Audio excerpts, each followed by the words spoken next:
that evil lurks in the hearts of men. The shadow knows. Blue Coal presents The Shadow, a man of mystery who strikes terror in the very souls of sharpsters, lawbreakers, and criminals.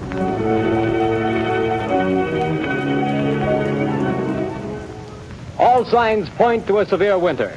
Be prepared. If you want to be sure of even, dependable, healthful heat in any kind of weather, insist on Blue Coal, America's finest anthracite mined from the fields of northern Pennsylvania.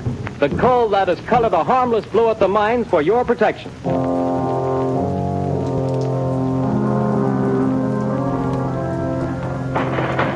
You can't have me to the gate. You can't do it. Let me out of here. Let me... Paul Gordon, listen. Huh? I can't see anybody. Who's that? I am the Shadow. Stop.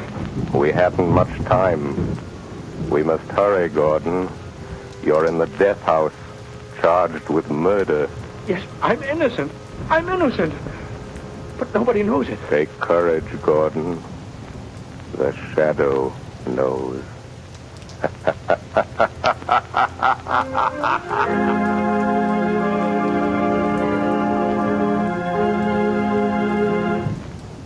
All right, Margot, won't you sit down? I told Albo to serve our coffee here in the library. Unless you'd rather go on the terrace. No, I prefer it here. Then let me see you smile. That frown is most unbecoming. Lamont, give it up. Give what up, my dear? Drinking coffee? I'm serious, Lamont Cranston. When I foolishly let you know that... Do you remember what you said? It will be exactly 5 years next week. But there's still so much to do, Margot. Well, then let somebody else do it. Don't you realize that you can't keep on like this forever? Someone's certain to identify you, and when that someone does, someone else is certain to kill you. Perhaps, but until they do... Oh, darling, stop frowning. I don't mean necessarily to give up your work, Lamont, but this other. Let the Shadow just disappear and come out openly. Join the organized forces of law and police. Won't you realize, Margot, that my entire usefulness to the organized forces of law and police lies in my remaining outside those forces, in remaining always the Shadow?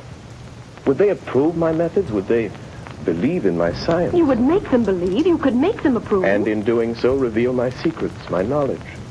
Reveal them and eventually let them fall into the hands of organized crime. No, Margot. No one must ever know. No one but you. Why do you think I've devoted countless hours to investigating electrical and chemical phenomena? Why do you think I went to India, to Egypt, to China?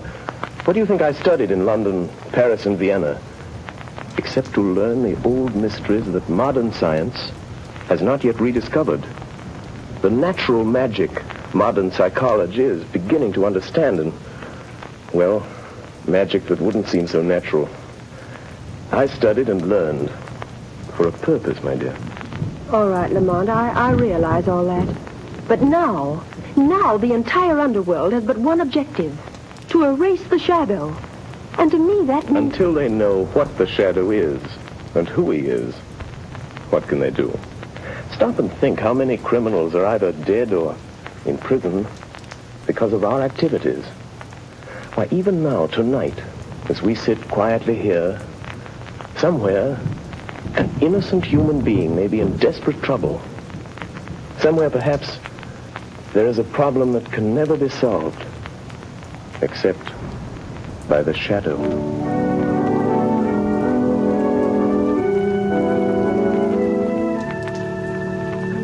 What did the doctor say, Grace? It was good news and bad, too, I'm afraid, dear. Well, whatever it was, dear, tell me. Well, he said the baby could be perfectly well again within a year. Oh, thank God for that. Poor kid. She's had a tough time. Well, what else? Well, this part isn't so good, Paul. She'll need treatments during all that time. Paul, treatments cost money. I know. Well, we'll have to manage somehow. You didn't do a very good job marrying me, dear. Darling. If I could only get a job. I've got my health and I've got brains. But no one seems to want them. Oh, they will, dear. They've got to. You're right about that. We're just about down to rock bottom. I've raised every cent I can on the house and car. There isn't anything left.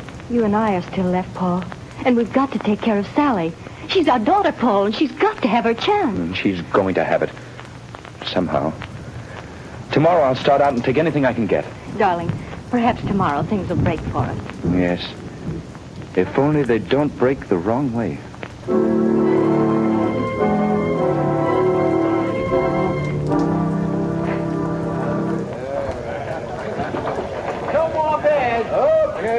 Over here. Take these two How about over, some Bill. service? Excuse me, but are you the boss here? That's right. I'm looking for a job. Nothing doing, buddy. I'll do anything. Wait on table, wash dishes, anything at all. I don't need any more help. Well, how about delivering things? I've got a car. Nope, I don't deliver nothing. Sorry, don't need you. I see.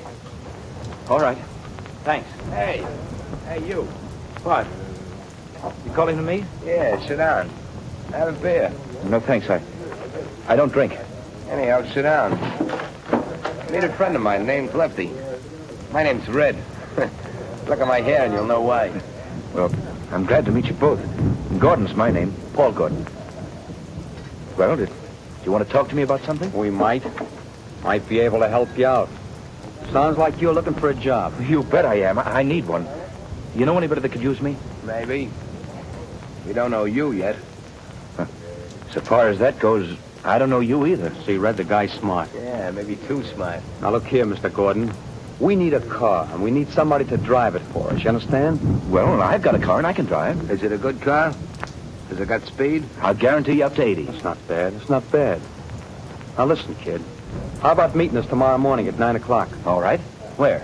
Well, let's see. We're going to, I got it. Right in front of the Uptown Bank. We got to go there first to cash a check. Well, how about $5 a day? That's so.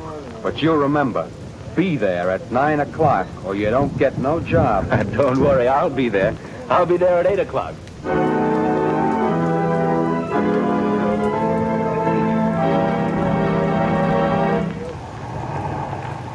Hey, buddy, you can't keep this car in front of the bank all day. I just see that sign, no parking. I'm not parking, officer. I'm waiting for a couple of men. I'm working for them. Hey, what's that? That sounds like shots in the bank. Hey, stop there, you. You got him, Lefty. Here he is with the car. Come on, you start that bus door. Step on it, fella. Hey, brother, you can't do that. Go on, I will shoot. Let him have it, Red. Hold him off. I'll hold him. We should never have shot that cop. Can't you get no more speed out of this car, fella? She's doing all she can. Shoot at their tires, Red.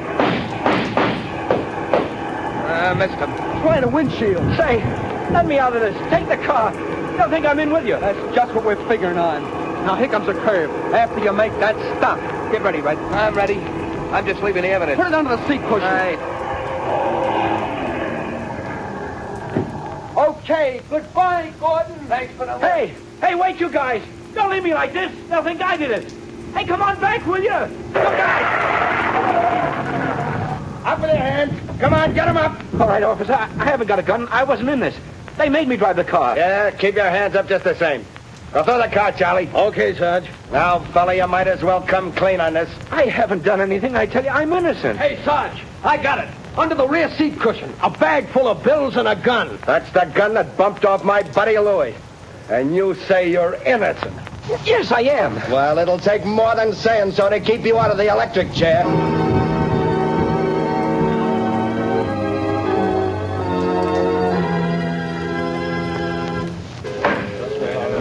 Order in the court.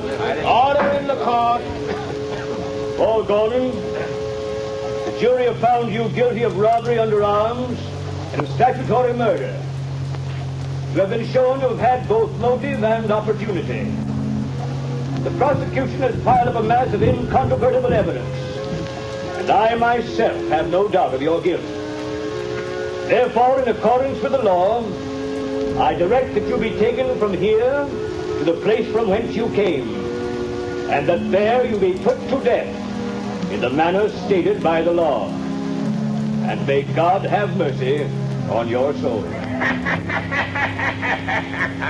Hey, who was that? Where did that laugh? Who laughed? Bring that person before the court. Well, I don't know where he is, Your Honor. The laugh came from over there. In that corner. Yes. Yes, Your Honor, but there's no one in that corner.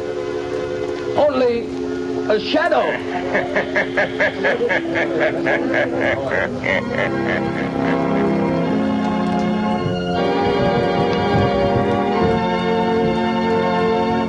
Go to sleep, dear. Mother'll be right here in the next room. Oh, God. Please help me. Help me. I don't know what to do. Yes? Who is it? My name is Margot Lane. I have a message for you, Mrs. Gordon. You're not a reporter, are you? No, I'm a friend. I've come to help. Oh, then please come in. What is it you want, Miss Lane? Mrs. Gordon, your husband has a friend who's going to help him. Here's $1,000 in cash. That's for you and Sally. 1,000? Who was it sent this to me? For that, I can't tell you. But the message with it is not to lose hope. Oh, then there is hope for Paul, then. The man who sent this to you never fails. Who is he? For that, I can't tell you. But, Miss Lane, you know him. Sometimes I wonder whether I do.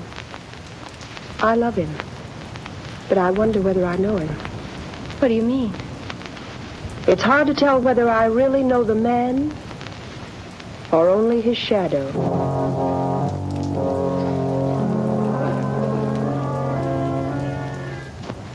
Well, Lefty, tonight the fall guy goes to the chair. That's what he gets for being a sucker. Yeah, there's not a clue that even points our way. Not even a print.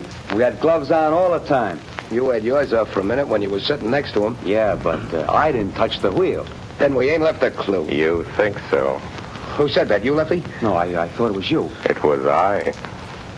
You cannot see me. Who are you? And where are you? I am here in the room, in the shadow. You have pinned your crime on an innocent man. He shall not suffer, but you will. I don't know who you are, where you are, but you're bluffing anyway. You got no evidence.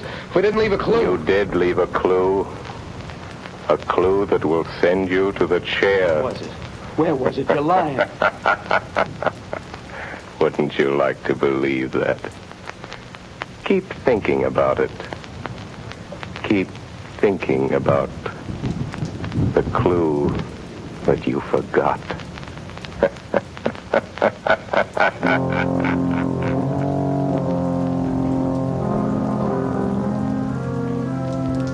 Margot Lane.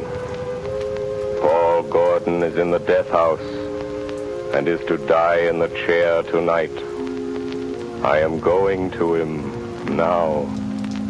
We can still save him.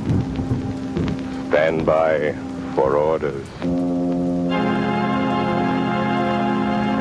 In a few moments, we will return to the shadow. But before we do, let me stress this one fact. For home heating, anthracite is best. And America's finest anthracite is blue coal. Anthracite is the healthful fuel. It gives steady, uniform heat that helps prevent colds and cuts down doctor's bills.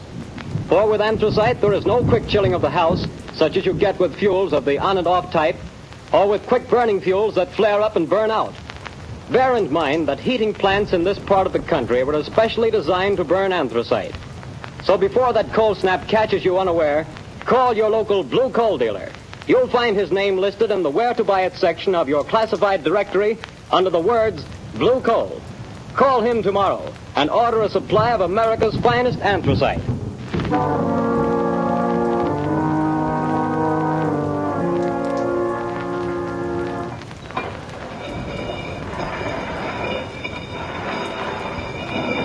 What? Have you got any word from the governor? I'm sorry, Gordon. The governor refuses to take any action. Then I've got to go. Tonight? At 11 o'clock. What time is it now? Almost 10. Is there anything I can do for you? No. Thank you, Walt. Very well. These guards will move you to another cell. I'll be back in a little while. Ready, Gordon? Yes, Guy. We're just going to move you to another cell. What does it matter? The one you're going to is Nearer. Nearer to the chair, is that it? Oh. All right. Let's go. All right, Gordon. Walk to the left. We'll be right here behind you.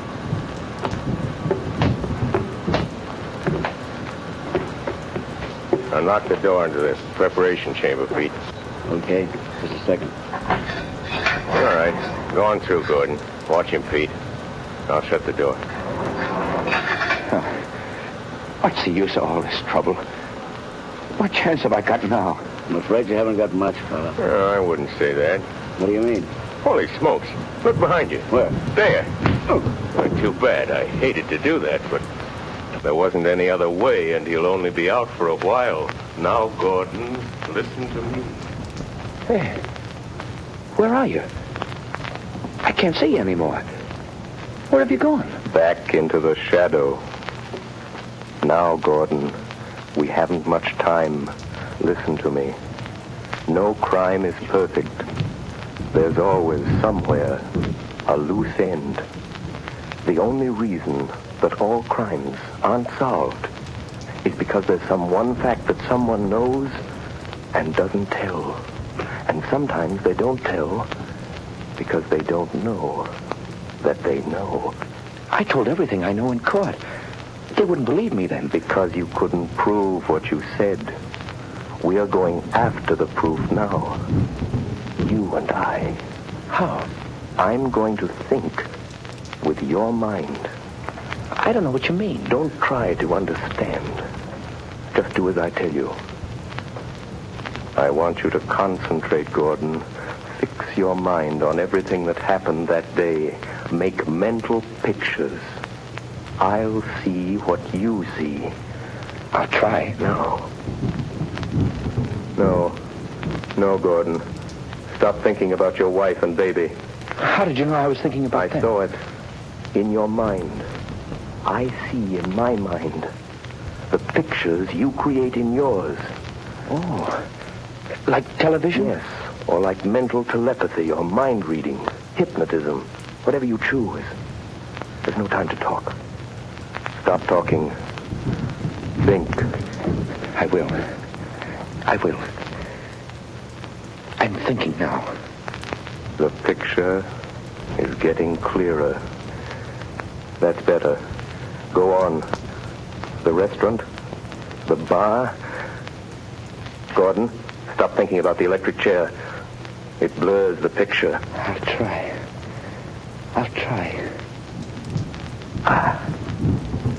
That's better.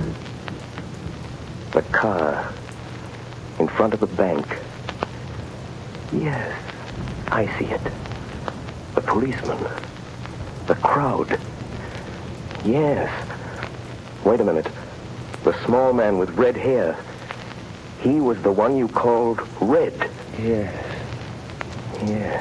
I see him. Crooked nose, short, glasses. I know that man. He's Red Sloan. It's hard to see. I know. Think for your life.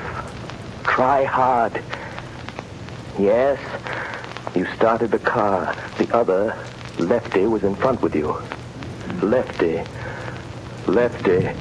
See him for me, Gordon. Yes. A scar on his left cheek. Why didn't you mention that in court? I forgot. Never mind. Concentrate. Yes. Lefty couldn't keep you covered with a gun and look back at the same time. What did he do? He reached up and twisted the rear view mirror. Now we've got it. That's the loose end. That's where his thumbprint will be. Gordon, now I can save you. You've told the truth. You didn't know you knew.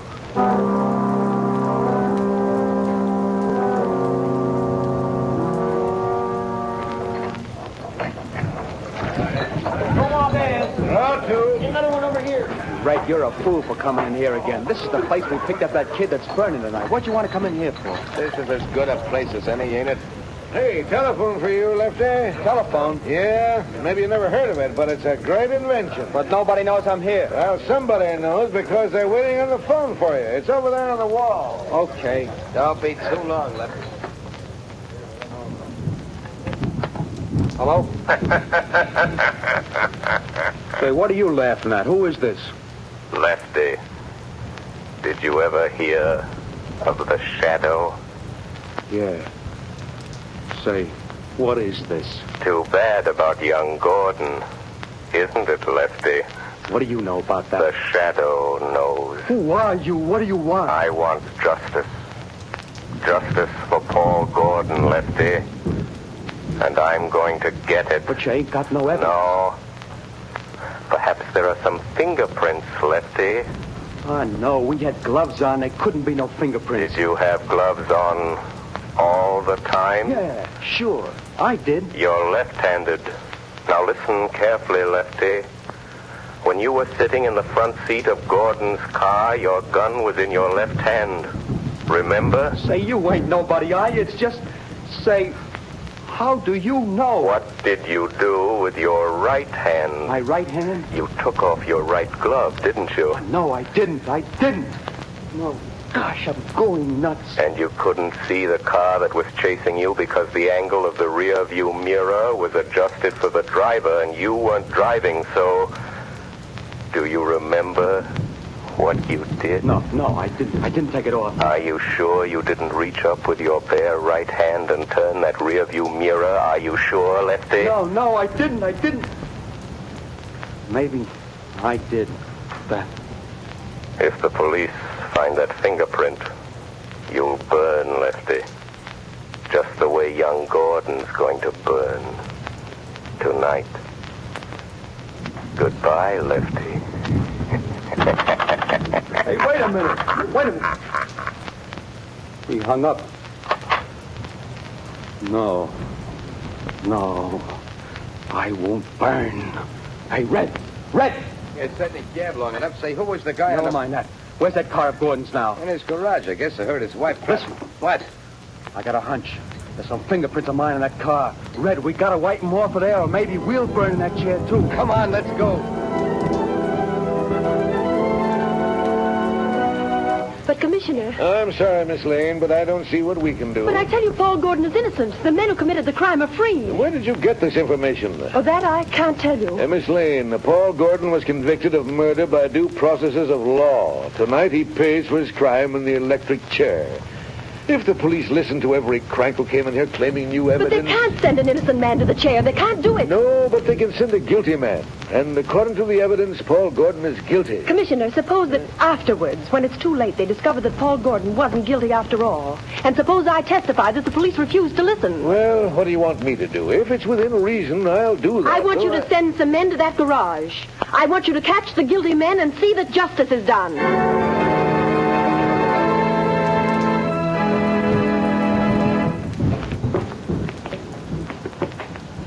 Gordon, I'm frightened. Brace up, Gordon. It won't be long. Get your chin up, buddy. My turn next. So long, fella. Good luck. Goodbye, kid. Where is he? He promised to save me. Who, son? I don't know. It was a voice. Just a voice. He said he'd stand by. Now, steady, old man. Don't lose your nerve, Gordon. Open it up, men. No, I won't go in there. I didn't do it. I didn't kill him. I didn't, I tell you. He said he'd stand by. Warden, wait. Only a few minutes more. Just a few minutes. Don't take me in there yet. No, wait, please. He said, please wait. Easy, Gordon. I'm sorry. But if I go in that door, I'm gone. It'll be too late then. Take him in, men. No, wait. Oh, where are you? Where's that voice? Where did he go? Please come back. Warden! Wait a minute, men. Well, what is it? Warden, wait. The governor's on the phone. He says stop. Hold up everything. What'd the governor say? He wants to talk to you on the phone, Warden. He says, don't electrocute this man. They've got the other two guys in Gordon's garage, trying to rub out some fingerprints. One of them was shot and died. But before he died, he spilled it all. This fellow didn't do it. It was a frame-up. Oh, thank God he got me in time. Gordon! Gordon! Did you hear that? Yes. Yes, I heard it. That voice said he would. I'm free. You're not going to electrocute me, Warden. You're not. No. No, Gordon. The governor saved you. Governor? No. It wasn't the governor. It was somebody else. Or something else. But what do you mean, Gordon? Who saved you? I don't know. It was a voice. Just a voice. I never really saw him. He was only a shadow.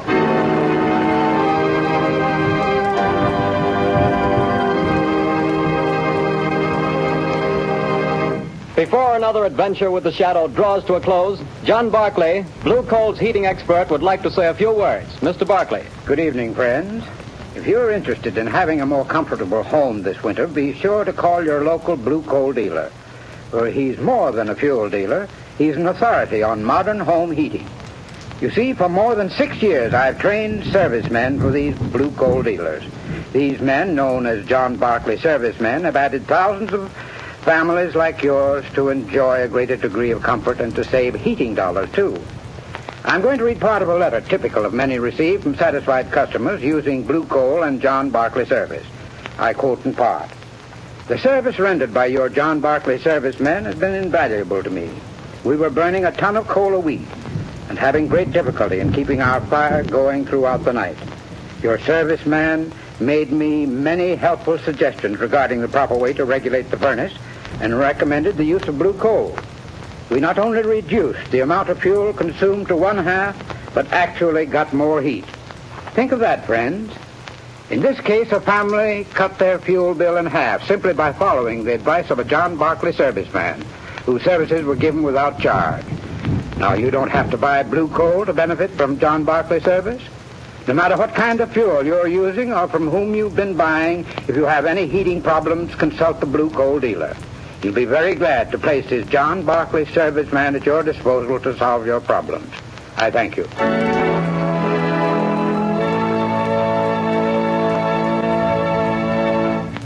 The story you have just heard is copyrighted by the Shadow magazine.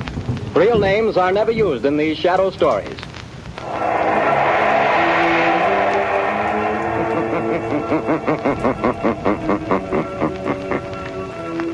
The weed of crime bears bitter fruit. Crime does not pay. The Shadow knows.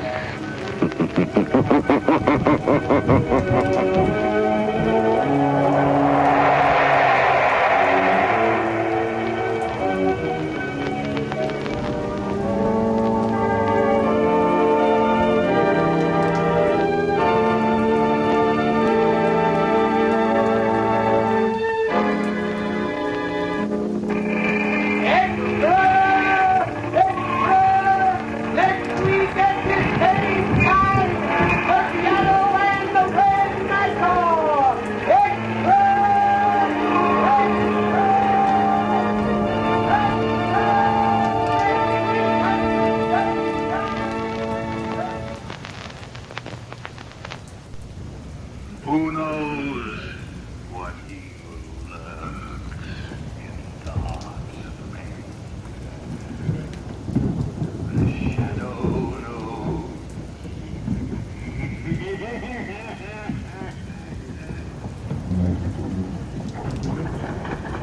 Blue Coal presents The Shadow, the man of mystery who strikes terror into the hearts of shopsters, lawbreakers, and criminals.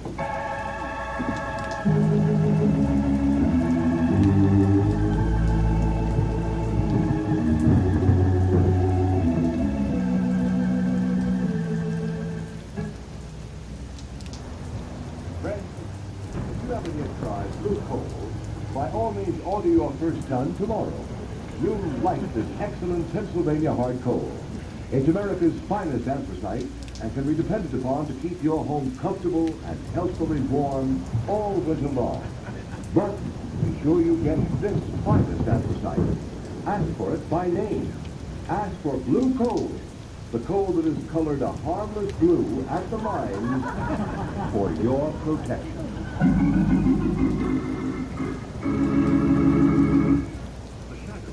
Is in reality Lamont Cranston, wealthy young man about town. Years ago, in the Orient, Cranston learned a strange and mysterious secret. The hypnotic power to cloud men's minds so they cannot see him. Cranston's friend and companion, the lovely Margot Lane, is the only person who knows to whom the voice of the invisible shadow belongs. Tonight's episode, Murder by the Dead.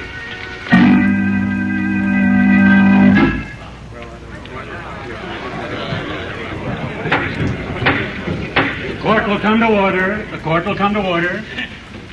The prisoner will stand.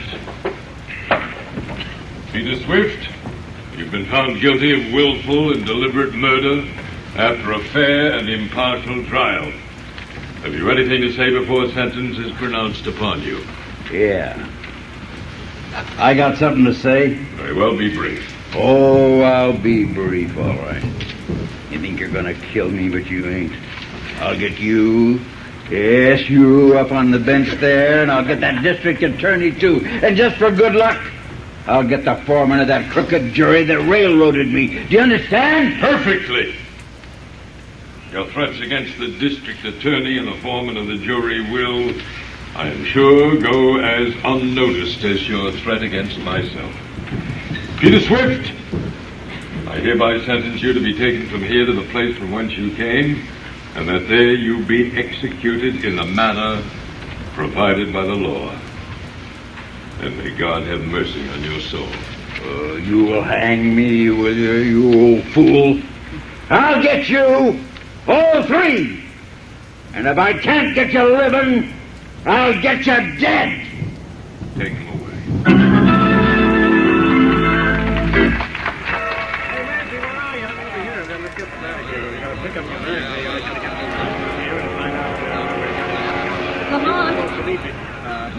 Cranston, it's good to have you back in America again. Oh, Margot, I cabled you that I was coming at once, just as soon as I got that frantic message from you.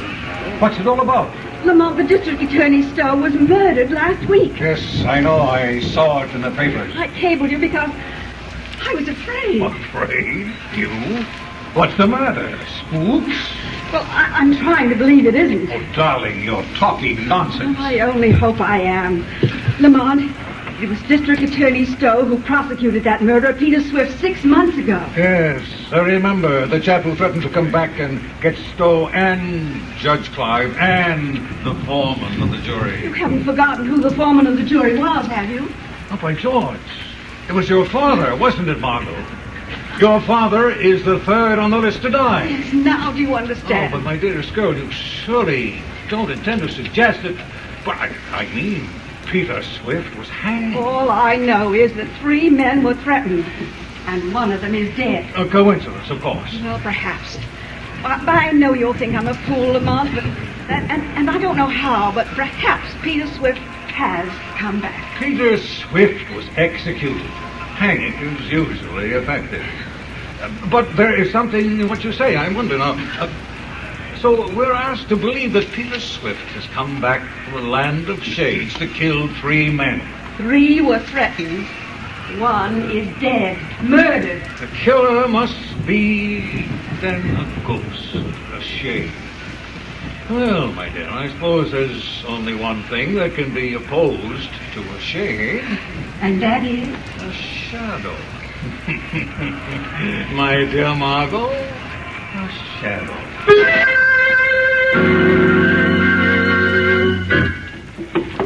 Will there be anything else, Judge Clive? No, that's all, Taylor. You might as well go to bed. I've got some work to do here in the library. May keep me up for quite a while. Yes, sir. Good night, sir. Poor Stowe. I wish I could forget him. What's that? What's that? Who opened that window? You! Oh, yeah. You see me, Judge? Peter Swift? But this is impossible. Oh, the dead has come back to keep my promise. You're mad. Or I am. Ghosts ain't never mad, Your Honor. Ghosts? But that can't be. Don't say well. Would you?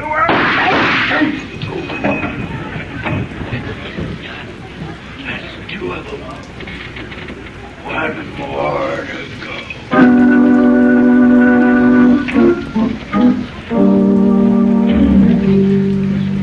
Cardona, you got that Clive housekeeper outside? Yes, Commissioner. Well, shoot her in. I'll get to the bottom of Judge Clive's murder if it's the last thing I ever do. Come in, Taylor. Commissioner Wilson wants to talk to you. Oh, yes, sir? Mrs. Taylor? Yes, sir. I want to check your story. You told Sergeant Riley you left Judge Clive in his library about 11 o'clock? Yes, that's right, sir. Then what did you do? I locked the front door, and then I started to go up to bed. Go on. As I was passing the library door, I heard voices inside, so I listened. You see, I had let no one in, as I was surprised. Don't apologize. What did you hear? I heard a hushed voice, and then there were two shots, and the bell jangled. You tried the door, it was locked. So you ran around outside the house to the window, which you found open, right? That's right, sir. What kind of a voice was it you heard? Well, it was a kind of a hoarse, whispering voice. I couldn't make out what it said. I see. All right, Mrs. Taylor, that'll be all for the present. Yes, sir. Commissioner Weston. Yeah. You think the shadow murdered Judge Clive? I don't know. Commissioner Weston speaking. You. So, you recognize my voice, Commissioner? I'm flattered. I wish I could get my hands on you. Get your hands on a shadow? Come, Commissioner. What do you want? As usual, just to be helpful. I can do without your help. I wonder.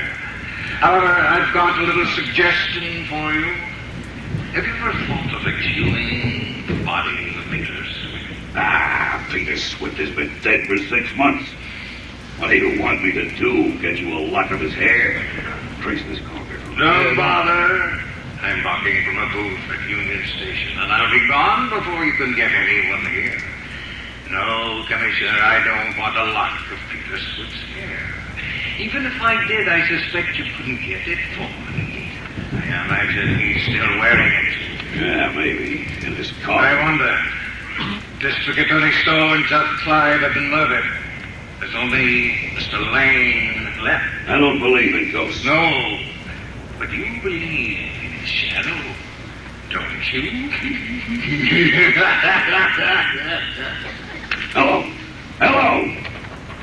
He's hung up. What was that all about? Cardona, get an order for the exhumation of Peter Swift's body.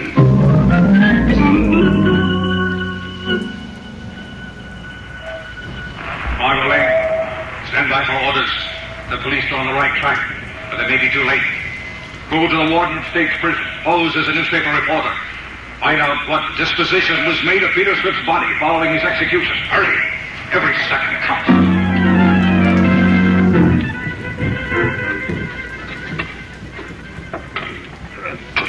Sure planted him deep, didn't they, Commissioner? I don't want any cracks on it. Cardona, haven't they gotten down to that coffin yet? How you coming, boys? Just hit the coffin, sir. We'll have it out soon now. Well, snap into it and get the ropes on. I don't care much about this job, Cardona. Digging up murderers in the middle of the night isn't my style. I'll take charge, sir. I know. But this is more or less of a personal matter between myself and that fiend who calls himself the Shadow. Get on those ropes. All right, boys. Pull those ropes! All right, hold that rope short. We don't want it slipping back on us. Now pull. Here she comes, sir. All right. Get busy with those screwdrivers and get the lid off. It's just nailed on, Commissioner. Then pry it off. That does it. She's open, Commissioner. Well, let me look. Now we'll know. What's this? Looks to me like bricks. The coffin's filled with bricks. But where's the body? Where's Peter Swift? Ask the shadow. Shadow alone.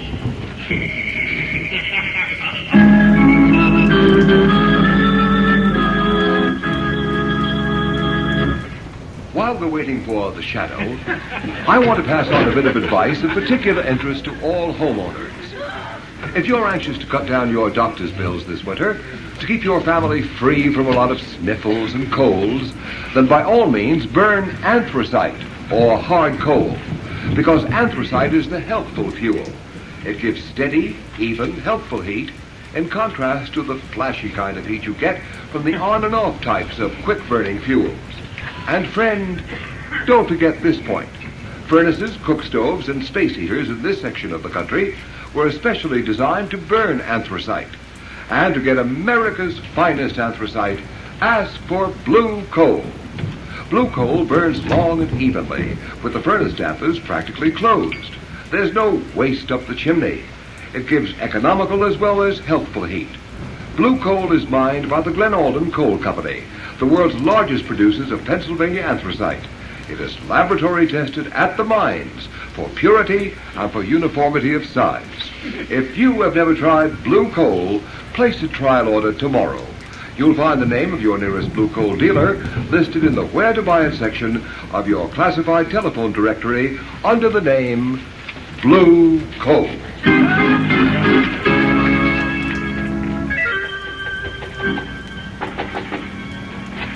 Oh, Lamont.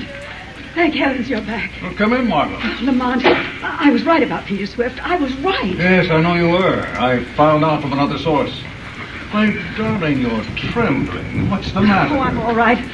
I've just come from the prison now. I guess all that talk about bodies and executions has unnerved me a little. Well, I'm terribly sorry I had to ask you to do it, but time is so short, and I had to be somewhere else. Oh, I understand. No, calm down, and tell me just what happened from the beginning. Well, I went to see the warden, said I was a newspaper reporter, as you told me to, and asked him what happened to the bodies of executed men. Yes? Well, he told me if the relatives don't claim the body, it's turned over to the State Medical College. So I asked him about Peter Swift. Go on. The warden said that according to the record, Peter Swift's family called for his remains. However, he said as long as I was interested, he'd send for the guard at the south gate. He'd know all about it. Pretty soon, the guard came up from the warden's office. Come in. You want to see me, Warden? Come in, Sloan. This is Miss Lane. She's a newspaper reporter. Oh, pleased to meet you, miss. She wants to ask you about the removal of bodies. Oh, I can tell you about every stick that's left here in the past 15 years. Well, you see, I just wanted to ask... The first one I ever saw was Grimes. He was strung up for murdering his mother with an axe. Well, ma'am, when they come for him, they... Just a minute, Sloan. There's one in particular Miss Lane is interested in. Swift. Oh, Peter Swift, huh? That's right. Remember him? Oh, certainly. His family was supposed to come for him, but they didn't come after all. No? No. A croaker named Craig came for the body in an old truck. A croaker? He means a doctor, Miss Lane. Oh. That's the rather unflattering prison term for a medico. Oh. Yeah. I reckon this croaker Craig had bought the body. Anyways, he took it away quick. He was in a great hurry, too. The stiff wasn't even cold yet. Do you know where this Dr. Cragg came from? Sure, from the city. I got his address on the register down at the gate. You want it? Oh, yes, please. Thank you very much, Sloan. A doctor named Craig, Margot? Do you have his address? Yes, here it is. Oh, thank you. Now, listen, Margot, I've got to go out now. Lamont, I'm going with you. No, you're not. You're going home to be sure that your father doesn't leave the house until this thing is cleared up. I don't think it'll be for long, but I don't want to take chances on his safety. But where are you going? Shadow is going to pay a visit to a certain Dr.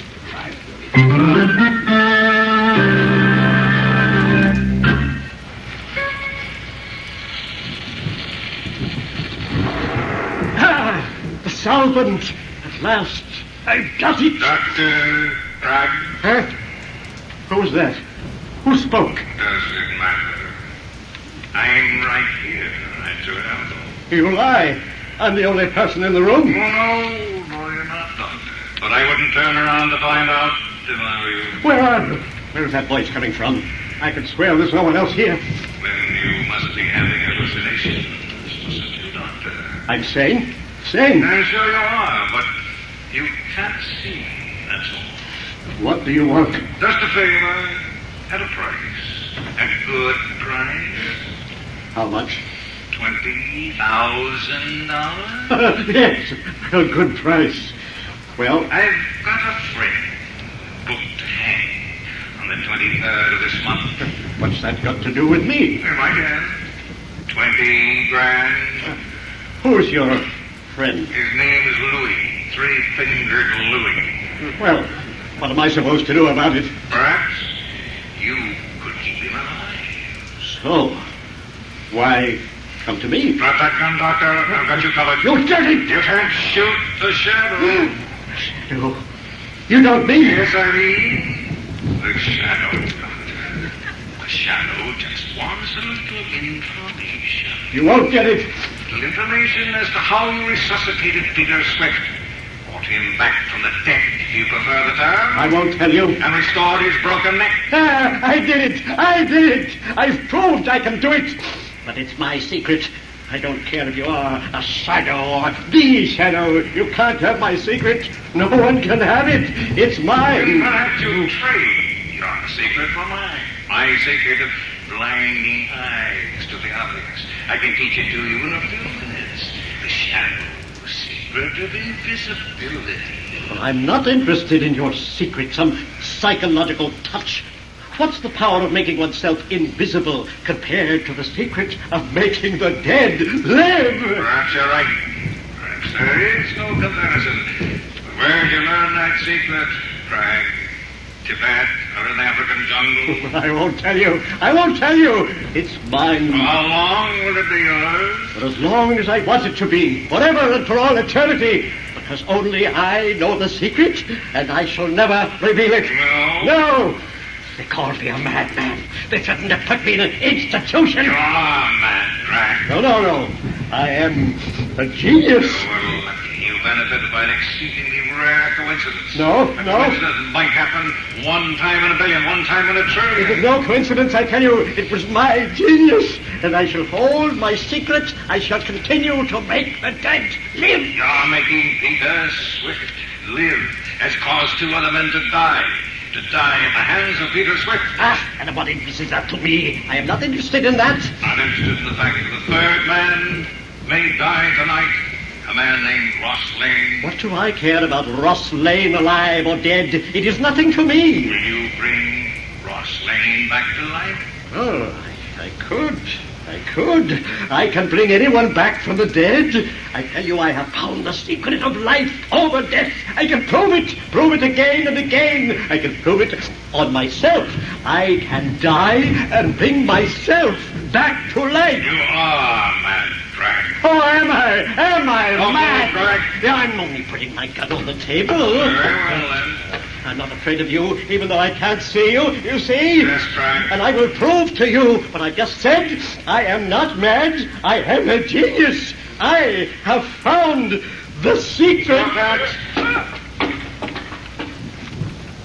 was that? Why did you put that fountain pen in your mouth? Oh, so that's it. Potassium cyanide in that pen, huh? And you think you'll bring yourself back to life, huh? Cragg, you were a fool. You were a madman. So now, as the shadow against the ghost of Peter Swift, but never the ghost of Dr. Cragg.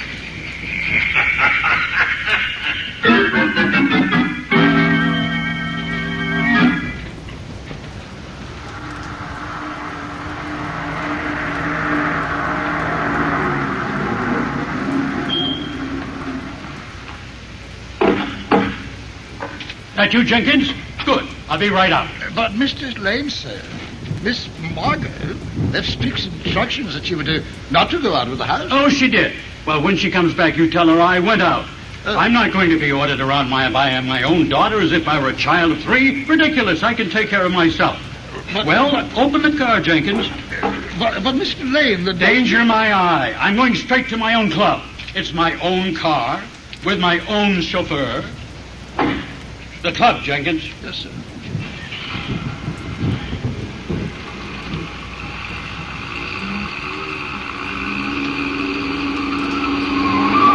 Jenkins, be careful.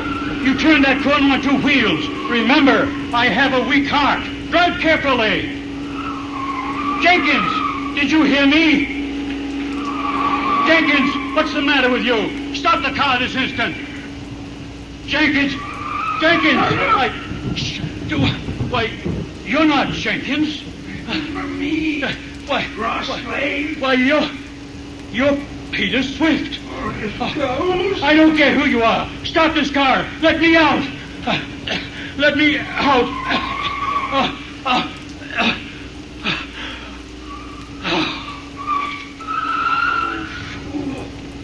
went and croaked by himself. Scared to death, well, save me the trouble. I wouldn't be too sure of that, Peter Swift. What's that? Ross Lane is unharmed. He's only thinking he has a weak heart. Who's that? Where are you? Don't tell me you didn't know you had a shadow as a passenger, too, Peter? The shadow? Yes, the shadow. What are you going to do? I think you'd better stop the car, Peter, and then I'll see that the proper authorities get you again. And this time there will be no Dr. Kraft. Yeah. This time they don't get me. No? Shadow or no shadow, I'm driving this car, and you don't dare touch me if you do. And when they get you, Peter, they'll take you up on that little platform and blindfold you. And then they'll put the noose around your neck. It'll be hard for them to find you. Your driving is positively reckless, Peter. I think the emergency brake is indicated.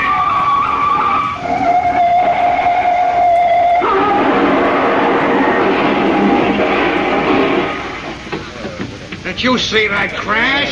That truck inside us. That car's a total wreck. We have got 3 head-ons. There's 2 men in there. Please let me in. I'm a doctor.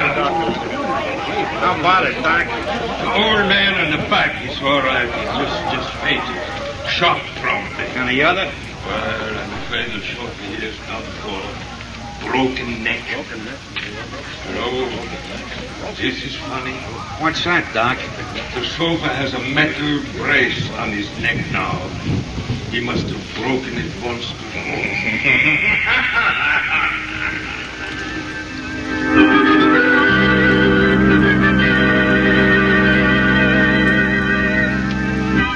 Well, there he is. Peter Swift. The only guy that ever died twice. Yeah, we're giving him a swell funeral, all right. I bet there's guys from every mob in town, right in this room. Don't he look natural? Worse than natural. And cast your lamps on the reed. Yeah, Peter liked flowers. They used to let him mow the grass and sing. Who sent this little bunch of funny blue flowers? Huh? Oh, them is, forget-me-nots. Ain't there no card? I guess there is at that. My gosh. Look here. What does it say? The shadow.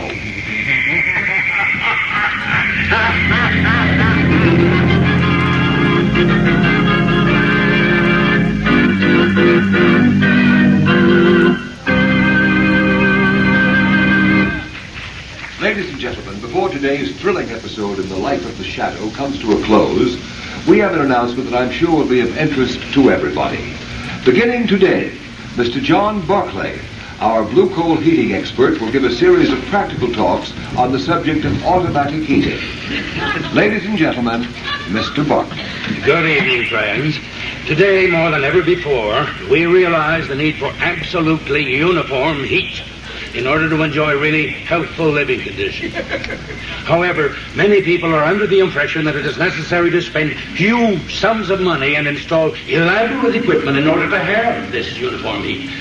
In other years, that was true.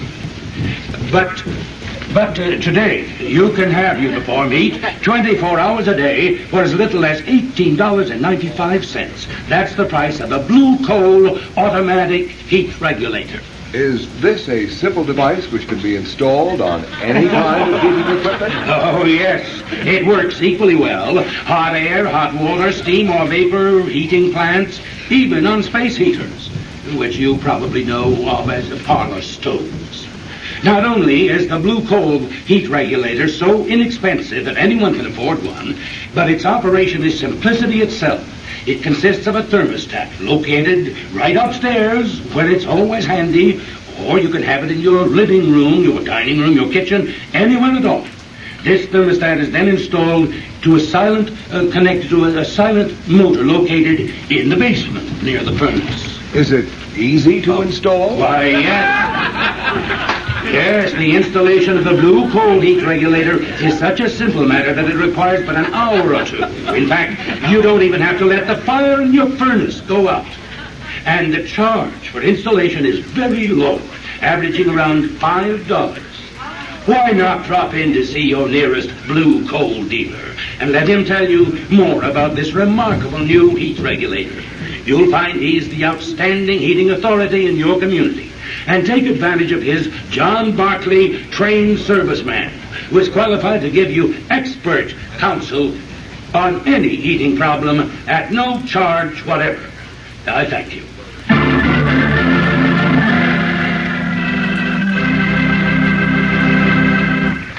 The story you have just heard is copyrighted by the Shadow magazine. Any similarity to persons living or dead is purely coincidental. Weed of crime bears bitter fruit. Crime does not pay. The shadow knows.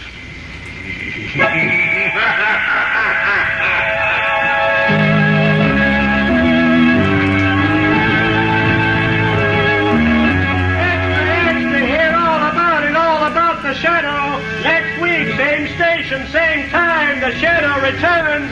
His latest adventure, same time, same station. Extra, extra, don't miss it, extra.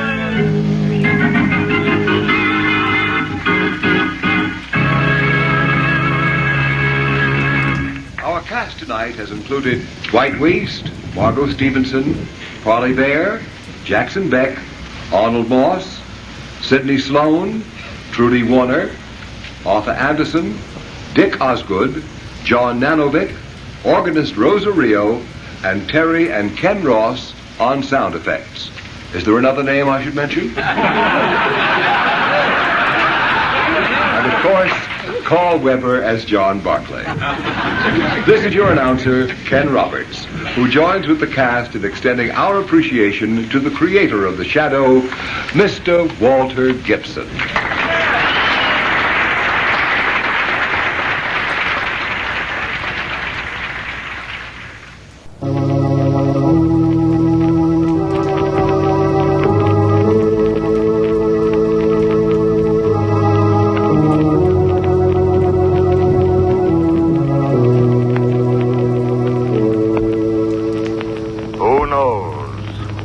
What evil lurks in the hearts of men?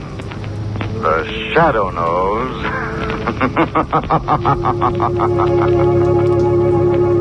Blue Coal presents The Shadow, the man of mystery who strikes terror in the very hearts of sharpsters, lawbreakers, and criminals. Today, the Temple Bells of Neban.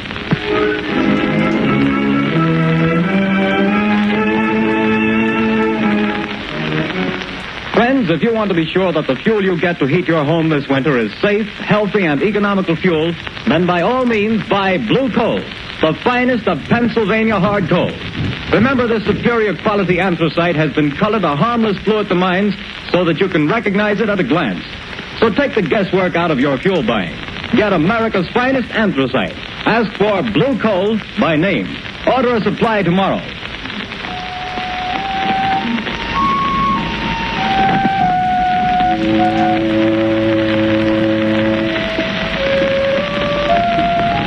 The bells, Shadow. The bells of Neban. They will reveal you. Your third mistake, Sadi. And your last. No, it is your mistake and your last. This is the end of your career as the Shadow.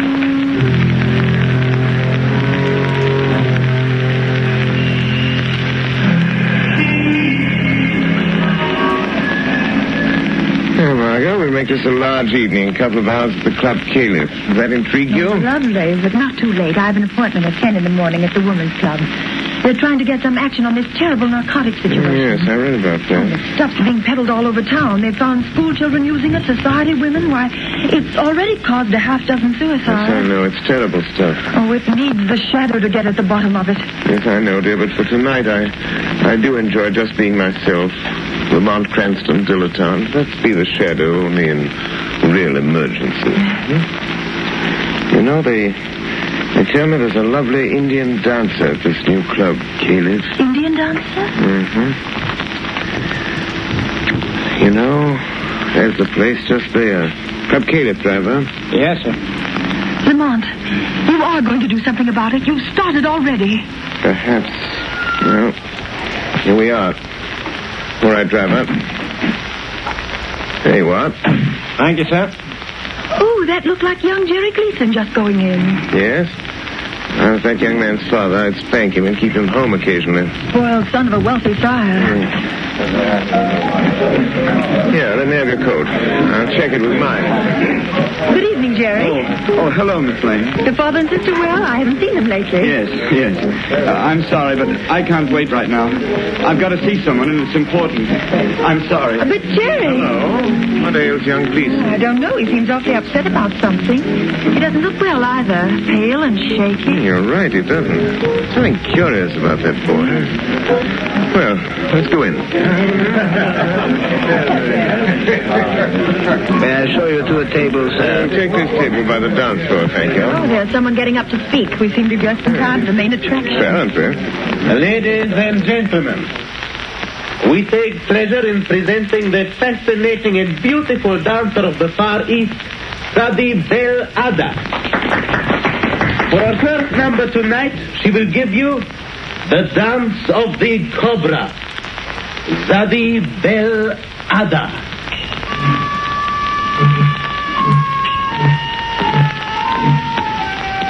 Look, isn't she lovely? Yes. Real thing, too. No Hindu. It's odd, you know. Goodness. Look, she's taking a snake out of that wicker bag. A live cobra. Oh, heavens. You know, the cobra is connected with the old Indian mysticism, the most ancient of magic. See how she quiets the snake, makes it sway to the motion of her hands. It's a form of mesmerism. We've never improved on that with all our modern psychology. I hope its fangs have been removed. Well, they undoubtedly have. So, this is the one they call Sadi Bel Ada. Jerry Gleason with that strange look in his eyes. An epidemic of narcotic smuggling. Sadi Bel Ada. Oh, how graceful she is. She keeps looking over here, Lamont. Yes. It's coming this way. Well.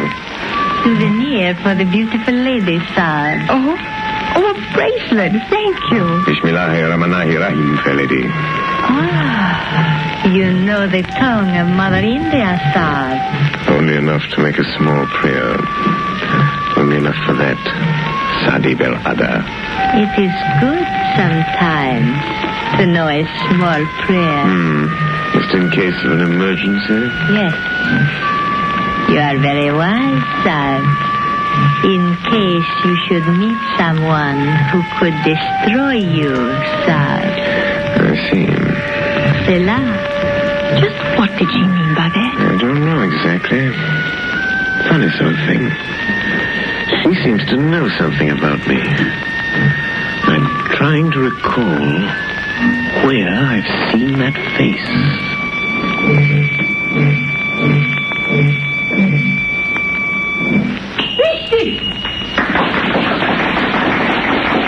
What in the jacket, sister? Look, she's stopping at the table by the door. Why, it's young Jerry Gleason. She handed him something. Good Lord.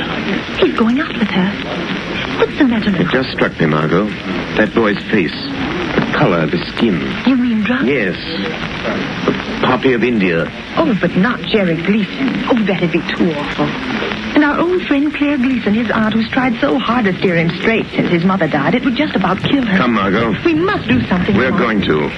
I did come here tonight with a vague idea that this Indian dancer might have some connection with the thing. With her veiled threats and Jerry's interest in her, I'm pretty sure now. What are you going to do? I think the shadow will pay a call on Sadi Belada in her dressing room. I think the shadow can strike back.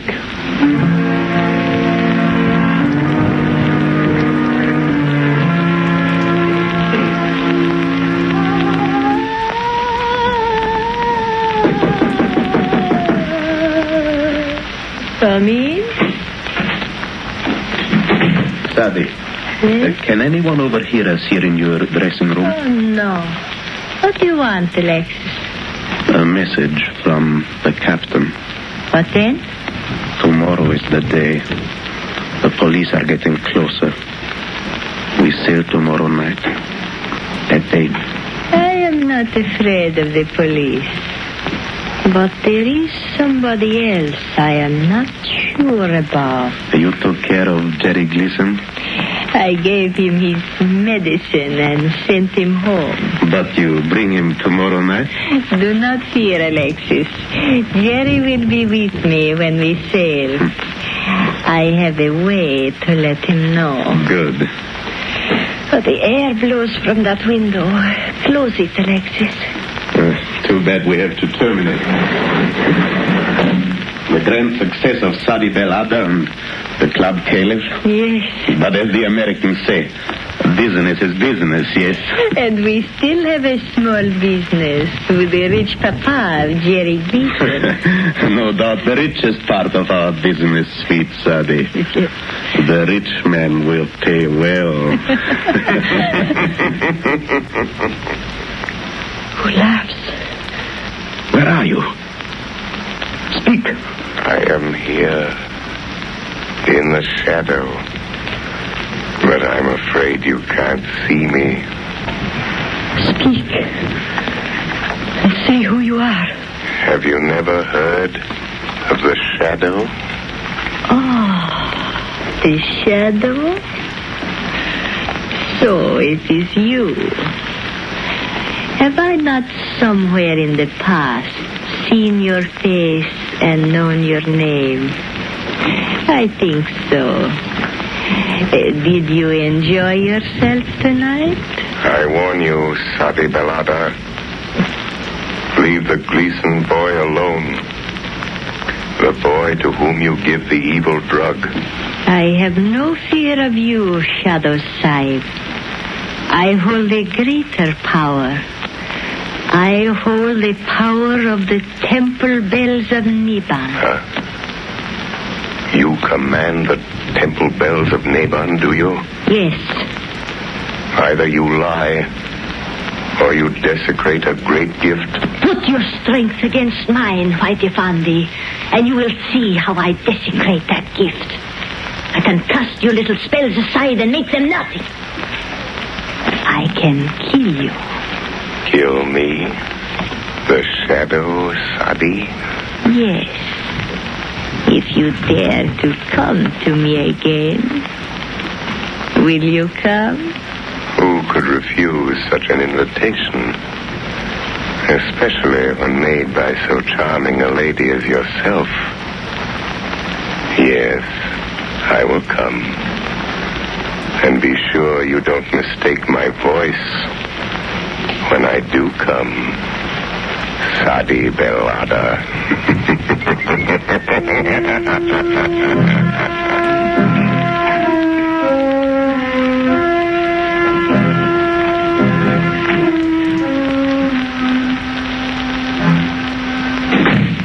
Well, what is it, Sergeant? Excuse me, Commissioner. Old man Gleason is outside and insists he's got to see you. Gleason? You mean Andrew Gleason? Sure, the big Wall Street banker, friend of the mayor. Shall I let him come in? All this blamed efficiency word doesn't do any good. I want to see you, Commissioner. All right, Mr. Gleason. What the devil is this town coming to? Well, if you'll tell me what you're getting at... My boy is what I'm getting at. He's lying home there with the worst case of delirium tremens I ever saw.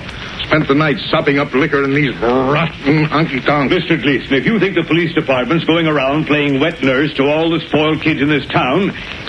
is this what you came to see me about, Mr. Gleason? It certainly is. Well, I happen to have more important things on my mind right now. Then you better get this on your mind. Because if you don't, I'll see to it that there's somebody here who does. And I can do it. Good day to you. Well, seems like this was a busy day, sir. What with drunken college boys and millionaires. This is another of those... Commissioner Weston speaking. Why, you... Don't lose your patience, Commissioner. The Shadow has information that may help you.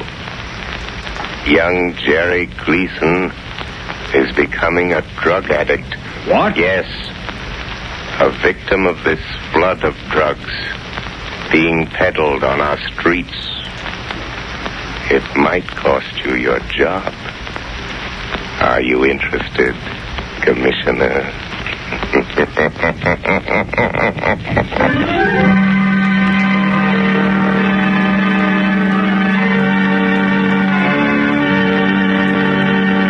Ladies and gentlemen, while we're waiting for the Shadow to return, I want to relay a bit of information I'm sure homeowners here in the New England states will find particularly interesting. When buying your winter supply of fuel, bear this in mind. Anthracite coal is unequaled for home use. It is not a flashy fuel that burns furiously for a little while, then dies down completely. On the contrary, folks, anthracite burns slowly, steadily, evenly all day long, and so enables you to maintain an even, healthful room temperature. That's why anthracite is called the solid fuel for solid comfort. And friends, remember this. Furnaces, cook stoves, and space heaters in this section of the country were especially designed to burn anthracite. So, insist on anthracite, but get the best. Order blue coal. It's America's finest. Blue coal is mined by the Glen Alden Company, the world's largest producers of Pennsylvania anthracite. To guarantee you the greatest heating satisfaction at the lowest cost, blue coal is laboratory tested for purity and uniformity of size. So you see, friends, there's no need to take chances on unknown fuels. Order blue coal today. You will find the name of your nearest blue coal dealer listed in the Where to Buy It section of your classified telephone directory under the name Blue Coal.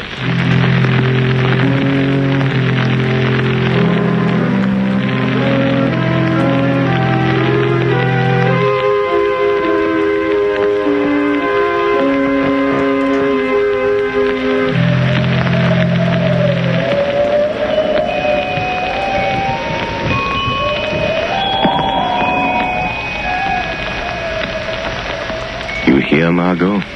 Yes. As though they came out of nowhere. The temple bells of Neban. Listen. 3 soft notes will strike, and then the spell will be broken.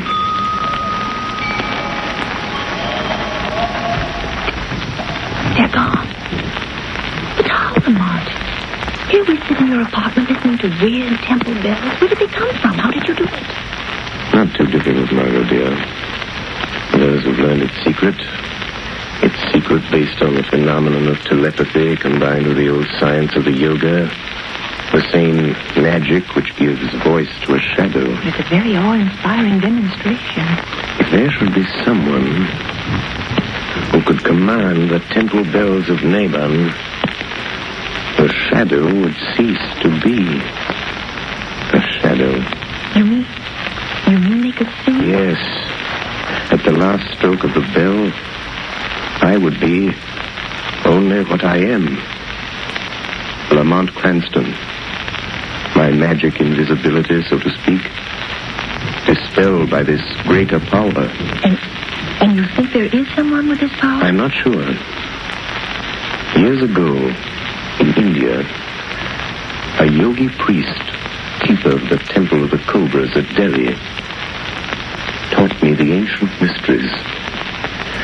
He taught me the mesmeric trick that the underworld calls invisibility. There was a small girl, his niece, who used to sit and listen, staring up at us with her round, dark eyes. She was very clever. Clever. I've often wondered what became of her. But the cobras. You don't mean the Indians out there at the club camp? I'm not sure, Margot. I'm not sure. Oh, but this worries me, Lamont. Aren't you going into dangers too big for you? Don't worry about me, Margot. Worry about the boy and all other poor, miserable wretches that toil to this awful drug traffic. Is young Gleason safe? Yes, his father made him go to bed. They thought he'd been drinking too much. Well, guess it's time I got busy. Have you found out anything else? One or two things. In Sade Belada's dressing room, I found a note signed by Captain Marlin of the freighter Albore Castle. I think there's some connection there. I'm going to find out. First, though, I'm going to the zoo. The zoo? Yes. Yes, I want to borrow a decorative little reptile from my friend the curator. He's usually very obliging. Who opened that door? Look. Hanging from the doorknob. A snake. Don't touch it. It's all right. It's a dead one. There's a note with it. So, she's not bluffing. She does know who I am. Oh, Lamont, I'm frightened for you. What does it say? It says, dead cobras are better playthings than live ones. Was I mistaken? Then it's Sade Belada.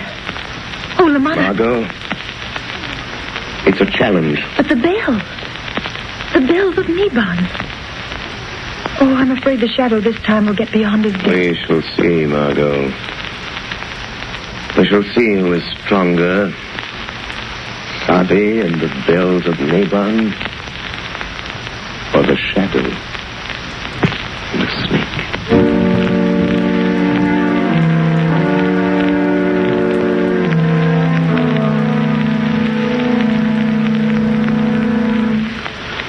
I'll show them. They think they can keep me a prisoner in my own house, putting me to bed as if I was some half-grown kid. What's that? Jerry, you hear me? Is it you, Sade? Yes, my voice in your thoughts. Listen, Jerry. Come to me at the dock where we met before. Your medicine is waiting. Yes. Go aboard the ship I told you about, the Albora Castle. You and I, Jerry. Yes. I am waiting, Jerry. But they've locked me in. Go through the window, Jerry. Come now. Yes, Sade.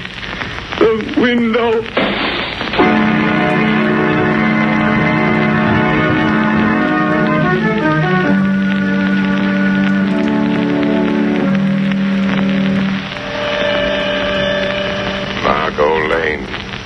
Stand by for orders. Jerry Gleason has escaped from his house, but I have followed him to the waterfront, and I know where he's going. Get word to Commissioner Weston. Time is short. I accept Sade's challenge. Send harbor police to the freighter Albore Castle, which lies in the harbor just off Bay Ridge shore, ready to sail. Hurry, Margot.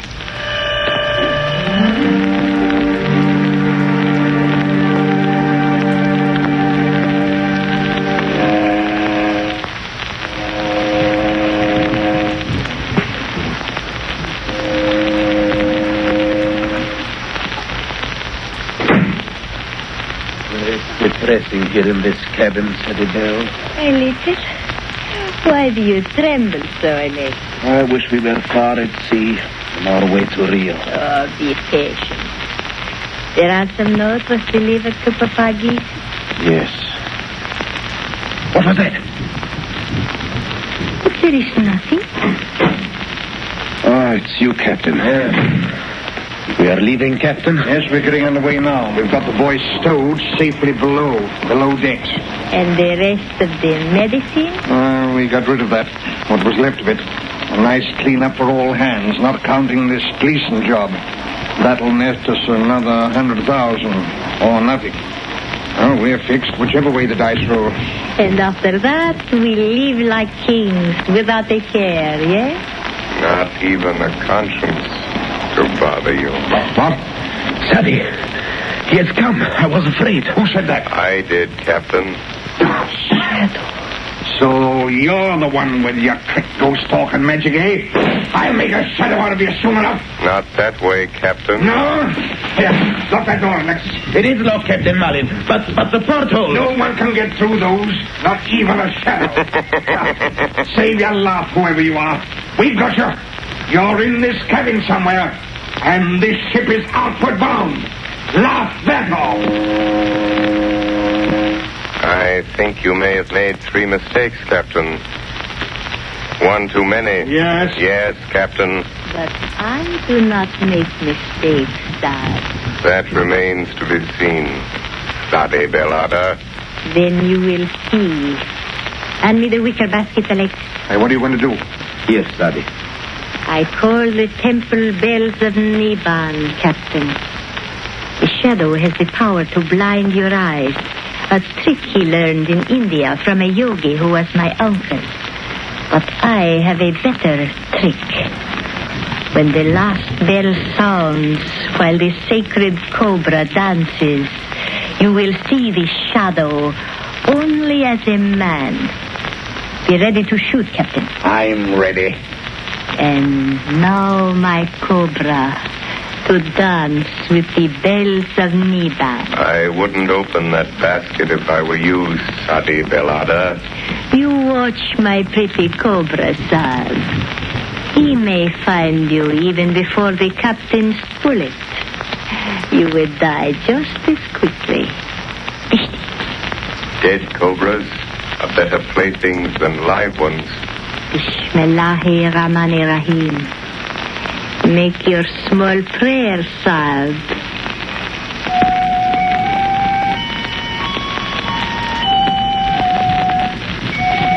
And now, my pretty one, begin to dance. Be careful, Sunny Bell. The cobra moves towards you. My own pretty cobra. He knows me. You hear the bells, Shadow?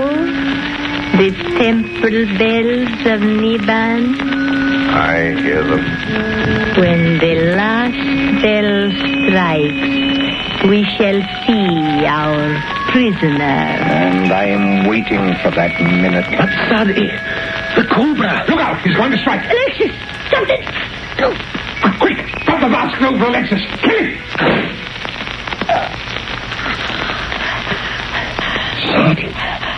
Sadie!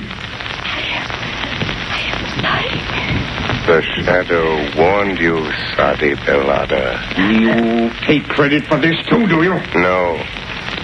Sade should have known it was not her cobra in the wicker basket. It was mine. He's dead. What's that? Who is it? Captain Allen, the police have boarded her. No, please, Captain Malin, you do not shoot. Stand back there! Drop that gun. I'll fix him. Put the bracelets on both of them, Sergeant. Right. Dope smugglers, kidnappers, and from the looks, murderers. This time the police were too smart for you. Oh, decidedly. Huh? Who's that? Thanks for coming, Commissioner. You were very helpful.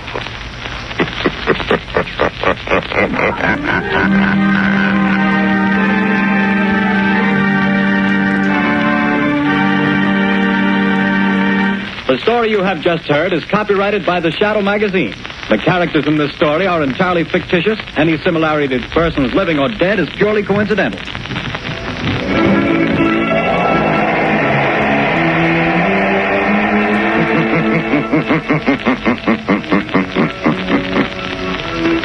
The weed of crime bears bitter fruit.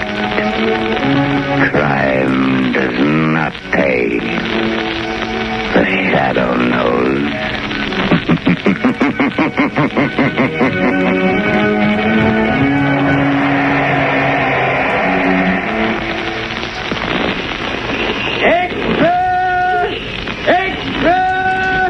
Hear all about it! Next week, same time, same station. The Shadow's latest adventure. Extra! Extra! Hear all about it! Next week, same time, same station. The Shadow's latest adventure.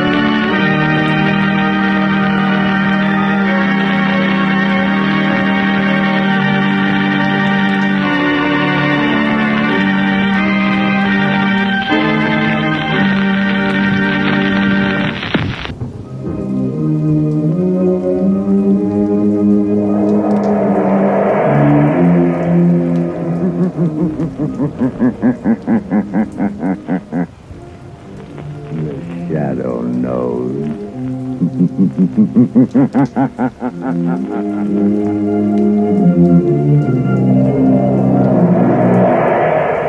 Blue Coal presents The Shadow, the man of mystery who strikes terror in the very souls of sharpsters, lawbreakers, and criminals.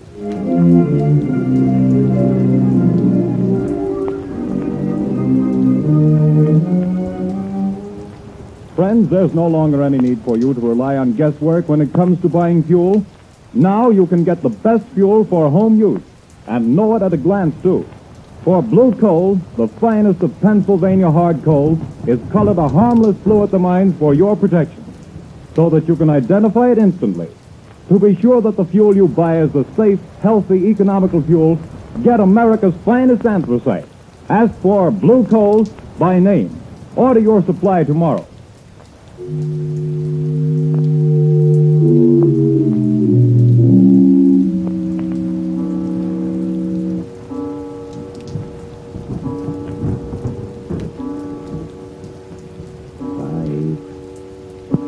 Arthur, don't, please. 8, 9. This is the hour, my dear. I can't stand it, I tell you.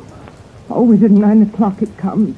But if I hear that horrible thing again, I'll go crazy. Oh, this awful house. But it's quiet, my dear. Way out in the country like this, I can install my laboratory here as soon as I get around to it. As for these strange sounds, well, haunted houses have always fascinated me. I've always wanted to meet a ghost, shake hands with him, invite him to tea. Stop talking like that. It's serious. Oh, I've tried to stand it for your sake, Arthur, but I don't know how much longer.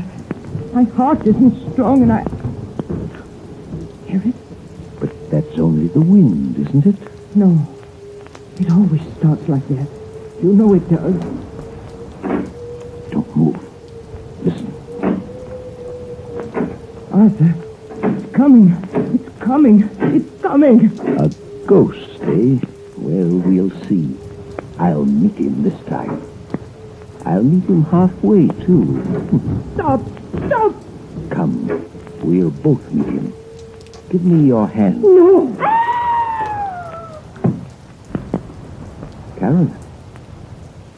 Carolyn, it stopped. Can't you hear me? Goodness me. Has the shock killed her? No, her heart still beats. She's only fainted again. Just pass out.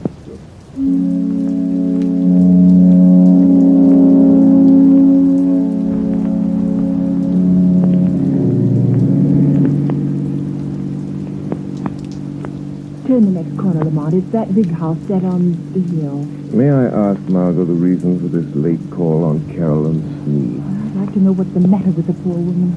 I got an awful shock when I saw her in town last week. She looks positively haggard. I never saw such a change come over a person. Married life may not agree with her. She was a spinster for close to 40 years, wasn't she? I know, but I think she was foolish. Carolyn has nearly $1 million in her own name. She didn't have to marry. Yes, but right now I'm not the shadow. Remember, I'm just your patient chauffeur, darling. Lamont Cranston, in need of a rest from my famous mystery man role. That last adventure took a lot out of me, you know. Well, a marriage problem is hardly... Seriously, though, nobody knows anything about this man she married. He came into town 6 months ago, met Carolyn in some accidental manner at the county fair, and proceeded to rush her off her feet. I've met him only once, but I don't like his looks. Something sinister, I gather. Hence the shadow idea. Well, who is he anyway? Professor Arthur Sneed, I believe he calls himself. He has a small office in town where he's supposed to be working on inventions or something. Well, here we are. Usually pretty level-headed, Margot, but don't let your aversion for this man we're seeing be too apparent.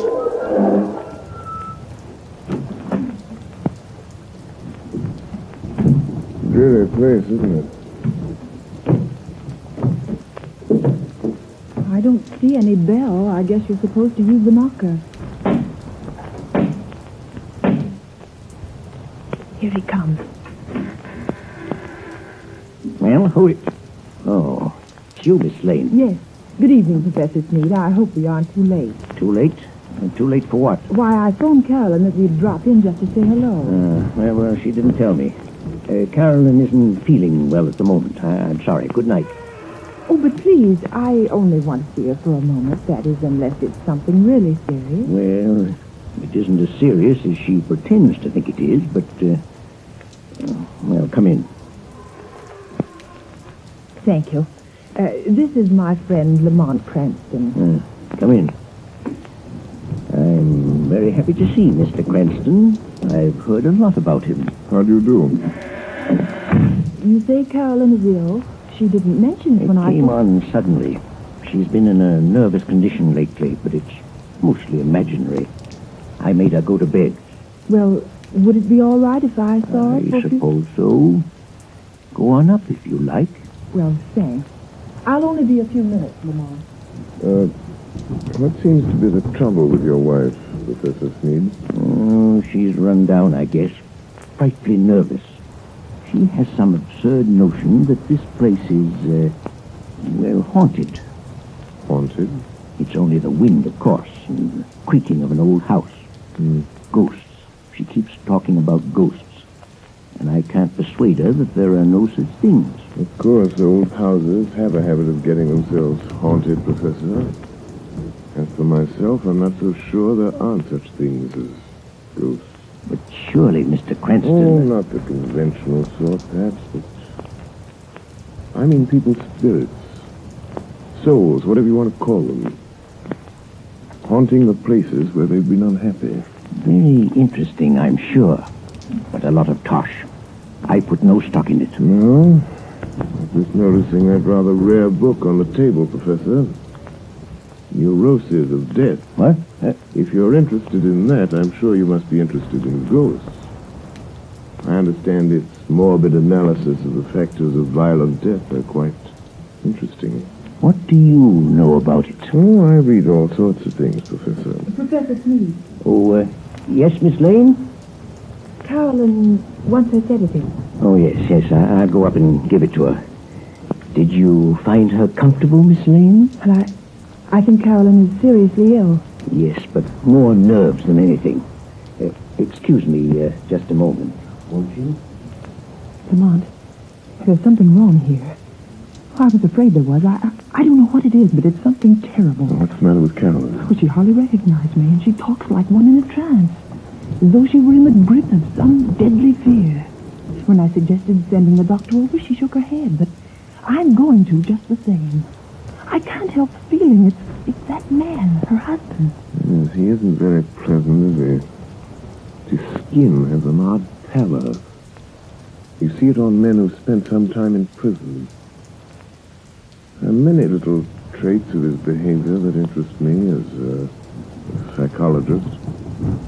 A remarkable man. But you don't mean... I don't know. But I think we'll investigate this more or less formally, Margot. I'll visit the professor tomorrow at his office in town. If there are ghosts involved here, perhaps the shadow can bring them to light.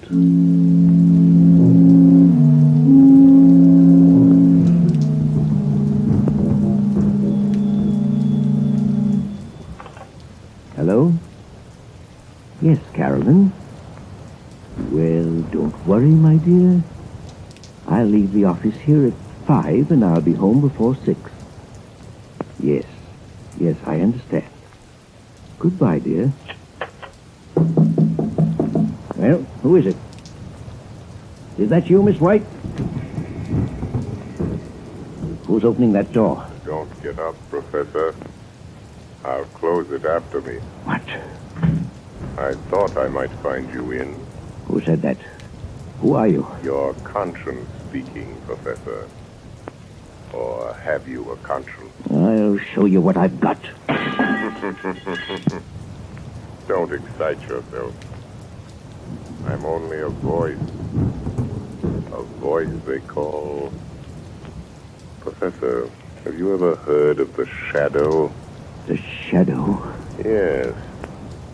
You seem to have heard of me. What do you want? I've come to warn you, Sneed. Warn me? Warn me about what? I know what you're doing. What? And I know how it's going to end. The end is death. Death? I have something here I'll toss in your lap. There. Do you hear it? Why, you... Get out of here, I tell you. See it? Look. It's half of a playing card. The ace of spades. When you find the other half, that will be the end. Get out and leave me alone. All right, Sneed, I'll go, but don't forget. The shadow knows.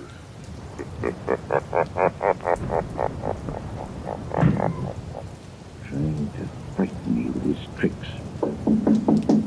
Oh, coming back, are you? Oh, it's you, Miss White. There are 2 gentlemen here to see you, Professor Sneed. 2 gentlemen? Well, I'm not expecting... I guess you may remember us, Professor Sneed. Spike. Your old friends, Spike Collins and Mr. Wilson here. Yes, of course. Please take those circulars on your desk, Miss White, and mail them at the post office right away. Yes, sir. Lock that door, right? Okay. And what are you staring at, Sneed? We ain't ghosts. I thought you 2 were doing a stretch at Leavenworth. Yeah, we were. We framed a getaway.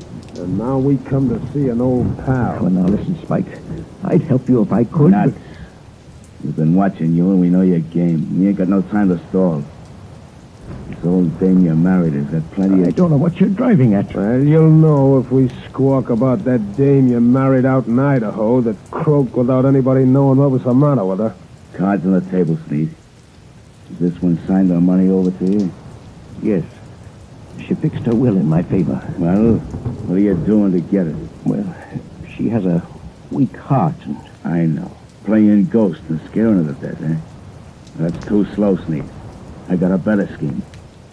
We break into the house, stage a burglary, see? In a scuffle, the old dame gets shot, dead. It's quick. No. You can't do that. No, you'll see.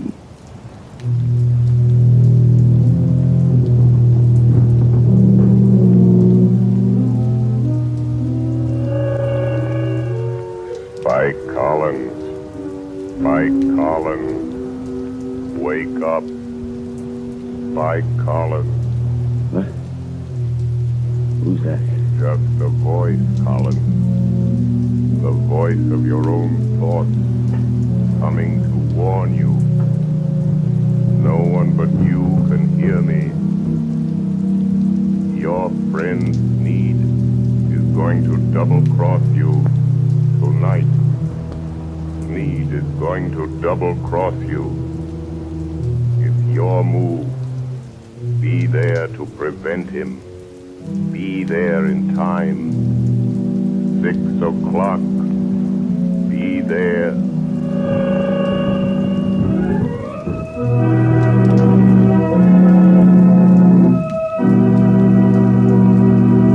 The Shadow will return in just a few moments. While we're waiting, ladies and gentlemen, I want to tell you about the ever-increasing popularity of blue coal, America's finest anthracite. Blue coal is winning new friends every day among New England housewives. They not only like the superior heat of blue coal, but they find that it simplifies housekeeping. This is because blue coal is so clean. It burns completely and does not send any particles of unburned carbon through the house to be deposited on furniture or woodwork. The drudgery of daily cleaning is reduced to a minimum with this clean fuel. Blue coal is the largest single brand of solid fuel prepared especially for home use. Each car is laboratory tested at the mines for purity and size before shipment. Blue coal is Pennsylvania's finest anthracite. So that you can personally identify this excellent fuel, it is actually colored blue at the mine. Order it by name. You will find the name of your nearest blue coal dealer listed in the Where to Buy It section of your classified telephone directory under the name Blue Coal.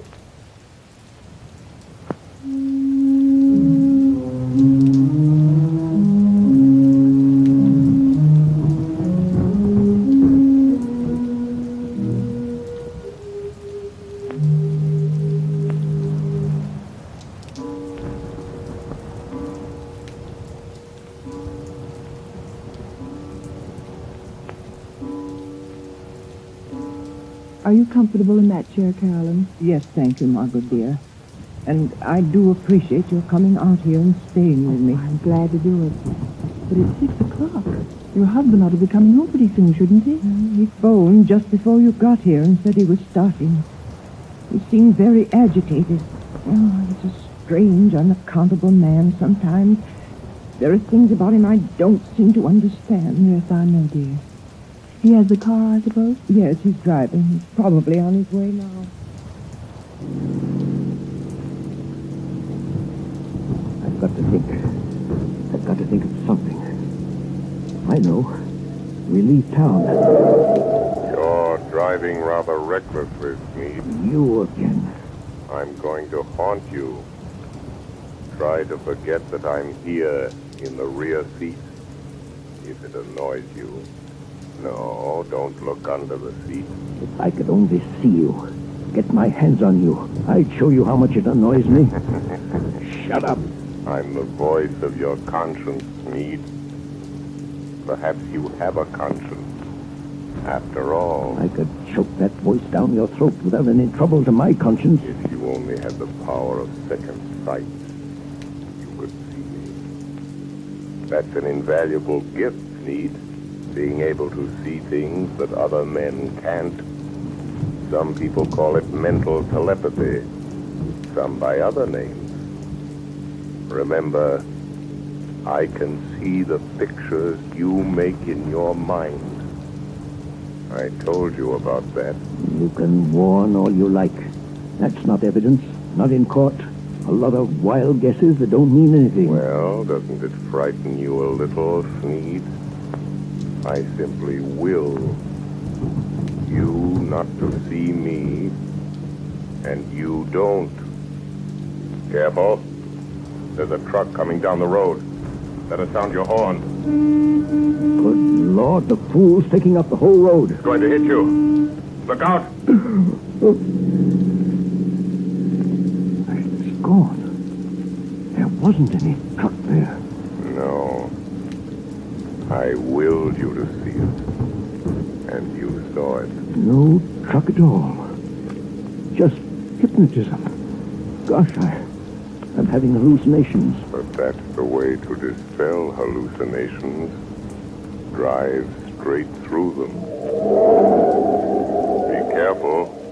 We're near your house. And this old mill road is tricky. What about it? Look, Sneed. There's a man in the road ahead of you. There is, eh? Really? Why, it looks like one of your two pals that called on you today. I knew he would be here, Sneed. Really? You're going to hit him if you don't watch out? More of your hallucinations. You think that I'll believe you again, don't you? Well, I won't. Look out! I hit him. This time, it was no hallucination, Sneed. He was in front of you.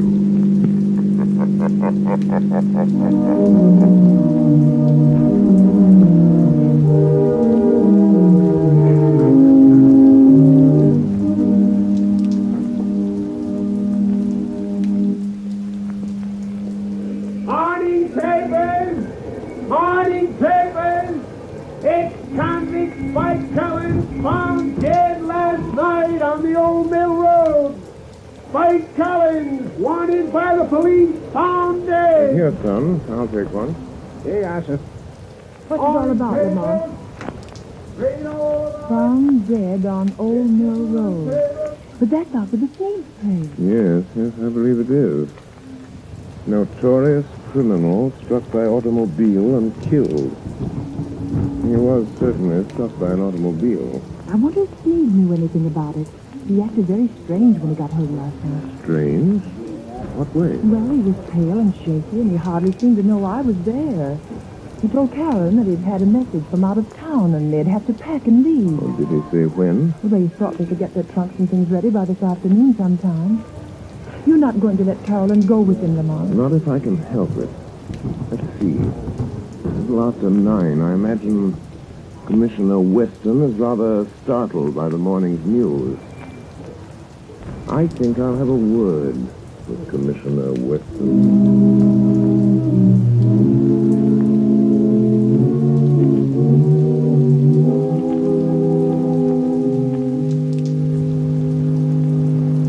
Commissioner Weston, they're sending Collins' body into the morgue. And you went out there this morning and checked all details, Captain? Yes, sir, I did. And whoever hit him certainly smashed him up good. His face was all out of shape. Couldn't recognize him. But we found these in his pocket. Now, let's see. A letter from his girl out west, looks like. Insurance policy. Library card of Leavenworth Penitentiary. And this ring, sir, that Collins always wore, with the figure 8 on it. Oh, yes. Well, it's a good job done, whoever did it. Tag that stuff and file it. Yes, sir. Let me know when the wagon gets here. Yes, sir. Police Department, Commissioner Weston speaking. Good morning, Commissioner. This is your good friend, the Shadow. Oh, yeah? Well, what the blazes do you want? To be of a little assistance, as usual. Yes, I see. I'm getting tired of this rigmarole, though heaven knows things happen when you phone. And what's the assistance today? Why didn't you investigate the ghost that haunts Sneed House, Commissioner, on the Old Mill Road? Well, you missed up on that one, Mr. Shadow. I don't put much stock in ghosts, but we went out there and checked up. Searched the house. There's no evidence. No. Go again today, Commissioner. And this time, I think you'll get your evidence.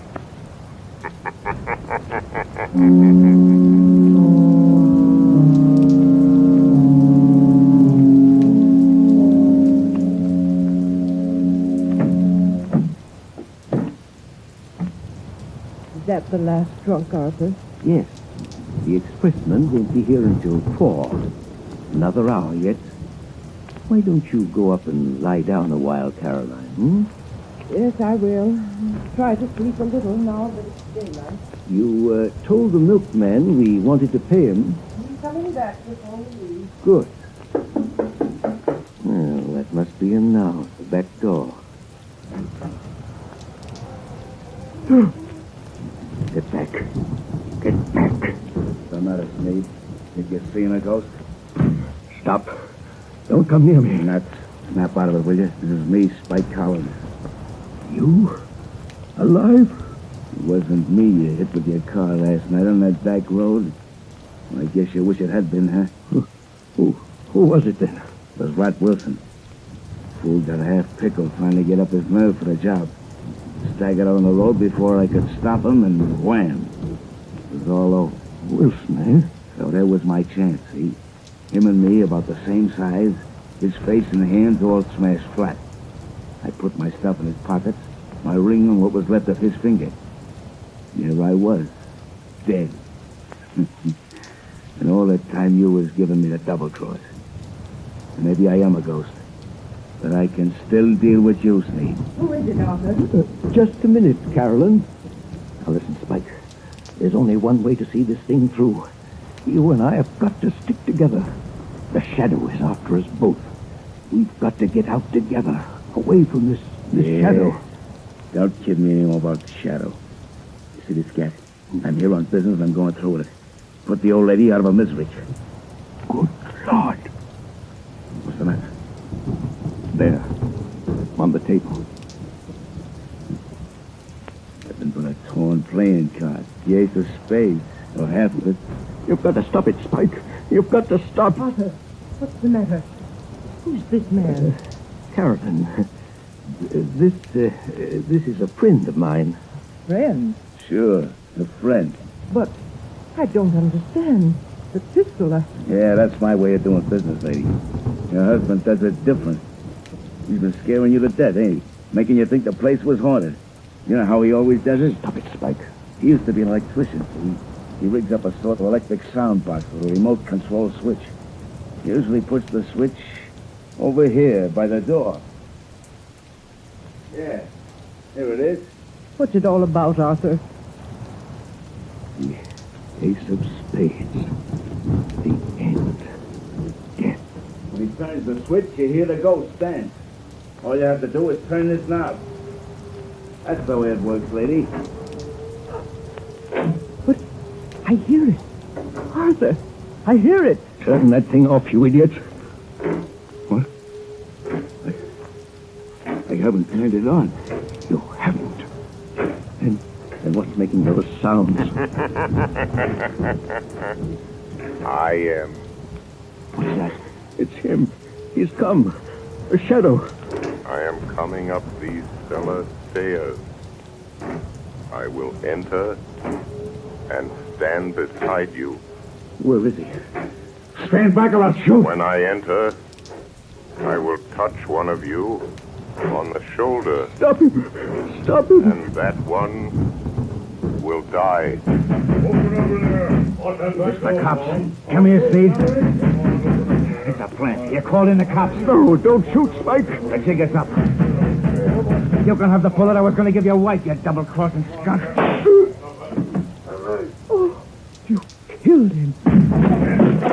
Come on, here we are. Go through that side room, boys. Okay. Stick him up. I got him. Now stand still or I'll break your arm. Now, hand over that gat. All right. I'm through. You win. Spike Collins. Wait. Spike Collins? I thought he was...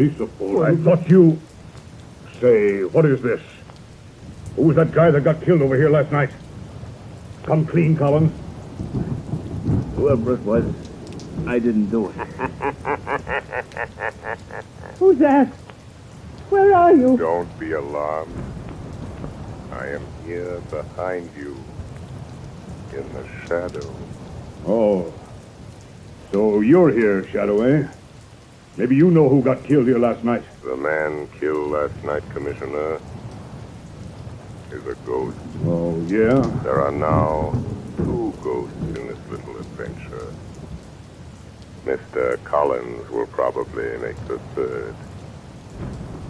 You really should believe in ghosts now, Commissioner. And in shadows.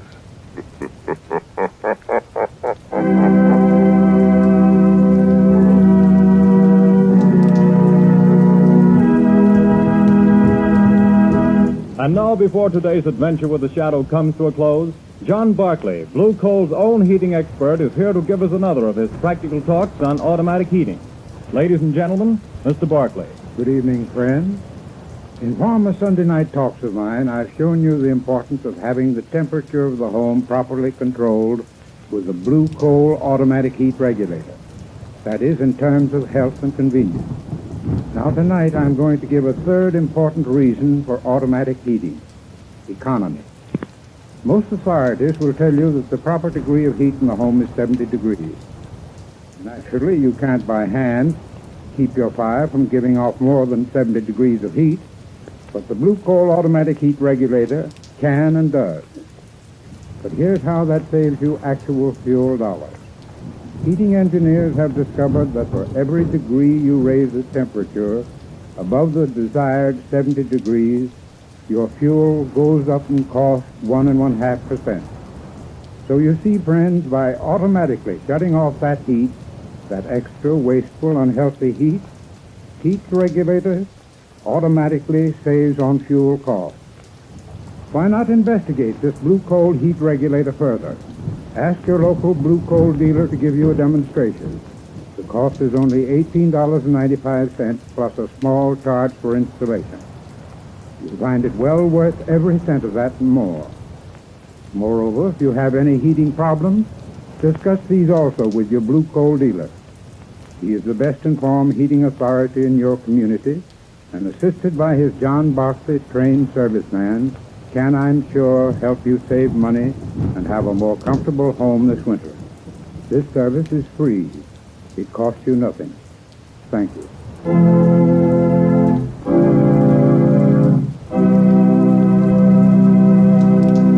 The Shadow adventure you have just heard is copyrighted by the Shadow magazine. The characters in this story are entirely fictitious. Any similarity to persons living or dead is purely coincidental.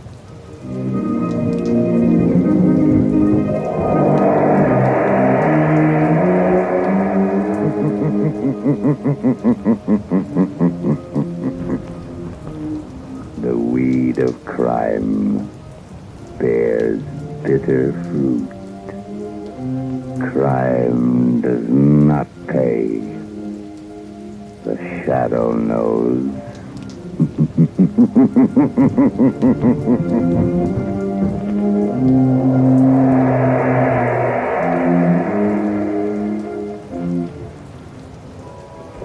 Extra!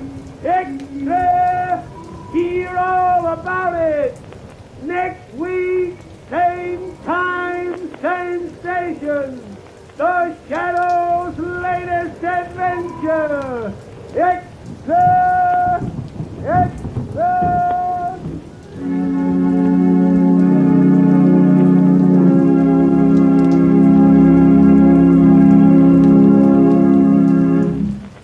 Your announcer, Arthur Whiteside.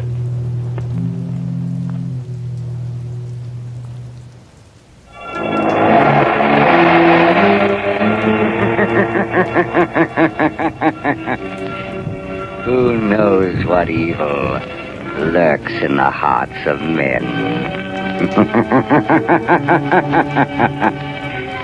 The Shadow knows.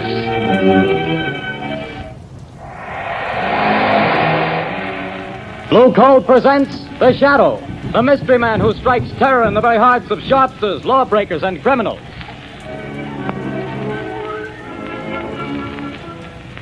Ladies and gentlemen, when you hear the Shadow's blood-curdling laugh, you can be sure that exciting entertainment will follow. And here's something else that you can be sure of. When you buy Blue Coal, you're getting the finest of Pennsylvania hard coal. The harmless blue coloring that identifies Blue Coal is your guarantee of clean, even, safe, dependable heat all winter long. So don't take chances. Insist on Blue Coal. Ask for it by name. Phone your order to your nearest Blue Coal dealer tomorrow. And be sure to hold on for John Barclay's important message at the end of this program.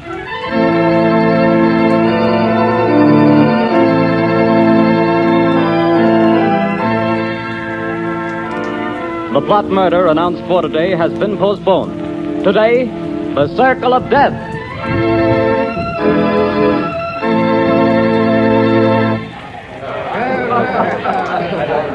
Oh, Jack, what a delightful show. What a wonderful way to start our honeymoon. Darling, when it comes to shows and girls, I'm a swell picker. Now watch me pick a nightclub. Oh, taxi! Hey, taxi! Darling, I think you're wonderful. I've never had such a marvelous time in my life. Hop in, honey.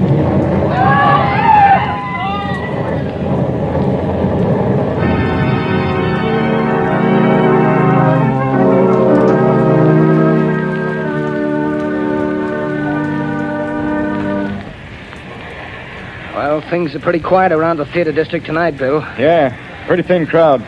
I don't blame folks for staying away. After those 3 bombings and 15 people being blown to pieces, I wouldn't be here myself if it wasn't the commissioner's orders. Same here. Boy, has this town got the jitters. Commissioner Weston's hopping around like a cat on a hot stove. I hear the Midtown Association is going to ask for his resignation if he don't catch the nut that's scattering bombs around here like confetti on New Year's Eve. The guy that's pulling these jobs sure must have it in for a lot of people. Yeah, he's a real screwball if you ask me. Look at the way he's always sending warnings to the newspapers before he blows another batch of pedestrians to Hades. Yeah, and have you noticed? He always ends his notes by saying, I hate crowds. Yeah. Well, this is the time that crazy goof warned he'd set off another blast. Maybe his watch is slow. Things are going to pop if he pulls another job and kills any more people. Well, maybe all the cops have him scared off. Maybe. Maybe not. Bill, look at that car! Blown to smithereens!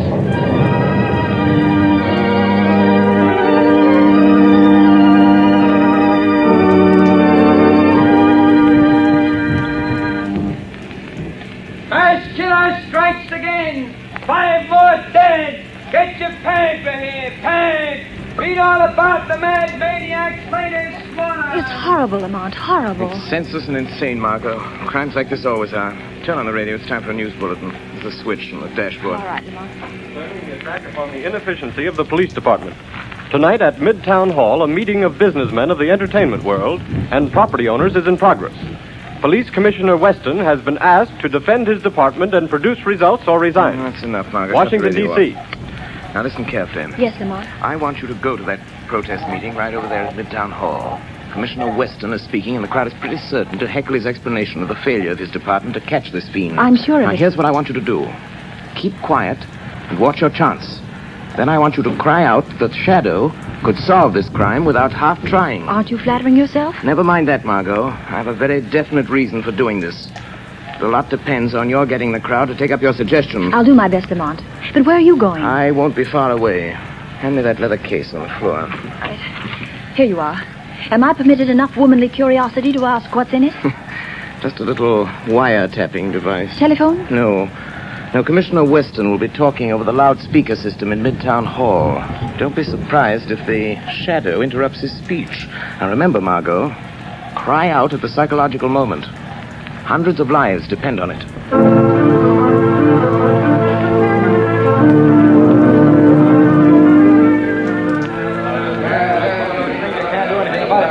We don't want alibis, Commissioner. We want action, Weston. Crazy man's making a fool of you, Weston. Gentlemen, as I have explained to you, every available resource of the police department has been thrown into catching this fiend. Our bomb squads have combed the city. Every known criminal with psychopathic tendencies has been rounded up and questioned. Not one fragment of a bomb has been found. No buildings have been damaged. No one person has been singled out for death. This is not an ordinary crime. We are not dealing with an ordinary criminal. Alibis! Alibis! We've had enough. 15 people dead. 50 injured, and you talk!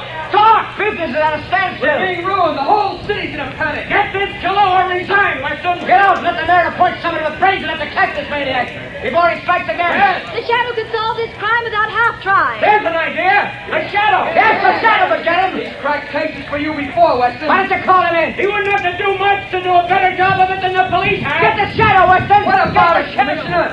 You've done nothing in 2 weeks. You're licked. Wait a minute. Hold on.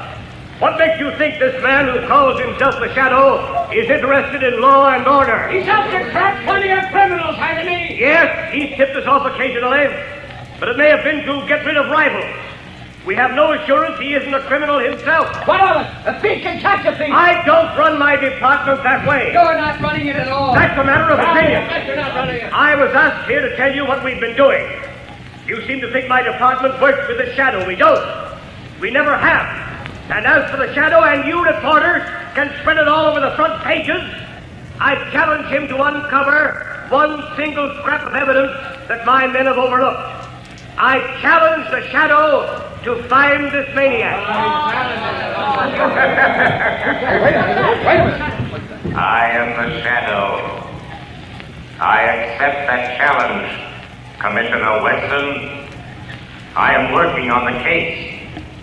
Gentlemen of the press, it will not be necessary for you to print the commissioner's challenge, but you can print this challenge to the arch-fiend behind this reign of terror. Print this, gentlemen. The Shadow will trap the mass killer if he dares walk through the Central Arcade during the rush hour between 5 and 6 tomorrow night. Remember, the Central Arcade between 5 and 6 tomorrow night. I dare him to come to walk through the Central Arcade.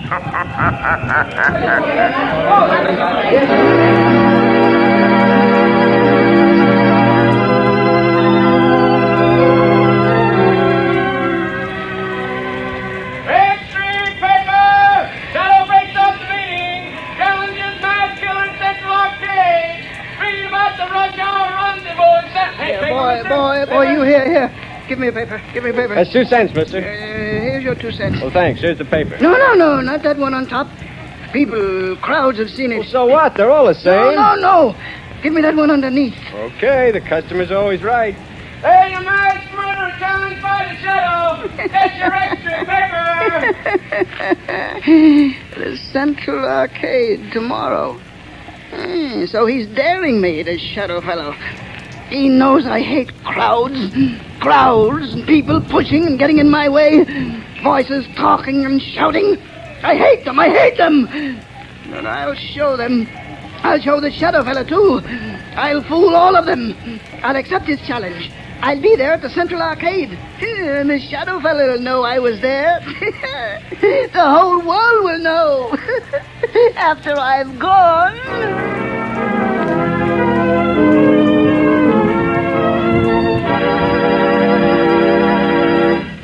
Your orders have been carried out, Commissioner Weston. Good. There'd better not be any slip-ups. 200 patrolmen are stationed in the neighborhood of the Central Arcade. 50 picked men of the plainclothes and bomb squad will be in the crowd. If there is a crowd. There'll be a mob after all the publicity. If I could get my hands on the Shadow, I'd wring his neck for this.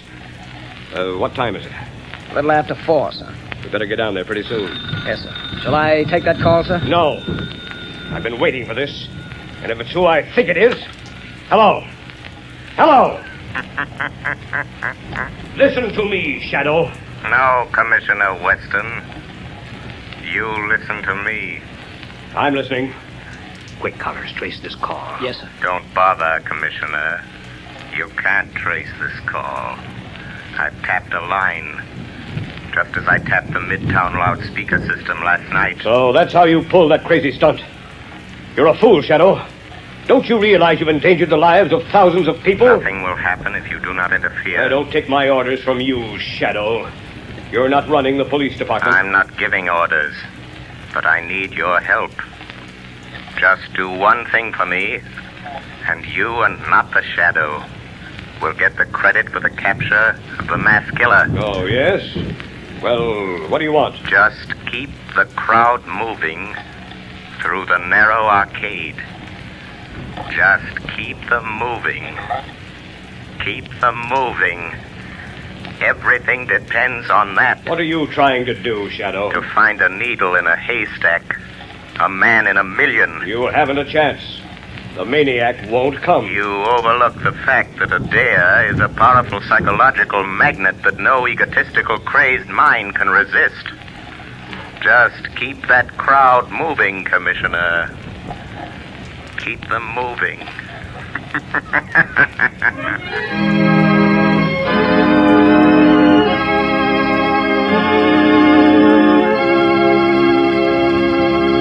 When you start figuring ways and means to save money for Christmas gifts, fuel is probably the last thing that comes to mind.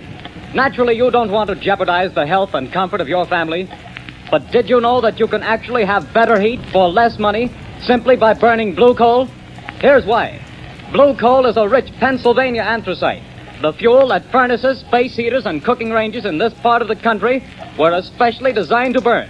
And while other fuel prices are advancing, the cost of anthracite is not. No wonder thousands of homeowners are switching back to anthracite. No wonder anthracite is the fuel that is used for cooking purposes on the nation's crack passenger trains. They've tested all kinds of fuel and found that anthracite is far more economical because it burns long, steadily, evenly, with minimum drafts and less attention. Now, the cream of all Pennsylvania anthracite is blue coal. It comes from the mines of the famous Glen Alden Coal Company. It's tested and retested for purity and uniform sizing. Blue coal is prepared especially for home use, and it comes in all domestic sizes: egg, stove, chestnut, and pea. So if you want clean, even, dependable heat at lowest cost, always order blue coal. Phone your nearest blue coal dealer tomorrow. You'll find his name listed in the Where to Buy It section of your classified telephone directory under the name Blue Coal.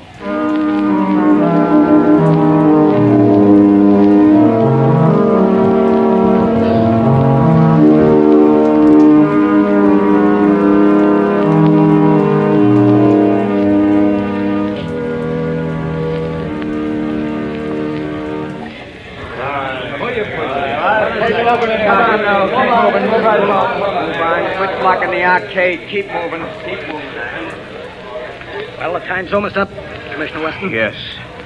2 minutes to 6. Oh, this is the longest hour I've ever spent in my life. Can you beat it, the way people have flocked here on the chance of seeing somebody else blown to bits by this maniac? Looks like the shadow was right. The way they've been swarming through this arcade. Yeah, and watching each other like a bunch of wild animals. You see what happened to that poor guy with the Christmas box? I nearly killed him before we got him out. All he had was a doll for his kid. I saw it. Well, the time's up, Commissioner. Yes. Thank heavens. Any orders, sir? Just keep the men on duty till this crowd thins out. They'll be going home now. Commissioner Weston, look. What is it? The maniac. He's been here. Look at this piece of paper. Where'd you get it? In the arcade. He must have dropped it. What's it say, Commissioner? Tell that shadow fellow I'll kill me a lot more people at 11 o'clock tonight.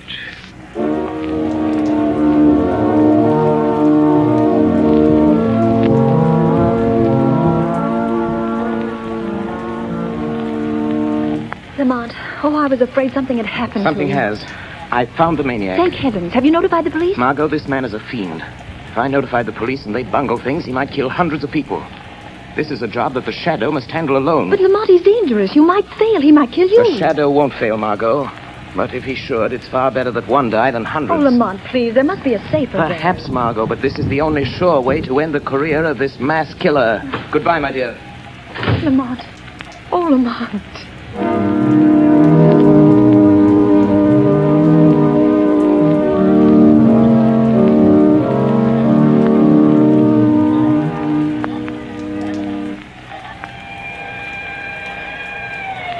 Look lively, Connors. Here comes the headquarters car. Yeah, it's Commissioner Weston's car.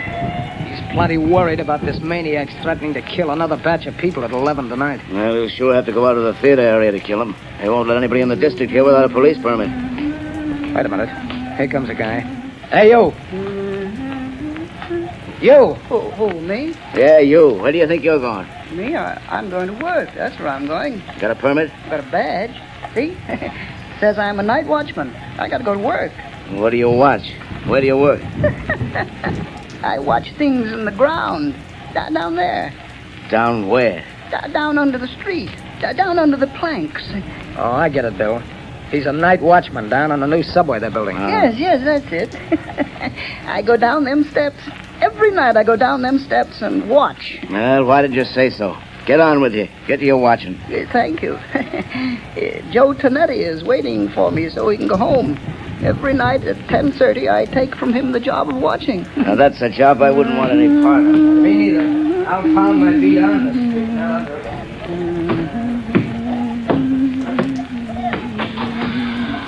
Oh, Joey Tonetti. Joey, you can go home now. I'm here to watch. Hey, what's the matter? You're half a big speakerback fella. You're 5 minutes late. I want to go home. Here's the keys to everything now. You watch out. Don't you go to sleep. The police don't want to let me come to work, but I show them the badge. You can go home now, Joey. I'll watch everything. Okay. See you in the morning. Goodbye. Goodbye.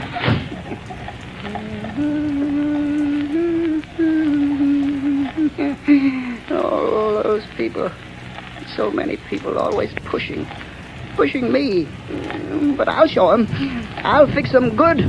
I'll kill him. That shadow fella, I'll show him too. Now I'm alone. All alone. Not quite, Anton Spivak. You are not quite alone. I am with you. Huh? Do you hear my voice, Anton? Sure. I always hear voices. In the dark, on the street, and here under the street where I watch every night. Yes, Anton. But you've never heard my voice before, have you? Well, maybe. I don't think so. What's different about your voice? It's the voice of the shadow. Oh, you're a pretty smart voice. How'd you find me? Hey, where's that shadow fella the newspapers talk about? I am more than just a voice, Anton Spivak. I am the shadow. You're the shadow? Yes. Where are you hiding? I am hiding under the cloak of invisibility. You cannot see me because I have clouded your mind, so you cannot see that which is here. How did you get down here in this subway excavation? I followed you down the steps. How'd you know where to find me? I picked you out of the crowd in the central arcade. How did you know I was the one? Your eyes showed me. I knew then how much you hate crowds. My eyes show you? Yes. You passed close to me as I stood in the shadows. Huh? The arcade is narrow. You didn't see me. No one saw me. But I saw you. How'd you find out my name? I followed you to the place where you live. I found out you work here, in the tunnels. Then you followed me here from my home tonight? Yes, Anton Spivak. All the way. Good. You're a very clever shadow. But you must go now and let me do my work. I ain't got much time. Now go quick before I get mad. You're plenty smart. I'm glad to know you, Mr. Shadow, but no, you have to go. Yes, I'm smart. But you're smarter. You bet. Let me stay. I want to learn. You can teach me things. Then maybe we can work together. You hate people, too? Yes. I hate crowds. Let me watch you and learn. All right. I'll let you watch. What are you going to do? Yeah, you just watch. What's in this shed? You see? Dynamite. Sticks and sticks of dynamite. Is this what you use to kill people with? Mm-hmm. Yeah. My precious dynamite. They kill the crowds I hate, see? Now, look here. Here's a stick of dynamite already fused. There's 1, 2, 3, 4, 5, and 6 sticks of dynamite to go with it. Now, you watch. See, Shadow, I tie them in a bundle. But how do you take that dynamite to the place where you killed all those people? It's a block away. How do you carry it? That's where I'm smarter than you, Mr. Shadow. Show me. I'll show you. Now, look, see, it's almost 11 o'clock. Now, here. You see this little hook? I hooked the dynamite to it. Then what, Anton? Wait, you hear that car overhead on the boards? Yes. Well, if the light is red, it will stop right over our heads. Now listen. There, you see? The light is red. Now I take this crowbar, and I go up this ladder.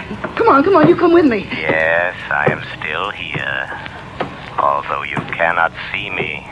Now you watch. I pry the end of this plank back, see?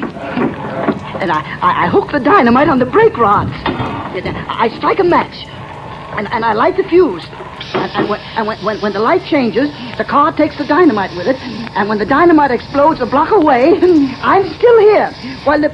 Oh, no, you put out the fuse. You've tricked me. And here is the dynamite. Oh, you took it off the car.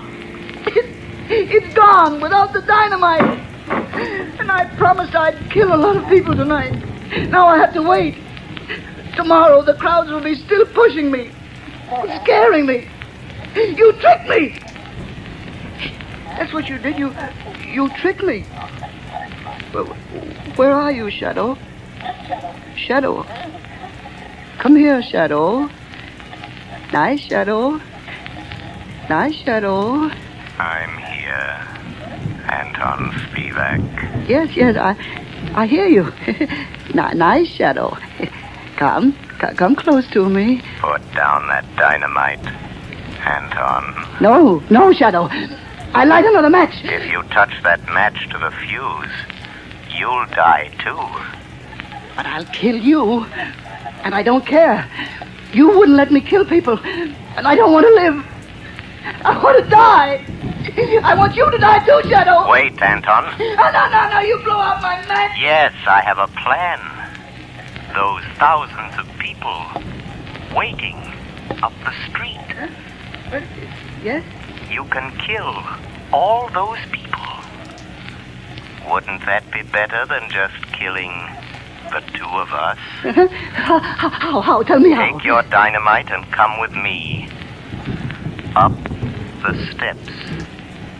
Up to the street. Oh, no. There's policemen out there. I saw them. But they won't see you any more than you can see me. No. They will see me. Hypnotize them. Huh? Hypnotize them. Look straight at them. Stare at them. And then they won't be able to see you. No, I'm afraid. Think of all those people waiting to be killed. Come. Just a few more steps. I am with you. You'll be safe. I'll try. All those people waiting to be killed. I'll try it. But don't you leave me, Shadow, or I'll light the fuse. I'm here, Anton Spivak. Look, there are the two policemen. Just stare at them hard as you pass, and they won't see you. All right, I'll try.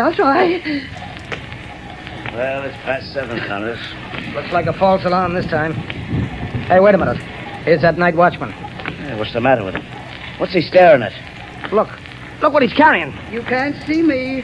Dynamite. Grab him. No. Take it away from him. Let me go. Hold it. No, I said no. I got him. It's a mass killer. No. Oh, he lied. He fooled me. He said you couldn't see me. No. Give me my dynamite. I want to kill all those people. Hold him. No. Here's Commissioner Weston. I got him. We got him. We got the maniac, Chief. Good work. Here, let me look at him. No. He tricked me. He said you couldn't see me. Where'd he come from? About a subway excavation, Commissioner. He's a night watchman. No, he tricked me. The Shadow tricked me. Oh. It was the Shadow. Yes, Commissioner Weston. The Shadow.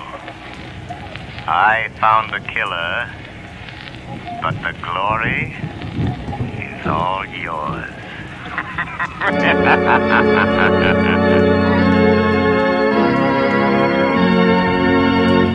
Before we tell you of the Shadow's next exciting adventure, here's John Barclay, Blue Coal's famous heating expert, with an important message I promised you. Ladies and gentlemen, Mr. Barclay. Friends, there are just 2 more days left in November.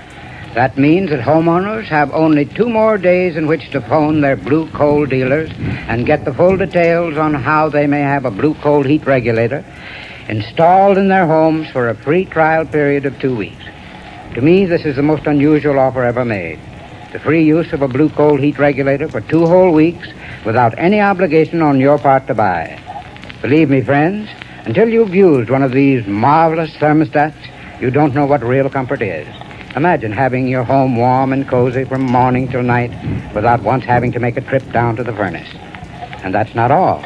You'll find you burn far less coal with this regulator, too. But don't take my word for it. See for yourself. Phone your Blue Coal dealer tomorrow. I thank you. Friends, for your own sake, do as Mr. Barclay suggests. Phone your Blue Coal dealer tomorrow and get full details of this amazing free trial offer. Prove to yourself what thousands of satisfied owners already know, that with a blue coal heat regulator, you get more uniform heat, more economical heat than the most expensive oil burner can give you. But don't wait. Phone your blue coal dealer tomorrow.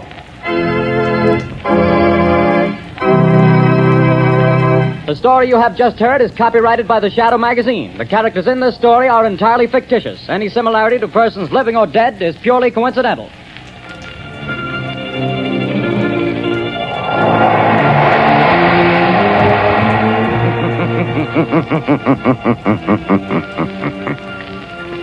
The weed of crime bears bitter fruit. Crime does not pay. The Shadow knows.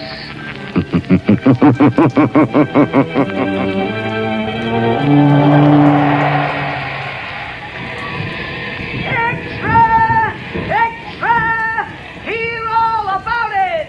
Next week, same time, same station. The Shadow's latest adventure.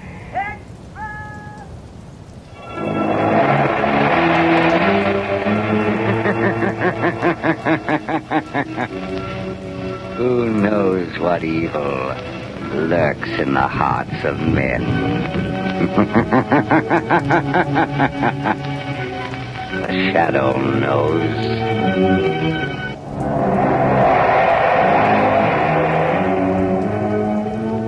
Blue Coal presents The Shadow, the mystery man who strikes terror in the very hearts of shopsters, lawbreakers, and criminals. Today, the Death Triangle.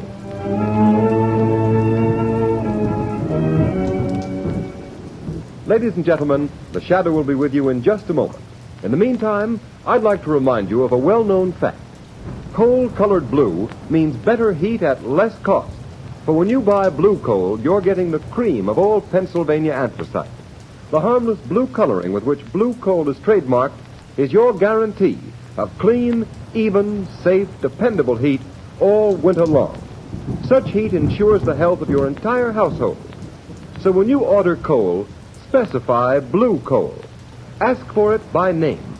Phone your order to your nearest blue coal dealer tomorrow.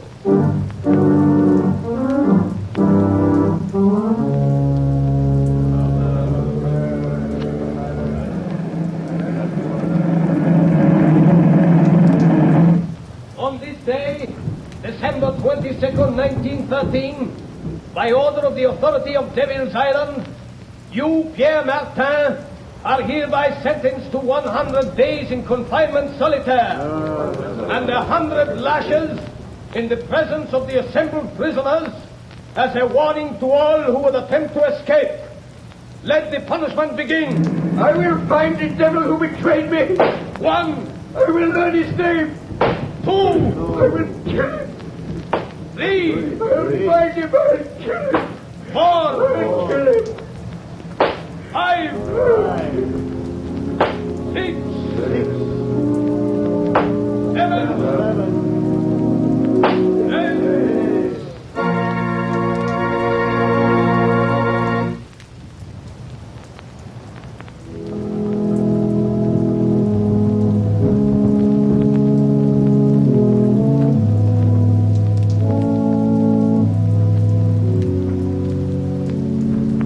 Ladies and gentlemen, we interrupt this program of organ music to bring you a special news flash from our affiliated press service. New York, December 12th, 1937. The Shadow has been found.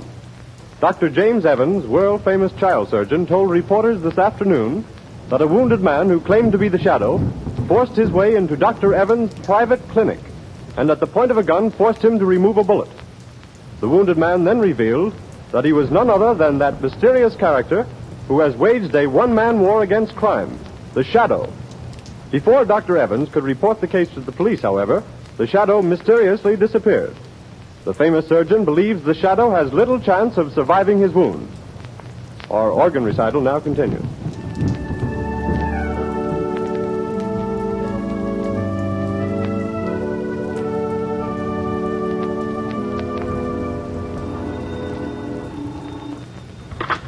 Hello? Dr. Evans speaking. Dr. Evans, The man you claim to have operated upon was a fake. The real Shadow has not been wounded. The Shadow? You are the Shadow? Yes, Dr. Evans. You don't seem surprised. I'm not. I've been hoping you'd get in touch with me. That statement I issued was false. False? Come now, Dr. Evans. A man of your high standing in the medical world does not issue false statements without very grave reasons. There was a very grave reason. I need your help. An old acquaintance of mine, Raymond Dubril, the financier, has received a death threat. Have him notify the police. No, he refuses to do that. Then let him take the consequences. Unless... Dr. Evans, have you also received a death threat? Yes, I have.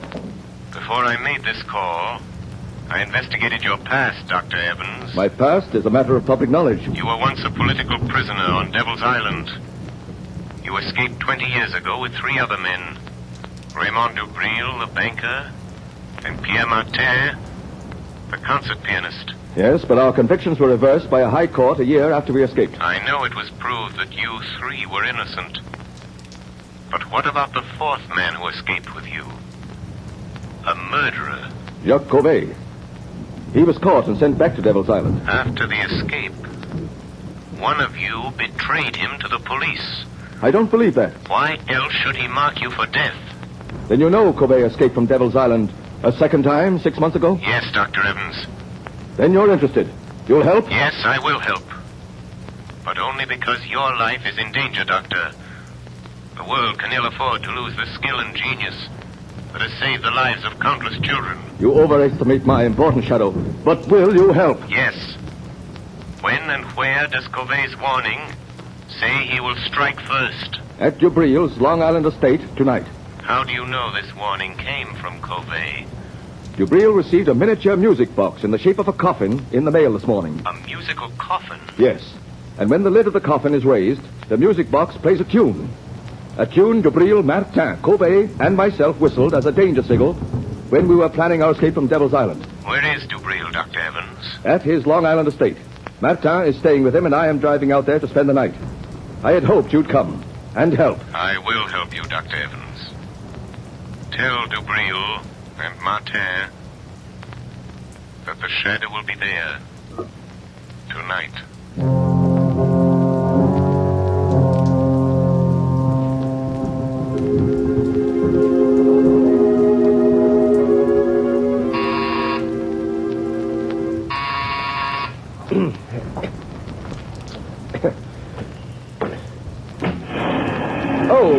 Good afternoon, Miss Lane. Is Mr. Cranston at home?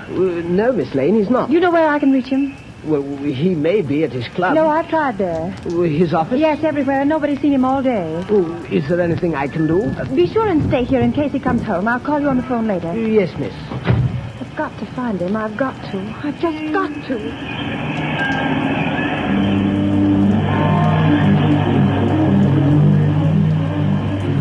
Find Lamont. Maybe Dr. Evans knows more than he told the newspapers.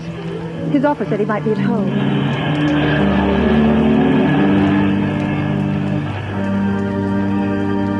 Number 33.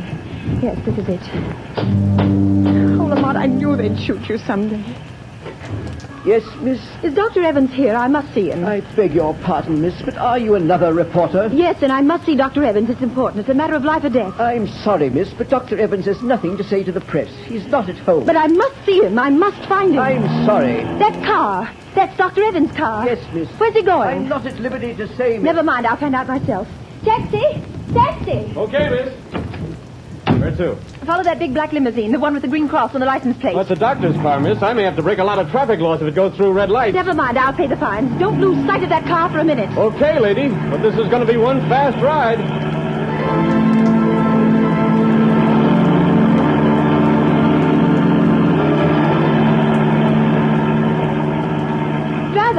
Driver, slow down. That car's turning in at that estate. What do you want me to do? Go through the gates after? No, stop here. Okay. Here's $5. Hey, thanks, man. I wonder if this is just a wild goose chase.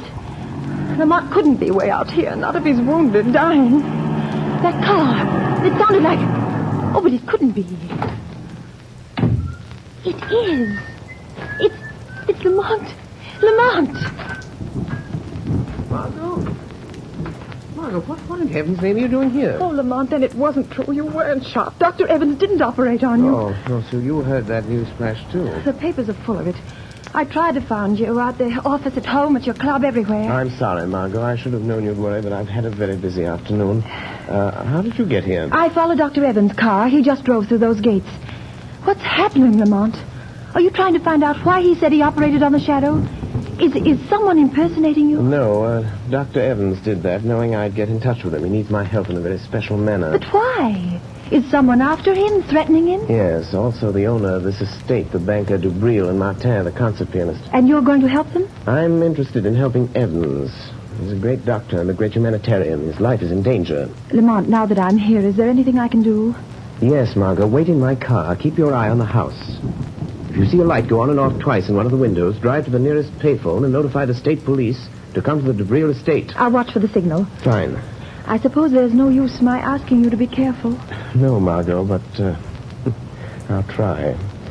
I'll try to avoid really putting Dr. Evans to the trouble of removing a bullet from the shadow.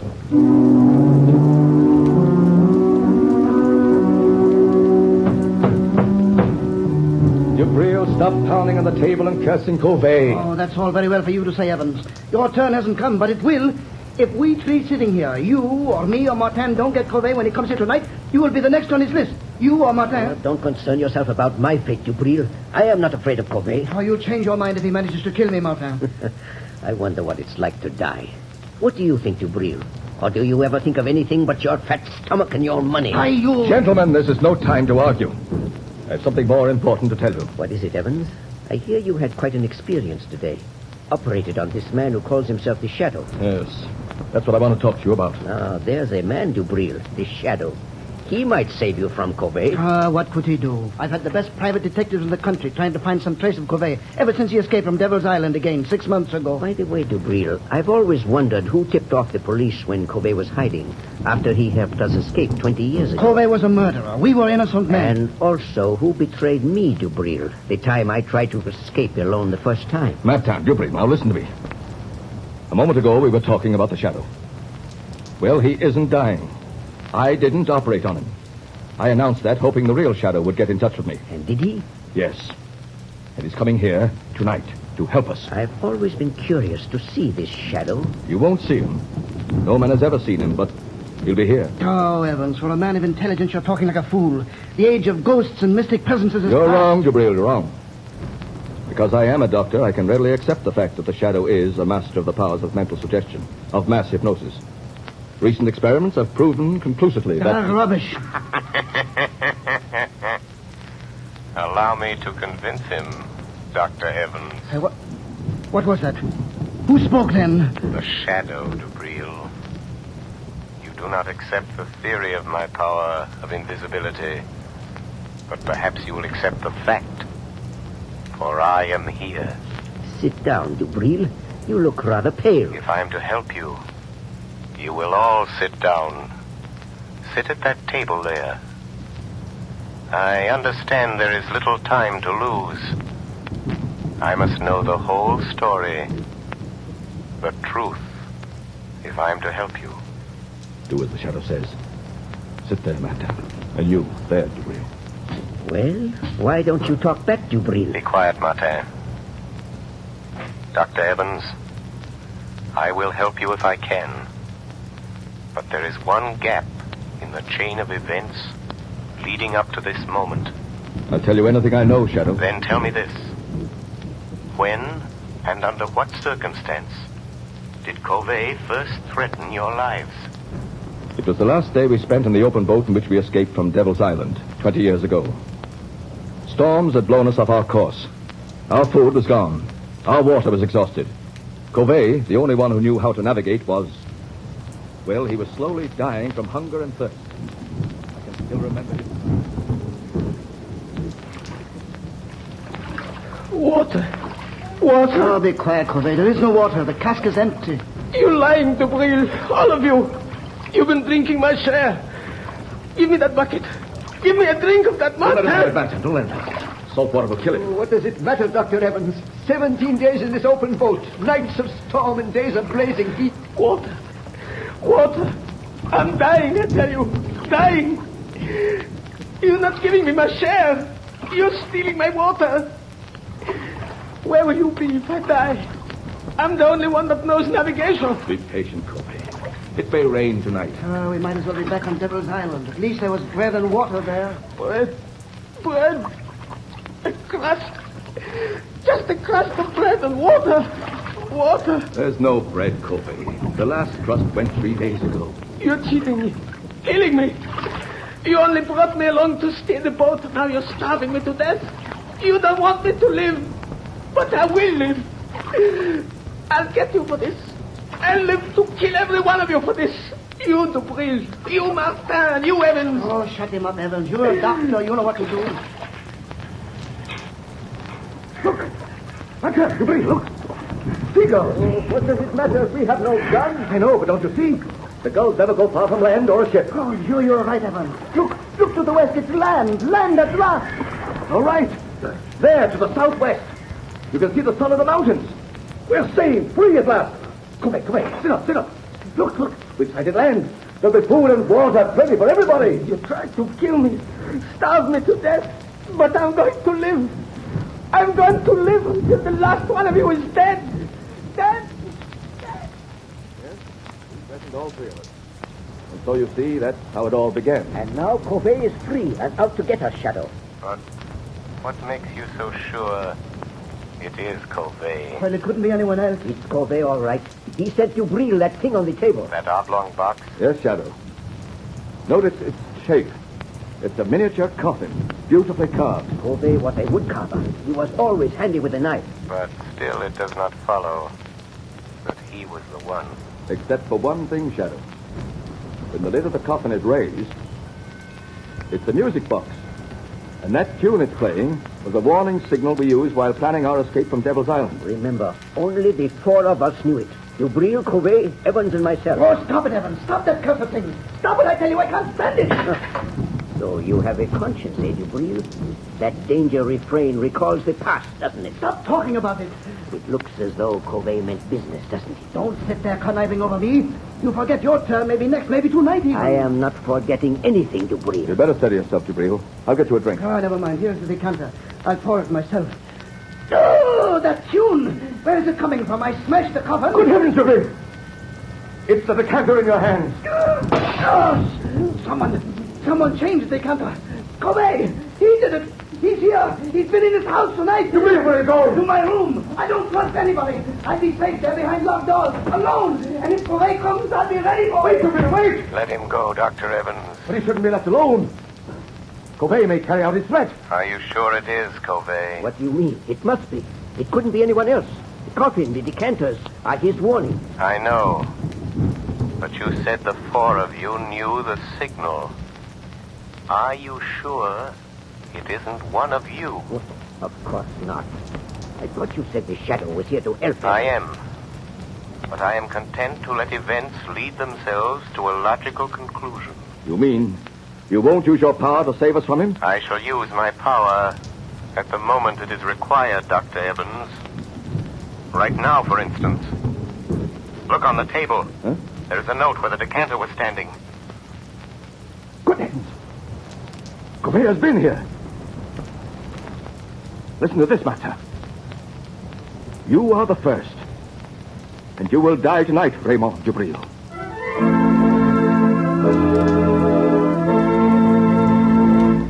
Ladies and gentlemen, the Shadow will return in a moment.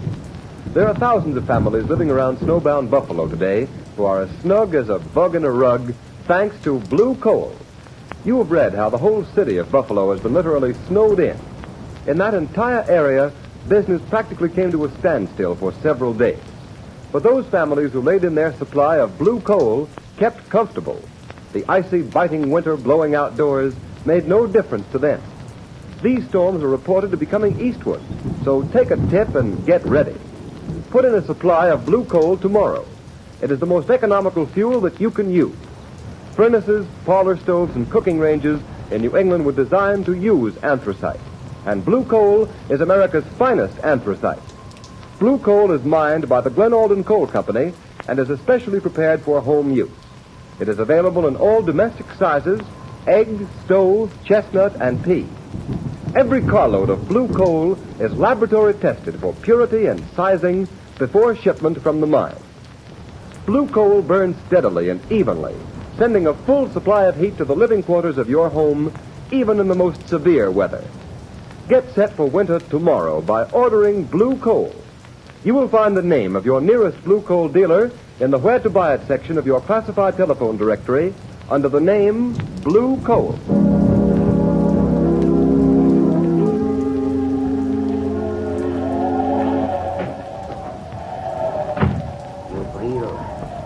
Dubril, wake up. I have come for you. So you've come, Covey. Oh, you poor deluded fool. Do you think I'd let you kill me in my sleep? I've been awake, waiting here in the dark for you to come. A little light helps. Though you've grown a beard since I saw you last, Covey. And your hair is gray. That gun in your hand won't save you, Dubril. If I die, I will take you with me. Listen, Covey. I didn't steal your food in the open boat. I swear it. No? You also betrayed me to the police. You told them where to find me. And I am not the only one you betrayed, am I, Dubril? You betrayed Martin the time he tried to escape alone, didn't you, Dubril? Yes, but what do you care, Covey? He wouldn't take me with him. But I did not betray you. Have you paid Martin for those 100 lashes and those 100 days of bread and water he got because you betrayed him? Oh, he doesn't know. He will never know it was I. Dubril, you remember how we passed the long days in that open boat throwing knives? Don't raise that knife, Covey. We got so good we seldom missed. I'll shoot if you move. But Martin was the best. You may shoot me, Dubril, but my knife won't miss. Oh, wait a minute, Covey. I will make a deal with you. Listen, Covey. You're out to get Evans and Martin, too. If you throw that knife, I'll shoot you and you will never get them. Oh, you would help me kill Evans. I know he's here in the house. Yes. I hate Evans and Martin, too. I will help you get them. So, you would betray Dr. Evans to save yourself, Dubril. The Shadow. Covey, don't be afraid. He's only a man. By some trick he can make himself invisible, but he's flesh and blood. Quick, lock the door. We'll deal with him first. He won't get out.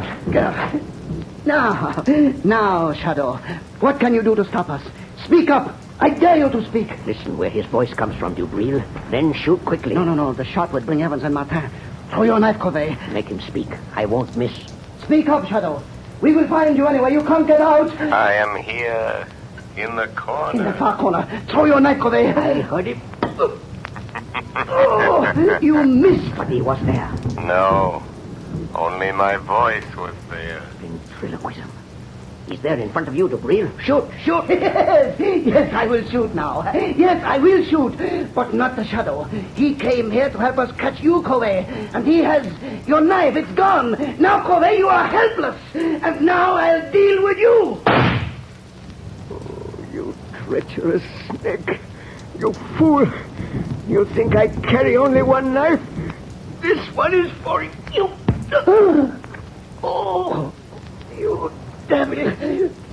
But I take you with me, Covey. Dubril, open the door. Dubril. Dubril is dead, Dr. Evans. Dead? Covey's kept his word. Where is he?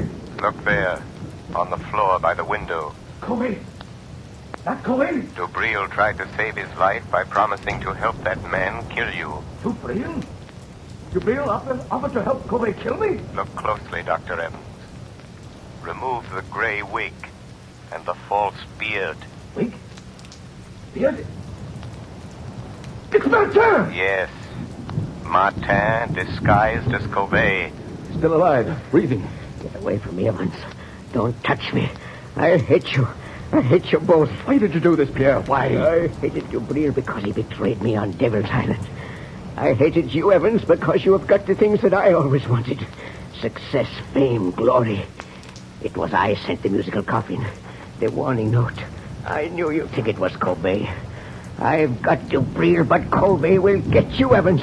He's after you. He will get you. He will kill you. He will... Martin! Stop breathing. dead. Yes, Dr. Evans. He is dead. You are quite safe now. You forget Covey. No, Dr. Evans. I knew, even when I phoned you today, that it was not Covey who sent the musical coffin. What? I knew it was not Covey. It had to be Martin or Dubril. Why didn't you stop them? Martin and Dubril were both criminals plotting to kill you. If I'd stopped them, your life would have been in danger as long as they lived, hating you always for having attained the things that life denied them. But you forget, Shadow. Covey may find me. Succeed where Martin fails. Never. I learned the whole history of all of you before I saw you. Yes? Everything, Dr. Evans. Your escape from Devil's Island after Dubril's betrayal of Martin that resulted in the 100 lashes, and his resolve for vengeance. And from the authorities at Devil's Island, I learned the truth about Covey's last escape. Yes, I see now. See now why he hated us. But what about Covey? You are safe now, Dr. Evans. Safe from Covey. The chain of logic is complete. 3 months ago, a bleached skeleton was found on a deserted beach at Trinidad. It has just been identified as the body of Covey.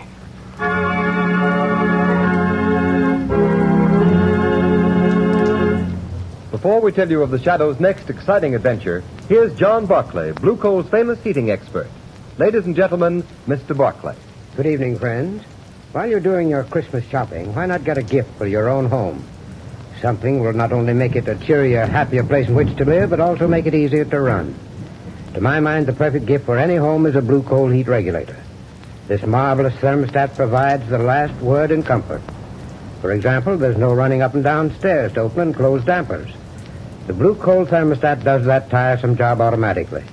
Keeps your home at just the temperature you want, from morning till night. It can be attached to any kind of heating equipment. Steam, hot air, hot water, even a parlor heater. And it'll give you more uniform heat, more economical heat than you can get with the most expensive oil burner. In fact, this Blue Coal heat regulator will completely modernize your present heating equipment. And yet it costs only $18.95 plus a small installation charge. You'll be amazed at the amount of fuel it saves you. So this Christmas, give your family the gift of a lifetime, a Blue Coal heat regulator. Your nearest Blue Coal dealer will be glad to give you complete information regarding it. Phone him tomorrow. Thank you, Ken Roberts. Thank you, Mr. Barclay. And friends, take Mr. Barclay's good advice. Make this Christmas a memorable one by having a Blue Coal heat regulator installed in your home. You'll save at small cost time and time again in fuel consumption. And you'll make your home a happier, healthier place in which to live. So don't wait. Phone your nearest Blue Coal dealer tomorrow.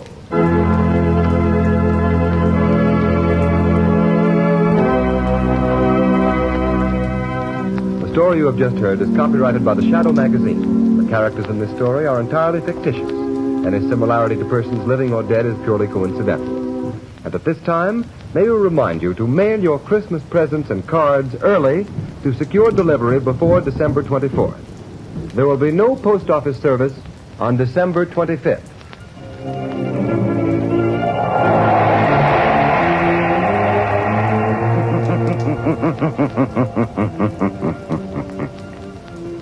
The weed of crime bears bitter fruit. Crime does not pay. The Shadow knows.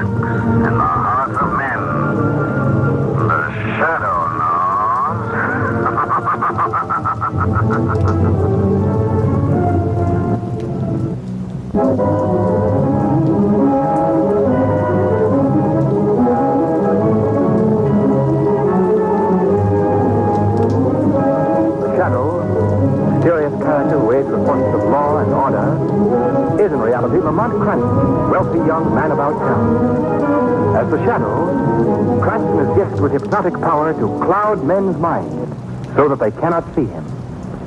Cranston's friend and companion, the lovely Margot Lane, is the only person who knows to whom the voice of the invisible shadow belongs. Today's story, The Voice of Death.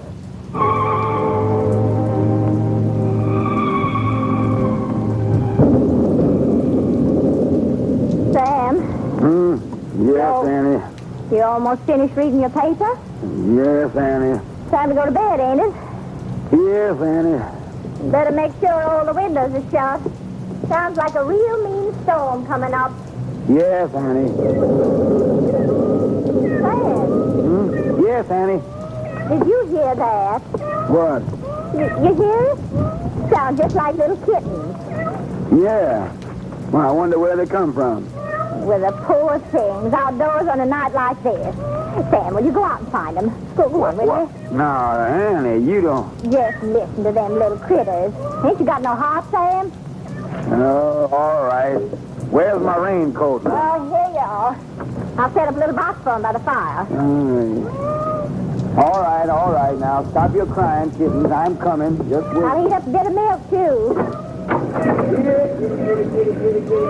Do you see him, Sam? No, not yet.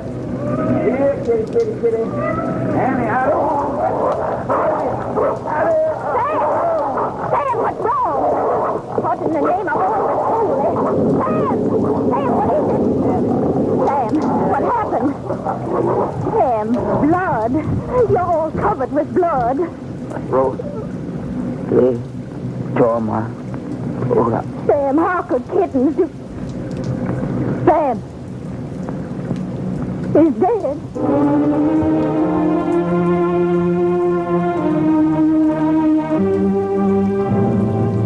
Well, I must say, Lamont, that we picked a fine day to go visiting. You want no secret, Margot? I'm your man. This whole thing is just an effect. Huh? A fact, eh? People always look for a mysterious atmosphere in the Louisiana bayou, so Mother Nature very obligingly provides for them. Oh, I see. Well, I must say that sunshine wouldn't make a great deal of difference. I don't see how it could ever penetrate those moss-laden trees. Much further to go, Lamont? I don't think so.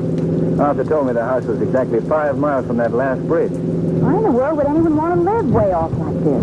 Well, the house has been in Arthur Whittington's family for many, many years, and Arthur, being a rather peculiar chap, I don't suppose it bothers him in the least. No. Forgive me for appearing dull, but I don't get it. Well, Margot, it's a long story. It began in college when we took a medical course together. I guess I was the only person in the whole school who really understood him. And why was that? Well, Arthur was a brilliant student, but he was also a highly sensitive lad, always imagining that people were making fun of him, laughing at him behind his back. Was there any reason for that? Well, yes, there was. It was his voice. He had the harshest sounding voice I'd ever heard. It cracked, it rasped, it did everything that a voice shouldn't do. Really? In fact, it was his voice that made him leave medical school. I don't follow you, Lamont. Well, it all happened one day in class. Arthur had prepared a paper, an excellent paper that he had to read aloud to the student body. Gentlemen, please. You may proceed, Mr. Whittington. Mr. Whittington, where are you going? Wait, why are you leaving the classroom? Well, he threw down his paper and walked right out of the room.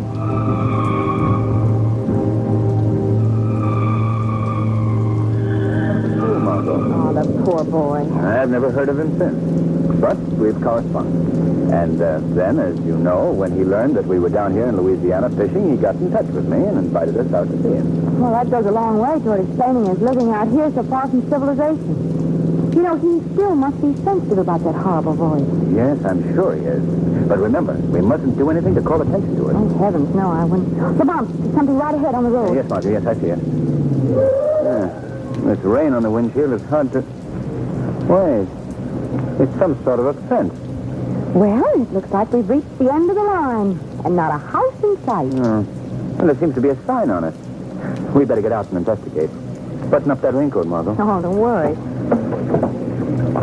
Yeah. It's getting so dark, you can hardly make the sign out. Here's your flashlight, Lamont. Oh, thank you. There we are. Well, Whittington Hall. Keep out. That's a nice welcome. Oh, I'm sure that doesn't mean that. Well, looks like we'll have to walk down this path to get to the house. I think I can just see it through the trees.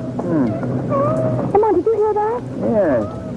Sounds like little kittens. Oh, the poor things out in weather like this. I'm going to find them. They seem to be under that bush. Here, kitty, kitty, kitty, kitty. Margot, you'll get so climbing around in that underbrush. Well, I'll have them just... Margot! Come on, quickly. Margot, what in the neck?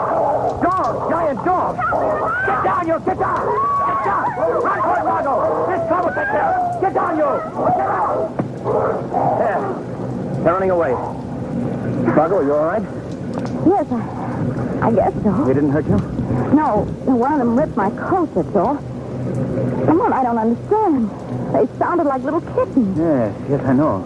Oh, what do you make of it, Lamont? I don't know. But one thing is certain. We're going back to the car and get my revolver.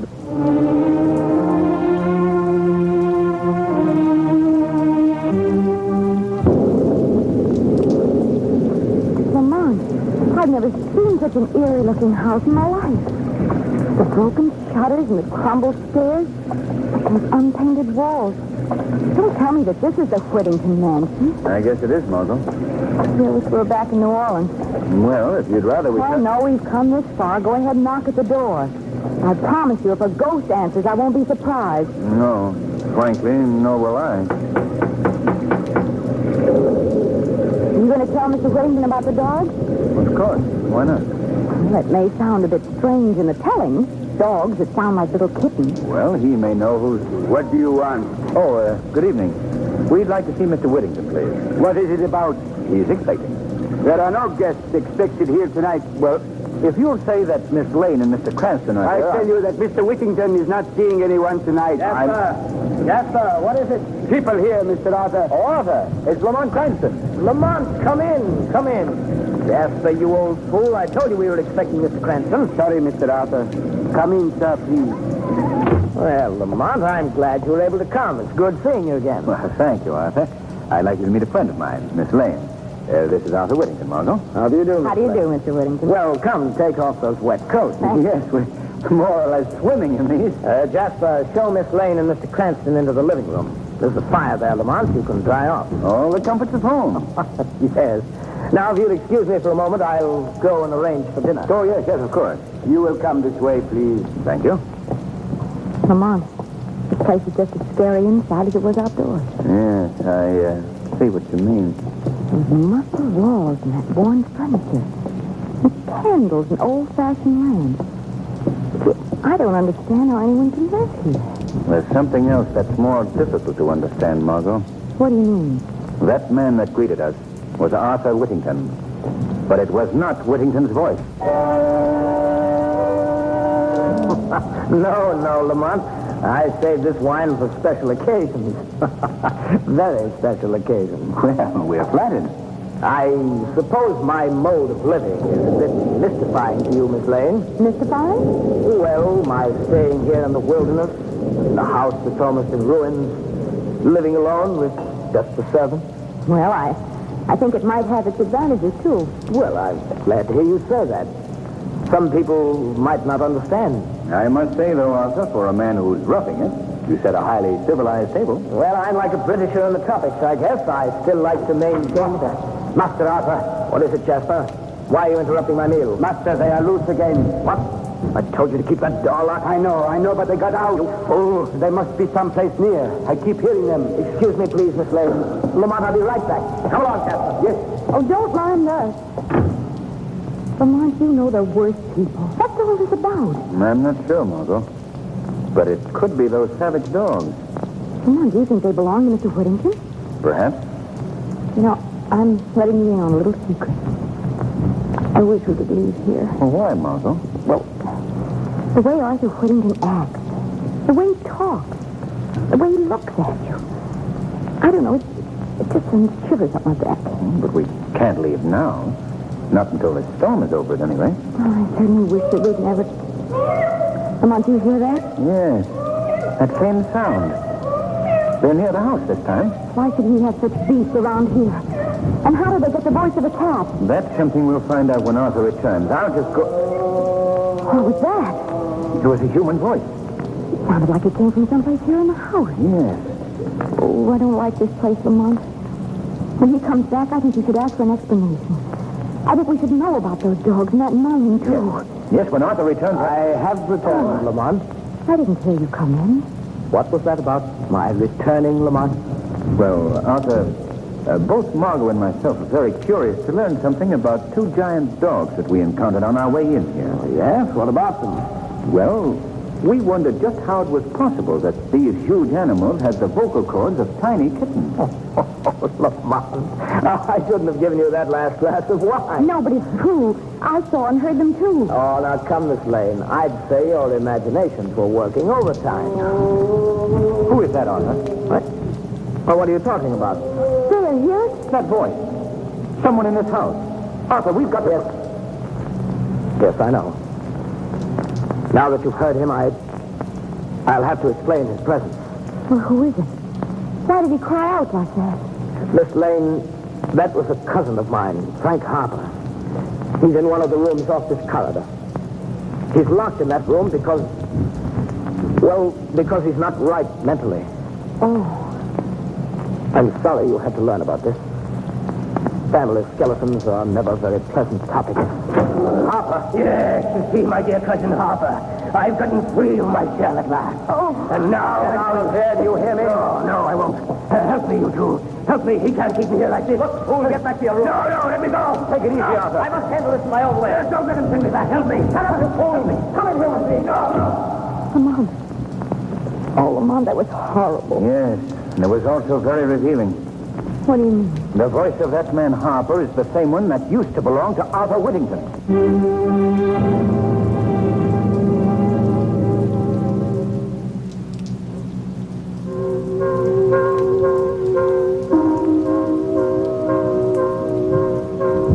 Lamont, what does all this mean? I don't know yet, Margot. Some way, somehow, that poor creature that rushed in here has been given Whittington's voice. Listen, the animals again. Yes. They're part of this thing, too. This mix-up of voices. Oh, Lamont, I wish we could leave here right now. We can't go now, Margot. Not until we learn what's behind all this. Lamont, what's happening up there? Sounds as if Harper's being beaten. Come on, Margot. We're going to that room. What are you going to do? I want to talk to that boy. Quietly, Margot. We must get down the hall without Whittington hearing us. Oh, what is he doing to him? Quiet. The room is right down here. Are you going in there? Not yet. Not until Whittington leaves.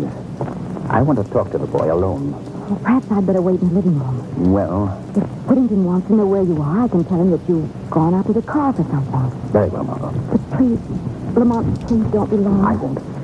The answer to this mystery will be found very quickly by the shadow.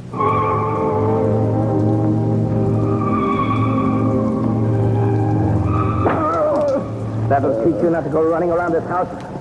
Now you stay here and be quiet, understand? Either to obey me in the future. Good night, my dear cousin.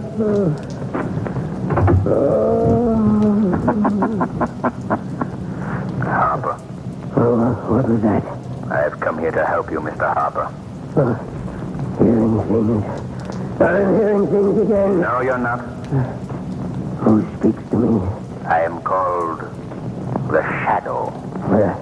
I see no one. I'm standing right here beside you. But you can't see me because I've used my hypnotic power to cloud your vision. I don't understand. Listen to me, Harper. I'm here to help you get out. But first, I must learn something from you. You'll help me? Yes. But tell me, why are you here? Why has your cousin kept you locked in this room? He's jealous of me. He always has been. How did he get you into this house? I came to visit. Just like that couple I saw in the dining room tonight. But I never got out. They never will either. Why do you say that? He will use them just as he used me. For his devilish work. Why was your cousin jealous of you? My voice. Yes? What about your voice? I used to have the voice that Arthur has now. I knew it. What did he do? How did he accomplish this transference? Came to my house one night. Had dinner. Then I felt drowsy. I'd been drugged. Yes, then what happened? Well, when I came to, I was in his laboratory. He has a laboratory here in the house? Yes. I was strapped to a table. I fought to get loose, but it wasn't any use. Then he clamped an ether cone on my face. I passed out. And when you came to? When I came to, it must have been days later. I had his voice, this horrible voice of his, and he had mine. And you've been kept prisoner here ever since? Yes, always in this cell. In this same cell. Even the dogs get out, those savage dogs that he gave the voices of little kittens. Oh, I see. That accounts for the dogs. Well, I promise you this, Mr. Harper. You shall be free to leave this cell of yours after tonight.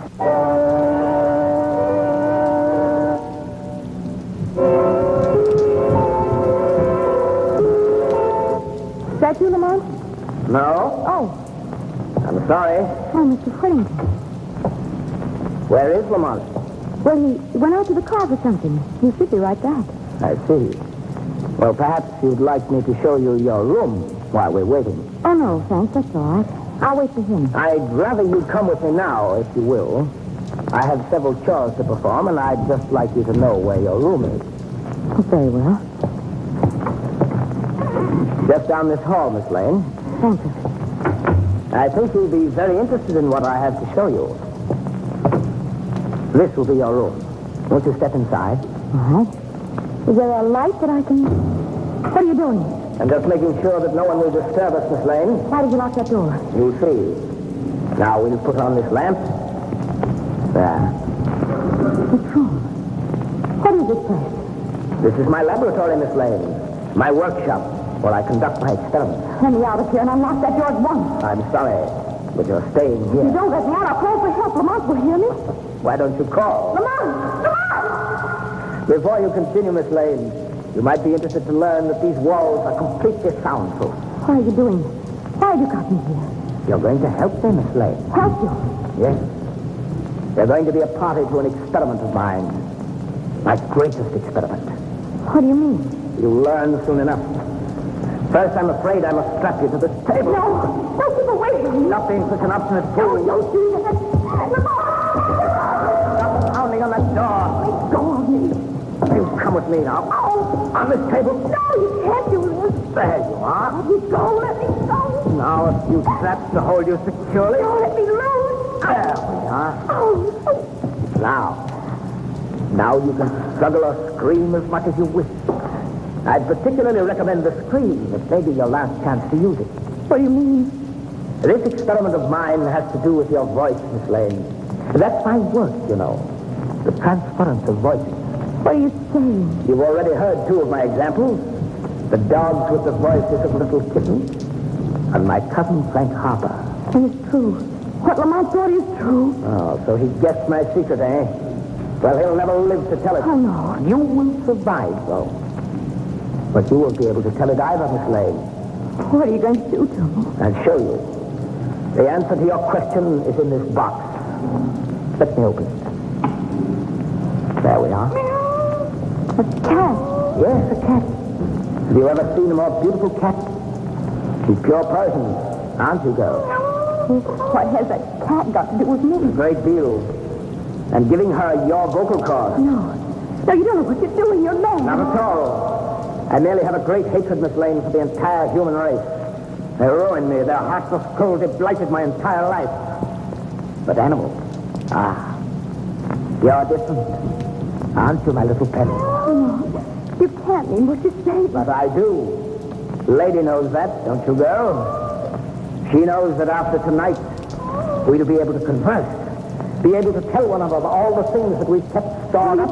You can't do this. And you, Miss Lane, as befits your sex, you will have the vocal cords of a cat. No. No. Now I think we can proceed with these. No, keep away. Keep away. There will be no pain. This ether will take care of that. Are you ready? No, please. No, she isn't ready, Mr. Whittington. Who is that? Who spoke? I spoke to you. Who are you? I am called the Shadow. Don't try to find me. I've made myself quite invisible to your eyes. What are you doing here? Why are you interrupting my work? I've come to put an end to your work. I'm here to free that young woman. Oh, no, you won't. I'm not frightened by someone I can't even see. Put down that ether. I'm going ahead with my work. No. You may not be able to see me, Mr. Whittington, but I think you'll feel this. Why, you... Now I'm releasing this girl, and then I'm holding you until I can get the police out here. They'll be very interested in your experiment. You think you can keep me here, do you? The light, put out the light. Now, Mr. Shadow, I am invisible too, and I'm getting out here right now. Stop it. He's going through those cases. Come back here, Whittington. Come and get this Shadow. Come on, Margot. He's not getting away. There he is, crossing the lawn. He's evidently trying to get to our car. Look, Margot. Those two figures running after Whittington. It's the dogs, the giant dogs. They're chasing him, Lamont. Oh, they're tearing the pieces. Whittington, look out. Oh, Lamont, can't you do something for him? I'm concerned with doing something for you, Margot. They'll have to spot you. Quick, back in the house. Oh, they're coming at us, Lamont. I'll never see him. All right, you stand still, Margot. Don't move. I'll take care of them.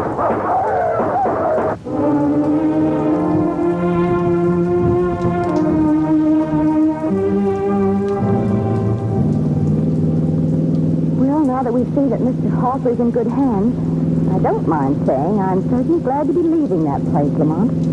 You do know such interesting people. Well, you can't say they're dull. No. Did you tell the police about the dogs?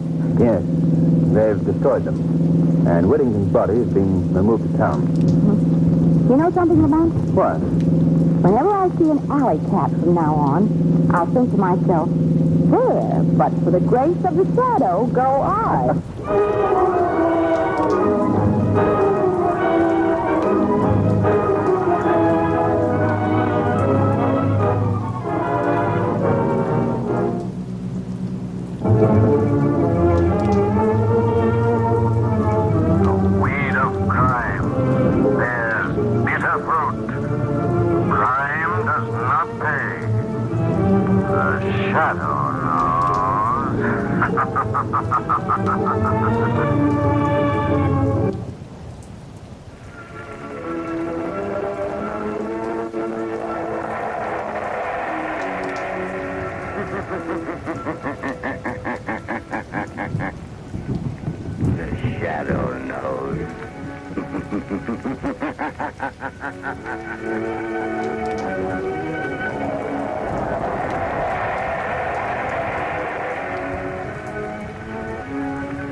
Presents The Shadow, the mystery man who strikes terror in the very hearts of shopsters, lawbreakers, and criminals.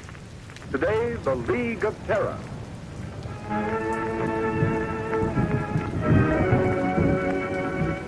Ladies and gentlemen, The Shadow's exciting adventure starts in just a moment. But first, I'd like to ask you homeowners a question. Do you want to cut down winter colds, protect your family's health during this dangerous winter season? Then burn blue coal for clean, safe, healthful heat all winter long.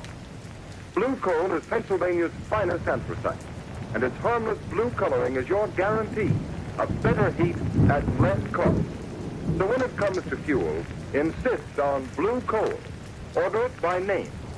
Your nearest blue coal dealer will be glad to send you a trial ton. Phone him tomorrow.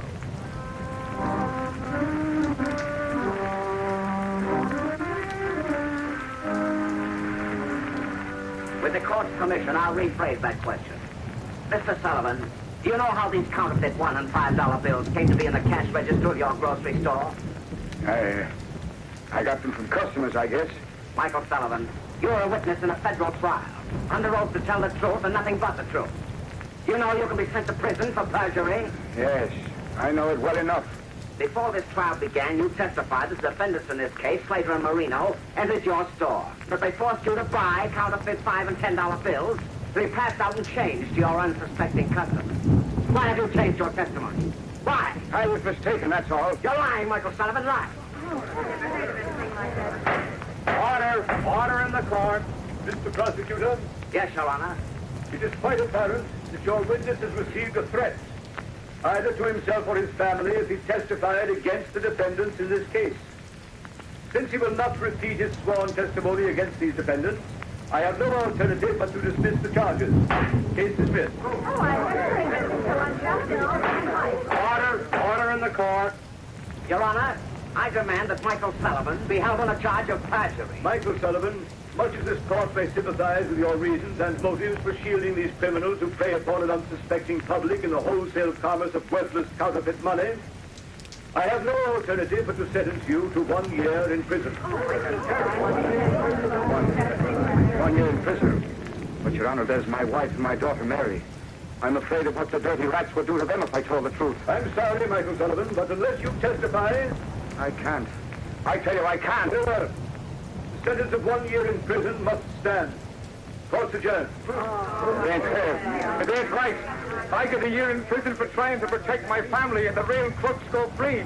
Look at them walking out of court free as the air to go on with their dirty business. Yeah, it's a good thing for his daughter Mary that Sullivan took my warning. Come on, let's get out of here. Okay, boss. Lamont, of all the unfair, unjust sentences... I know, Margot. It seems cruel, harsh, but our whole legal system is being undermined by violence and intimidation of witnesses. Isn't there something you could do, Lamont, some way of helping Michael Sullivan? Sullivan isn't the only one who is suffering from the operation of this counterfeit ring. Small businessmen, shopkeepers, poor people who can't afford to get bad money. A counterfeit dollar bill probably means the difference between eating and not eating to a lot of those people over in Sullivan's Street. Exactly, Margot. This is operating among the poor people who can't defend themselves. Lamont, are you going to another case as the shadow? Well, later perhaps.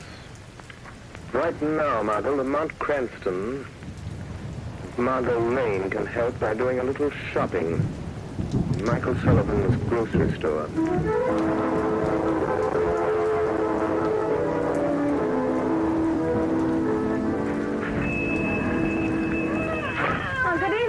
Giovanni? Miss Sullivan. How's little Maria? Oh, she's sick. All the time she cries. Oh, what's the matter? I don't know. The doctor he says she don't get enough to eat. I don't know. I'm sorry. Oh, it can't be helped, Miss Sullivan. Oh, I'm mighty sorry they send your papa to jail because he won't talk now. Father would have talked. He ain't afraid. Not for himself. He was afraid of what they do to Mother and me. How is your mother? Not so well. She's been sick all along, and now with Father in prison. She can't understand it. I'm afraid for her. She's so sick. None of us don't understand. We're all afraid. Well, I'm not. I've got Father's gun here under the counter. And if any of that counterfeit gang comes around here again, I won't depend on the law to protect me. No, Miss Sullivan. You can't fight them. They're too many. Well, there'll be a couple less if they bother us again. Hush, Maria. Oh, hush, your baby. No. Miss Sullivan, you have so much trouble. I don't like to bother you, but what is it, Mrs. Giovanni? The landlord, he say that $5 bill that Mr. Sullivan gave me, it's no good. He say I got to pay the rent and put the money or get out. Look, he give it back to me. Another counterfeit bill, huh? I'm sorry, Mrs. Giovanni. Give it to me. Here's a good bill. At least I think it is.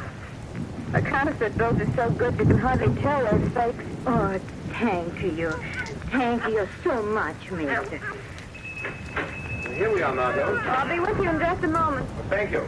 If you hear of anyone else who has any of these bad bills Father had to give out, let me know, Mrs. Giovanni. I'll make them good if it takes every cent we got. Oh, bless you, miss. Well, goodbye. You be mighty careful, Miss Sullivan. I will, Mrs. Giovanni. Good night. Good evening. What do you want? I think a couple of cans of corn and string beans. And a loaf of bread. And some butter. You're strangers in this neighborhood? Yes, and get some peaches. Yes, 2 large cans of peaches. Strangers don't come way over here in this section to buy groceries. Who are you and what do you really want? Miss Sullivan, put away that gun. You're a courageous but a rather foolish young woman. Well, maybe so. But I got only myself to think of. I'm not like Dad, afraid because he had a family. Please, Miss Sullivan, we're not members of the counterfeit ring that's been terrorizing your father. How do I know that? If we were members of that ring, Miss Sullivan, you would have been shot long before you could get that gun. It's very obvious. Well, what do you want? For appearance's sake, in case this store is being watched, you'd better give us the groceries we ordered. All right. What was it now? Corn, string beans, and peaches. Here's the corn. Who are you? Newspaper reporters or the police? Would you like to save your father from that year in prison? Yes, anything. It's killing my mother, but... There's a man watching the store across the street in the doorway. I expected as much. Who are you? How can you save my Get the father? groceries. Yes, Now the other things. Keep moving. But listen to me. yes, sir. You're a brave girl, Miss Sullivan, but your life won't be worth one of those counterfeit bills unless you use your head. What do you mean? Do you know enough about this counterfeit ring, how they operate, who they are, to make them fear you will talk? Know how they operate, but Slater and Marina are the only ones who ever came here. Slater and Marina will be out of the picture for the present. Don't stand there. Get me things, anything at all. Make a package. My father never saw anyone else either. None of the big shots. I'll put this stuff in a paper bag. There's 2 men in that doorway across the street now, Lamont. Let me know if they start this way. Now, Miss Sullivan, I can't tell you who I am or exactly why I'm here, except that I was in court today. I want to help you. I can if you're willing to take a great risk to help your father. I'll do anything for Dad. If I don't get him out, I'm afraid my mother'll die. If I only knew who's behind Slater and Marino, who's that boss? You can find out. But you know what happens to those who know too much. I'll take that risk. How can I find out who they are? By pretending to know more than you do. I don't understand. Those men across the street will undoubtedly come in here in the minute we leave. They'll question you. Pretend you know how they operate. Yes? That you want to be paid to keep quiet. The chances are they'll take you to a higher up. Maybe not the ringleader, but someone who knows the real leader. But Lamont, they'll kill her. Not until they find out how much she knows and who else shares that knowledge. Anyhow, I don't care. It's only fair to warn you. You're taking a desperate chance. What have I got to lose? They'll probably try to put me out of the way anyhow. The whole neighborhood knows how I feel about them. I said I'd kill them for what they'd done to my father if I ever found out who they were. Those men are starting this way. You've got to go, Miss Sullivan. Better think over what I've said before you act. Oh, no, I'll do it. My mind's made up. Come on, Margot. Lamont, aren't you letting that poor girl take a terrible risk? Margot, that girl was marked for death before we came here. What are we going to do? Look, Lamont, those men, they're going in the store. Margot, get a taxi and get out of this district. Be sure you're not followed. Go to my office and keep the shortwave radio tuned in on the band I was using. All right, Lamont. But won't you tell me what you're going to do? There's no time, Margot. I've got to see where they take her. From now on, the fate of Mary Sullivan is in the hands of the shadow.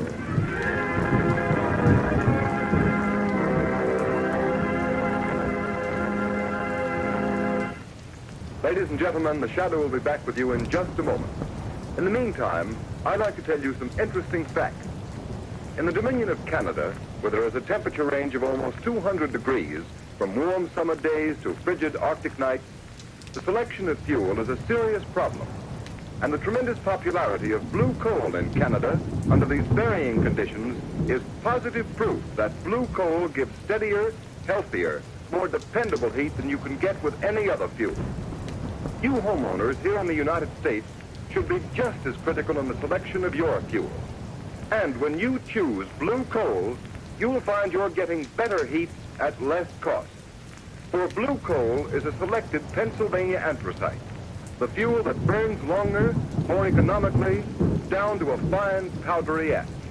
What's more, anthracite is the fuel that furnaces, parlor stoves, and cooking ranges in this part of the country were especially designed to burn. And the finest anthracite in America is blue coal. It's mined by the famous Glen Alden Coal Company, and every carload is tested and retested for purity and uniform size before shipment. Blue coal is especially prepared for home use. It comes in all the popular domestic sizes: egg, stove, chestnut, and pea size. So solve your problem of home fuel selection by placing your order for blue coal tomorrow. Ask for it by name. Phone your nearest blue coal dealer the first thing in the morning. You'll find him listed in the Where to Buy It section of your classified telephone directory under the name Blue Coal.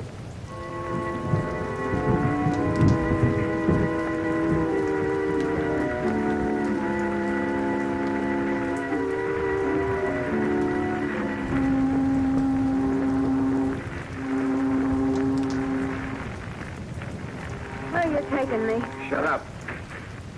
Get in, kid. Sit down and keep quiet. Come on, get up, sister. Here, I'll take the blindfold off your eyes. Why'd you bring me down to the waterfront? I do as I'm told. You better learn the same thing.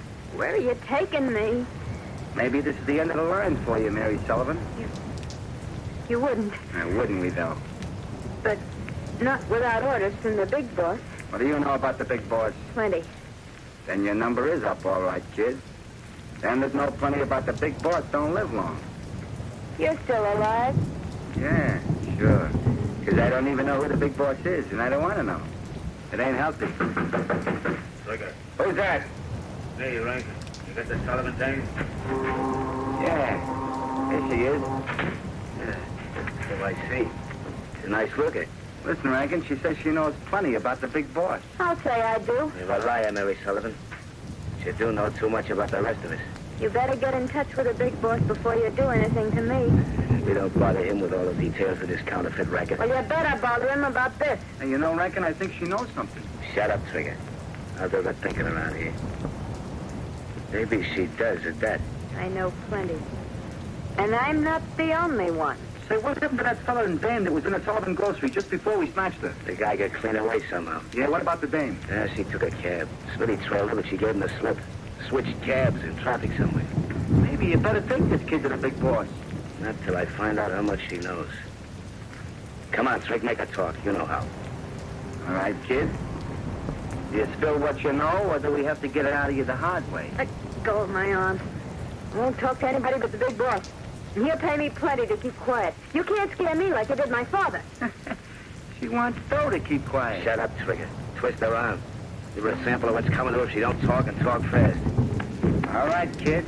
You asked for it. No, I won't. Hey, you dope. She's fainted.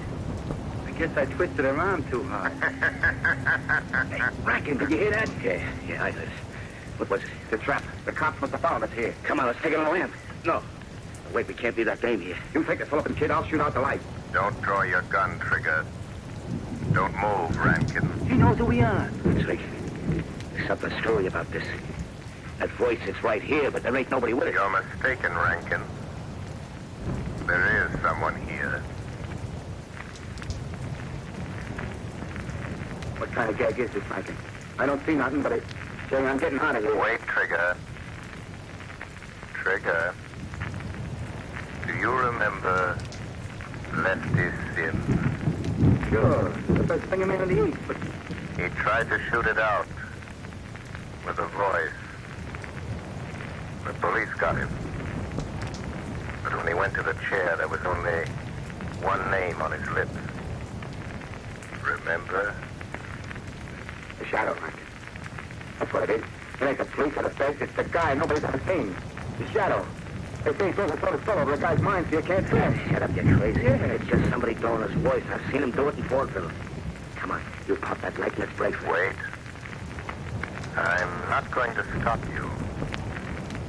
But before you go, take this message to your leader. You better listen to him, Rankin. You can't outsmart that guy. Nobody ever has, not for long. Tell the man who controls this counterfeit ring that preys on the poor and helpless. Tell him that if anything should happen to Mary Sullivan, he will answer to the shadow. Right in front of us somewhere. Get a couple of pot shots, maybe you can get him. Not me. Can't you see the shadow set to shake down the big boy? If you won't shoot, I will. I'll get him even if I can't see him. A gun won't help you, Rankin. Oh, no? We'll see about that. You got it. Talk about luck. Yeah. Well, let's get going while our luck's still good. I don't know if I killed him or not, but I must have winged him. Come on, grab that Sullivan dame and let's get back to the big boss and tell him what's happened. Yeah, how? Where are we going? I got a speedboat waiting under the wharf. Come on, we're heading down the bay.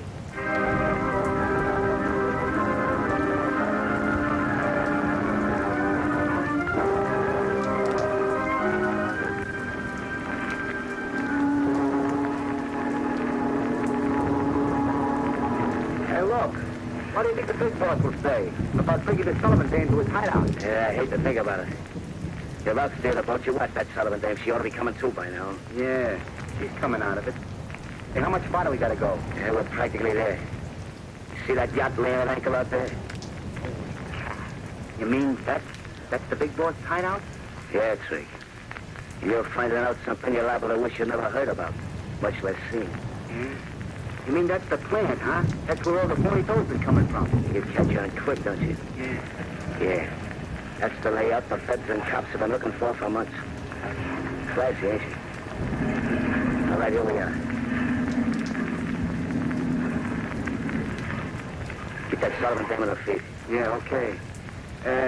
But how about me staying in the speedboat? Nothing doing. You're coming aboard and telling the big boss what you know about this shadow. Nobody knows much about it. You better do what you do know and speak faster. The big boss is the head of this racket because he can think faster than you can shoot. He gets the idea you learn the shakedown, you're as good as dead. I ain't pulling no double cross. I swear I ain't like Shut that. up and bring that dame aboard. Boss knows how to handle her kind. Watch your step or you'll get what's coming to her. Okay. Come on, sister, come on. Before the night's over, I got a hunch you and me are gonna wish we'd never seen this ritzy tub.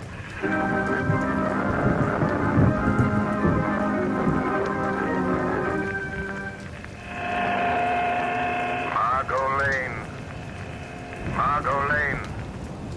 Listen carefully. Act quickly. The life of the Sullivan girl depends upon it. Telephone Police Commissioner Weston.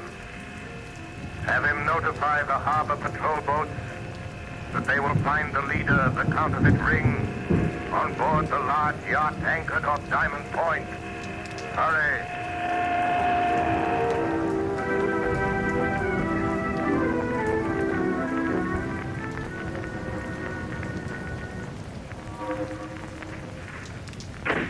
Okay, there you are, Rankin. Listen, boss. No, you listen to me. I've warned you never to come to this yacht without orders. But, boss, I had... What's the idea of bringing Trigger and that Sullivan girl here? You know what happens to those who break the rules of my organization? I couldn't help it, boss. This is important. She ain't seen anything. I locked her in one of the cabins. I decide what's important. Why didn't you report first? There wasn't time. I was going to report, but then this shadow started talking to us in the warehouse. Shadow? Yeah. You tell him, Trigger. Never mind. I've heard all about the shadow. So he's on the trail, eh? Yeah, it's a shakedown, boss. Shut up and listen to me. The shadow's behind this. It's no shakedown. What is his racket? Putting organizations like mine out of business. Putting fools like you and Trigger in the electric chair. Yeah? Well, he won't, because I got him back in the warehouse. You what? Yeah, boss. I took a couple of wild shots of where the shadow's voice was coming from, and we heard him fall. How do you know that fall wasn't a trick? How do you know he didn't follow you here? No boat trails. No, I suppose it didn't occur to you that he might have been hiding in the speedboat with you. Where's that Sullivan girl? Bring her in here. I'll get her, boss. She's locked in the next cabin. Rankin, you're a fool. You let Trigger and the Sullivan girl in on something they're not likely to forget. And you know what to do. Take care of them. You mean fix them so they won't talk? Permanent? Do you know of any other way? But listen, boss, the shadow said if anything happened to Mary Sullivan, you'd answer to him. You leave the shadow to me. The shadow? He ain't dead. I didn't kill him. That is a reasonable assumption, Rankin. Boss, he's here in this cabin. I see my presence is accepted without question. Even though you can't see me. Rankin, shoot, you fool, shoot. Yes. Try again, Rankin. All right, Shadow. Maybe I won't miss this time. Hey, Rankin, what's up? Rankin. Try again. The door. He's getting out. First Trigger, shoot. Rankin, shoot. Get out of the way, Trigger. Rankin, you rat. You double-crossing rat. Fill me full of lead, will you? Rub me out because I think too much, will you? Talk, Trick. Return that gat. I wasn't shooting at you. It was the shadow who was here just a minute ago. I don't care about the shadow. All I know is I got a load of lead in me. Your lead, and I'm gonna... Don't shoot. Bad, Rankin. Too bad. Couldn't have polished me off like I did him. Quick and easy. Trigger. Shadow. Trigger. That man there, the big boss, ordered Rankin to kill you. Trigger, he is your real enemy. Yeah. I had a notion he might try it. Don't raise that gun, Trigger. Yeah, I know that one. If I do, you'll kill me. You can't kill a guy with as much lead in him as I'm carrying. You can't kill a guy that's already dead. Perhaps not, but I can't avoid the risk that you have strength enough left to raise that gun. You're a better shot than Rankin. Big shot. Better shot, big shot. Not bad. Not a bad game. And now, we are alone. Yes, quite alone. And now, I'm going to deal with you, Shadow. Your hand is shaking. Is that the way for a mastermind to act? You devil, if I could only see you. But you won't get away. And neither will you. notified the police. Their boats are coming. Listen. So that's it, eh? Yes. That's it. They're coming to get the leader of a counterfeit ring. But they will find a murderer. A cold-blooded killer. Locked in this cabin with his victim. That's what you think, but you're mistaken. Why are you putting down your gun? Are you giving up so easily? Listen, Shadow, I've heard a lot about you. You're clever. Well, I'm clever, too. Clever enough to know when the game is up. I've anticipated just such an eventuality. I suppose you can see this little switch on my desk? My hand's resting on it. Yes. Yes, I see it. You know what will happen if I close this switch? And I will if the police set foot on this yacht. I think I can guess. Well, I'll tell you. This switch will set up a charge of high explosive down in the hold that will blow you and me and the police to kingdom come. I see. If you touch me, try to stop me, I'll throw the switch. What do you expect me to do? You call the police and you can send them away. What makes you think I will? If you don't get rid of them, I'll throw this switch. What have I got to lose? Well, there they are. Put them out in big fast. Will you send them away? Well, you think I'm bluffing, eh, Shadow? No. No, you're not bluffing. I have no doubt there is high explosive in the hold of this ship. But I wonder if you have nerve enough to throw that switch. I wonder. Good cry, Shadow. You had your chance and you wouldn't take it. No, I'll show you. I'll throw the switch. It didn't work. It didn't explode. No, it didn't explode. The switch doesn't work because I've cut the wires. See where they run along the wall. You devil. I'll get you. They may get me now, but I'll get you. You'll never take me alive. That's the handcuff on it. Get him out of here. Go on, get him out. I guess it's the man we're after, Commissioner. All right, you. Come on. Get going. Yes, Commissioner Weston, that is your man. That is the leader of the counterfeit ring you've hunted so long. You win, Shadow. The Shadow. I might have known. I had a hunch it was you again when the mysterious call came through. Commissioner Weston, there's a girl in the next cabin. She says she isn't a member of the gang. She is Mary Sullivan, daughter of Michael Sullivan. Convicted of perjury in the counterfeit trial. Sullivan's daughter? Yes. She risked her life to find these men. Reward her by getting her father out of prison. You'll be freed in the morning. You have my word on that. It looks like you're due a reward for this night's work, Shadow.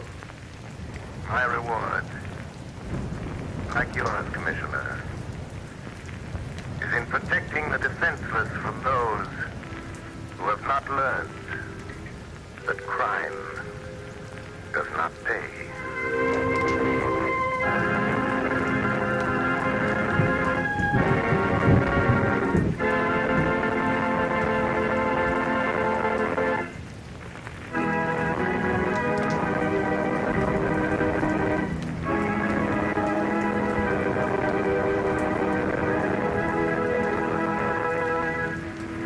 The story you have just heard is one of the many copyrighted stories that appear in the Shadow magazine. The characters in this story are entirely fictitious, and its similarity to persons living or dead is purely coincidental.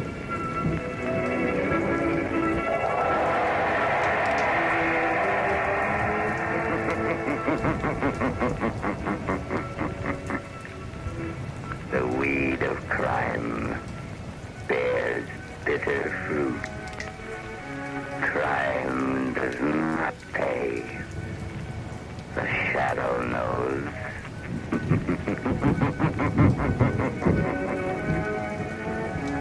Next week, same time, same station, Blue Coal, America's finest anthracite, will present another thrilling adventure of the Shadow. Be sure to listen and be sure to burn Blue Coal, the solid fuel for solid comfort.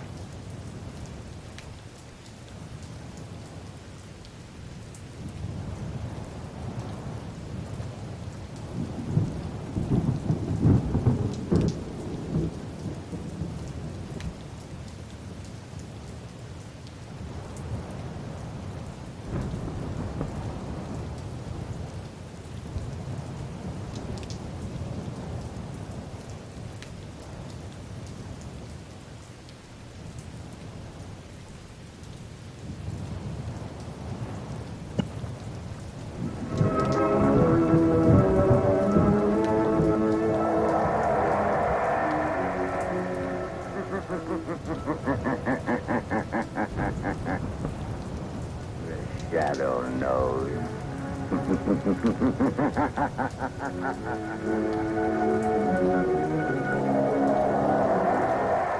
Blue Coal presents The Shadow, the mystery man who strikes terror into the very hearts of shopsters, lawbreakers, and criminals. Today's story, Sabotage. Today's exciting adventure with The Shadow starts in just a moment. But first, I'd like to say a few words about health. Over 50% of all family colds can be traced to uneven heat or overheating in the home. So protect your family's health by burning Blue Coal, America's finest anthracite. Then you will be sure of steady, lasting, healthful heat at less cost. The next time you order fuel, ask for Blue Coal by name. You don't have to get a full supply. Your nearest Blue Coal dealer will be glad to send you a trial ton. Phone him tomorrow.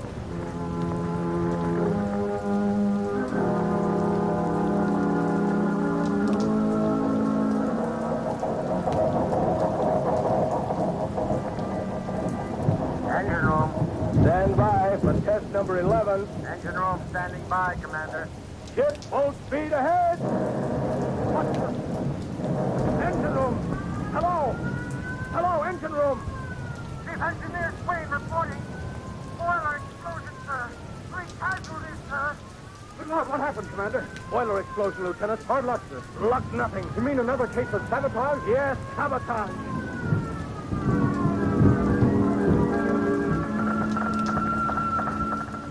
Submarine L-21 calling submarine base. Submarine L-21 calling submarine base. Submarine base answering L-21. Go ahead, L-21. Submarine L-21 in distress. Submarine L-21 down off Diamond Head. Cannot rise. Emergency. Emergency. Pump damage. Looks like sabotage. Looks like sabotage.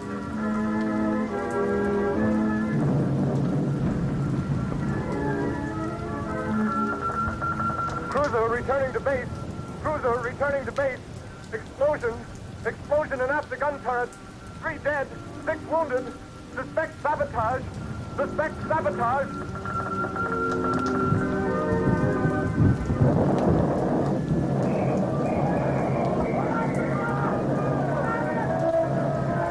Good Lord. Hello. Hello. Hello. Sentry post number 4 reporting. Explosion and fire. Explosion and fire and destroyer dry dock. Stag Island Shipyard. Stag Island Shipyard.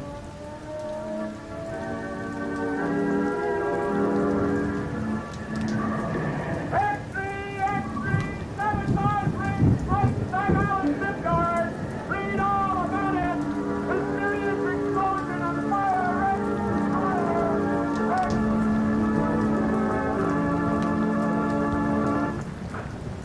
Hey, fellas, here's Admiral Keeley now. Well, what are the findings of the board, Admiral? Yeah, Admiral, what's the dope on this sabotage ring? Gentlemen, the board has authorized me to make this statement to the press. Let's have it, Admiral. Yeah, let's have the lowdown, Admiral. Our inquiry indicates that all ships affected by recent acts of sabotage have all been built, reconditioned, or repaired in the Stag Island yard. Stag Island, eh? Yes.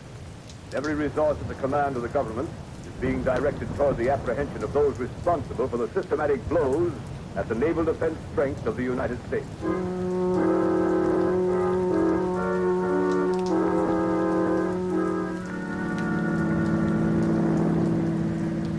Lamont Cranston, would you mind telling me where you've been for the past 5 days? I was really frantic until I got your call asking me to meet you.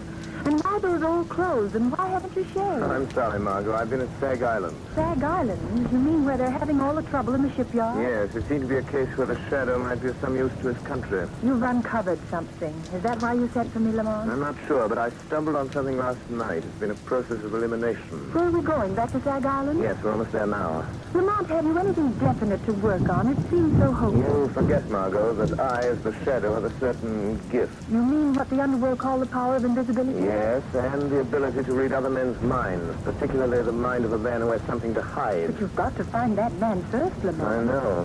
Do you mean that out of the 3,000 men in the Stag Island shipyard, you found the one man who has eluded the Secret Service, the police, and everyone for weeks? I think I have, Margot. I'll know for sure tonight. What do you want me to do, Lamont? We're coming into Stag Island now. I want you to go to the Stag Island Hotel, take a room, and set up the shortwave radio outfit. You brought it, didn't you? Yes, it's in the baggage compartment. Good. Now listen, Margot. Tune in the wave I use as the shadow and wait. Wait all night if necessary. Stop the car here, Margot.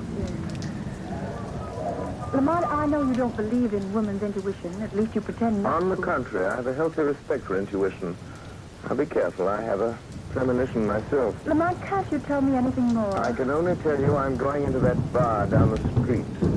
If this man is the one I think he is, we will have a very interesting visit in that bar.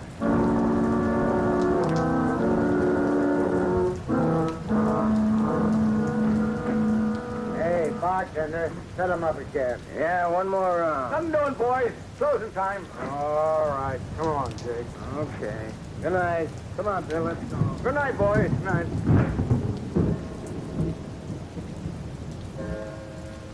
Holy mackerel. 2 o'clock already. An hour passes quickly when a man is talking about himself, Mr. Buckler. What? What have I been talking about? What have I... Say, who the devil are you, anyway? If you're one of them Secret Service guys trying to pump me, you're barking up the wrong tree. I'm not a Secret Service man. And then what's your game? What's yours? You're not looking for a job. You're a phony. I have a good notion to turn you over to the cops. They're rounding up guys like you. Sit down, Buckler. Listen to me, or you get us both in trouble. Huh? Who sent you here? Who told you to look me up? Would it help if I told you what you're thinking, Buckler?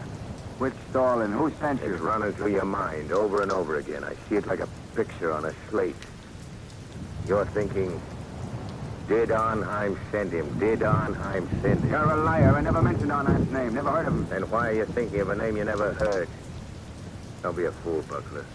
I know. What do you know? What did he send you for? What's wrong? Why didn't he Yes. Nothing. Quit staring at me like that, or I... You were going to say, why didn't Arnheim tell me himself? Suppose we go west. No, he don't want anybody to know. If you're in on this, you ought to know that. Listen, you. I don't know how much you know or how... Hey, you two, it's past closing time. Come on, I'll clear out. Tomorrow's another day. My friend and I were just leaving. Yeah? You'd have to go out to the alley. I locked up the front door, and I ain't unlocking it again. Come along, Buckler. We can finish our talk on the way. On the way to where? Come along, I'll show you. All right. We can cut through the alley. We can talk on the way. Yes, we can talk. After you, Buckler. Okay, come on. Hey, come on, what's the idea? We're going down the dark alley, ain't we? Hey, you, cut the comedy and come on. Your companion has left you, Mr. Buckler. He saw your hand slip into that pocket where you carry a blackjack. He saw the picture in your mind. And knowing you meant to crush his skull, he asked me to take his place. What is this, a frame-up? Who was that guy? Who are you? Steve Buckler, you're a traitor. You're selling your birthright, your honor, your country's safety for money you'll never live to collect. How do you know all that? Who are you, anyway? This is your first excursion in crime, isn't it, Buckler? What difference does that make? Who are you? What do you want?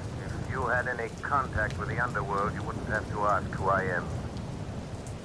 Have you ever heard of the Shadow, Steve Buckler? The Shadow. So that's it. That's who you are. The man who can hide anywhere that no one has ever seen. Yes, Buckler. The man no one has ever seen. Don't move. Shall I tell you what you're thinking? I see the picture inside your head. You're thinking you'd kill me if you could only see me. You're like that other guy. You can't tell what I'm thinking. All right, you got me dead to rights. What do you want me to do? Stop taking orders from Arnheim. Is that all? You mean you're not going to turn me over to the Secret Service? No. No, I'm going to give you one more chance, Steve Buckler. One last chance.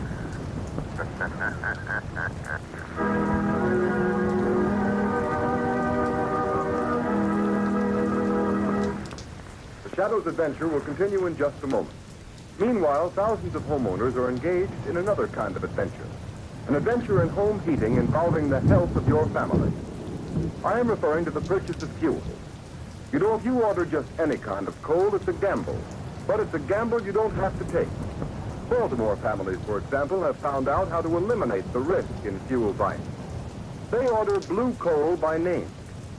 That's why the sale of blue coal in Baltimore so far this winter is 40% ahead of sales for the same period a year ago.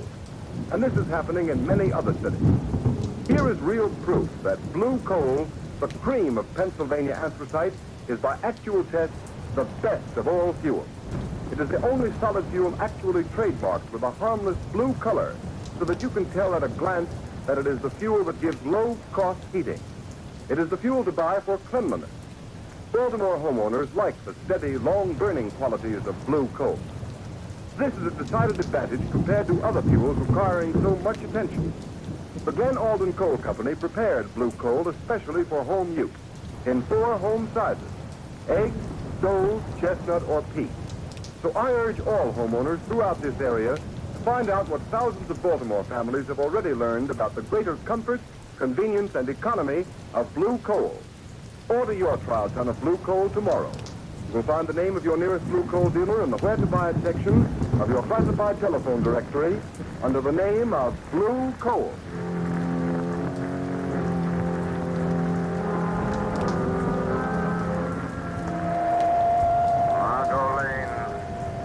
Margot Lane. Stand by. Stand by. I have found our man. He is meeting someone. The shadow will be with them. Stand by.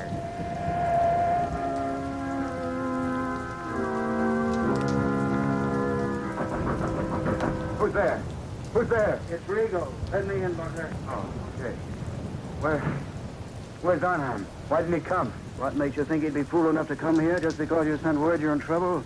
I've got to see him. I've got to talk to him, Rigo. What's the matter with you? The Secret Service men been asking you questions again? No, they don't suspect anything. Somebody else is after it. Somebody knows Arnheim is back of all this sabotage. Well, who is it? Come on, Buckler, out with it. But... Let go of me, I'll tell you. It's the Shadow. The Shadow? Don't give me that. It's the truth. That's why I phoned Arnheim. I got to have the money he promised me. I got to get away from here. Listen, you fool. How did the Shadow get wise to you? How much does he know? I'm not sure, Ivan. How did he find out unless you told him? I didn't tell him. He can read your mind. You got to take me to Arnheim. I got to get away. How did you get away from the Shadow? He let me go. Said he was giving me one last chance. You're lying, Buckler. People don't get away from the Shadow.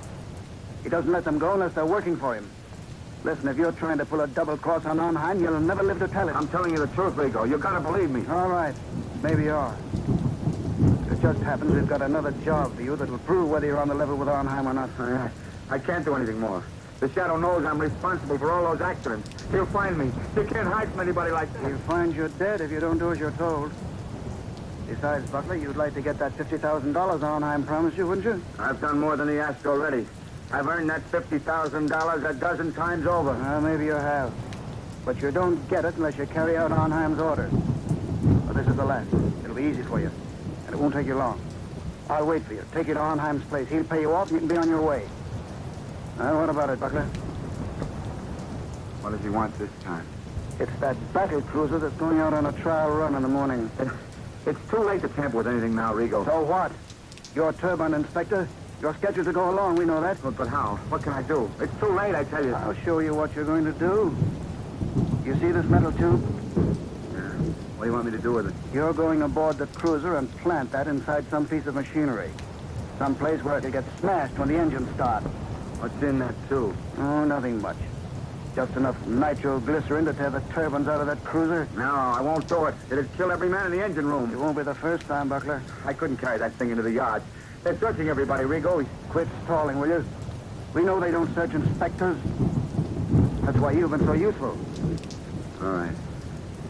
Suppose I can get it in the machinery. Get off the ship before she sails. Tell him I know Arnheim will keep his word. Pay me off and let me get away. I didn't come here to bargain with you, Buckler. All I know is Arnheim told me to bring you back after you'd carried out his orders. All right. I'll do it. This is the last time. Give me that tube. Now you're talking. But look out for that stuff. It's touchy. Well, come on. What are you waiting for? You better go first. Nothing doing. I'm making sure you get to the yard. That cruiser sails with the flood tide. And don't try anything because I'll be waiting for you in my car when you come out. Well, come on.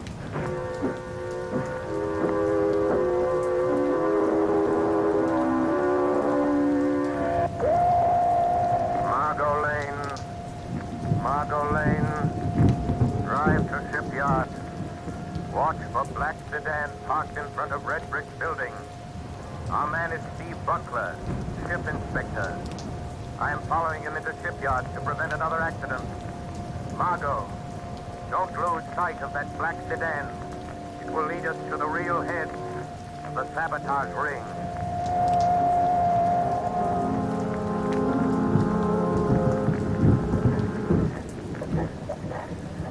Morning, Mr. Buckler. Oh, morning, Lieutenant. Giving the turbines a bit of final inspection before we start on the trial run? Yeah, I thought I'd have a look around. Go right ahead. I have to check the gauges. Let me know if you find anything that needs adjustment. I'll let you know, Lieutenant. I'll show on. I'll show I'm not afraid to go through with this. There, now. Just wait till those turbines start spinning. Till they smash that metal tube of nitroglycerin. Just wait. Everything looking all right, Mr. Buckler? Yeah. Yeah, everything's fine. Just fine, Lieutenant. Fine. Yes. Everything will be just fine. In just a moment. As soon as I've removed this tube of nitroglycerin that Butler put in the turbine.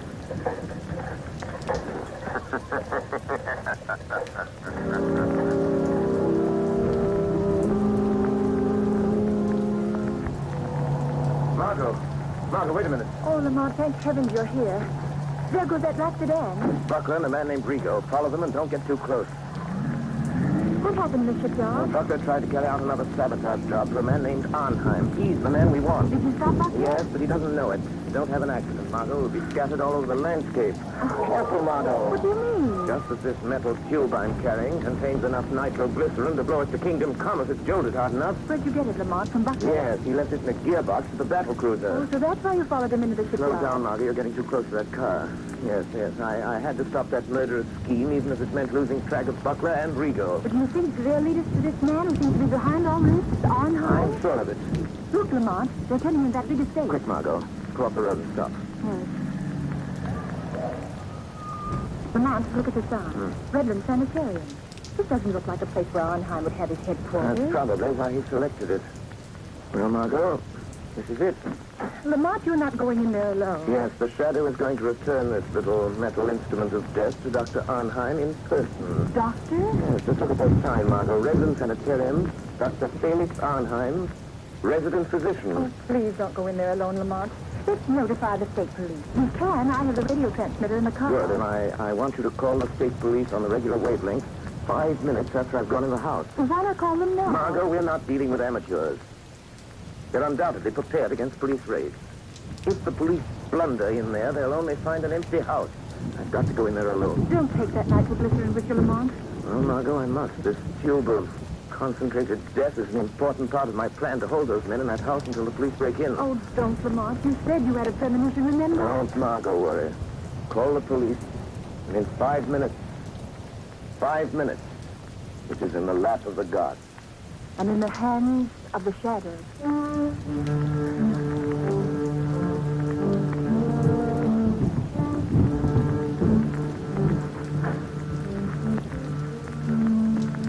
Where we go? Here he is, Dr. Arnheim. So you have to come to tell me you're afraid, Mr. Butler. You wish to go away. Far away. Yes. Yes, I know when I've had enough. And I want that $50,000, and I want it quick. So, have you carried out my last instructions? Yes, I have. That's the finish. Pay me off and let me get away from here. I'm afraid we must wait until we are sure of the success of your latest venture in sabotage, Mr. Butler. No. I think that nitroglycerin on the cruiser will be traced to me an hour after the explosion. Every Secret Service agent in this country will be after me. We will see that they do not find you. I'll see to that myself. You'll give me that $50,000 and let me get out of here now, or I'll... Oh, what? Keep him covered, Mr. Rigo. Don't make a move, Butler. I hate to shoot men in the back. What are you going to do if we don't pay you, Mr. Butler? Arnheim, I'm warning you. Tell Rigo not to shoot. Do you think I didn't know you'd try something like this? You think I'd come here without an ace up my sleeve? Go on, Mr. Butler. Just this. This little bottle filled with some of the nitroglycerin you sent me to plant on the cruiser. You know what'll happen if I throw it, and I'll throw it if Rigo shoots. Mr. Butler, you're bluffing. That metal tube was sealed and could not be opened. You're crazy. I opened it. pulled a little out of it. Rigo. I think Mr. Butler has served us long enough. He wants to go far away. I think we should help him. No. I've done everything you wanted. You can't kill me. You'll be caught. Mr. Butler, this is a sanitarium. Many persons have died here. It is quite useful. The police think nothing of one death, more or less. Are you sure there's no nitro in that bottle, Doctor? Quite sure. I think now, Mr. Rigo. No, don't! Shadow. The shadow warned me. I should have listened. Listen, Mrs. Shadow. Very good, Mr. Rigo. This American man of mystery, the Shadow, he interests me. You told me something over the telephone. Yes, he got to Butler last night. Makes himself invisible. As I told you over the phone, I think we'd better get out of the country for a while. Because of this Shadow? He's just a man using hypnotic forces that affect men's minds. Maybe, but once he gets on your trail, there's no shaking him off. But I know something about such forces. He can appear in a room without being seen. How do they do it? Some call it the powers of angels or devils. But it's the art of mesmerism. Hypnotic suggestion is very old. And certain men of modern science have developed it amazingly. Well, no matter how he does it, I don't want to meet this Shadow. In that case, Mr. Rigo, will you be so kind as to remove that body? I dislike the presence of the dead. All right, I'll take care of it. I'll be in the cellar if you need me. I shall not need you. Hey, what's funny, Doc? What are you grinning about? I am looking forward to a conversation I'm going to have. Somebody coming here? Not exactly. Don't concern yourself, Mr. Rigo. This is something beyond your comprehension. Okay. I'll be on tap if you need me. What are you waiting for, Shadow? Why don't you speak? How long have you known I was in this room, Doctor? For quite some minutes, Shadow. While I'm not a master of your art of invisibility, my mind is sensitive to such a thoughtful concentration as you exert to cloak your presence. I see. Since you sent Rigo away, it is evident you are not afraid of me. Fear is a luxury I do not allow myself, Shadow. Your career of sabotage is over, Dr. Arnheim. I think not. I have never met a man who did not have a price, Shadow. I have only one price for your kind, Doctor. Prison. You could be very valuable to me, Shadow. Don't reach into that drawer, Doctor. A gun is of no use. A gun? That is a crude way of settling a difference of opinion. But, money, I can pay well. Money won't help you. Then you leave me no alternative. You see that little wheel set into this wall? Yes. I turn it, and... gas. Yes, Shadow, gas. The room is airtight. Has served me well on other occasions, Shadow. You can't get out. The door is locked on the outside. What good will it do you to kill me if you also die? I'm not going to kill you or myself with this gas. What then? Just enough gas will be liberated to numb your powers of concentration. Enough to destroy your ability to remain invisible. You can't resist it, Shadow. And just the moment you will weaken, become visible, and the moment I see you, the moment I catch the faintest glimpse of a shadowy form, I shoot. The air's becoming quite heavy, Shadow. Yes, but...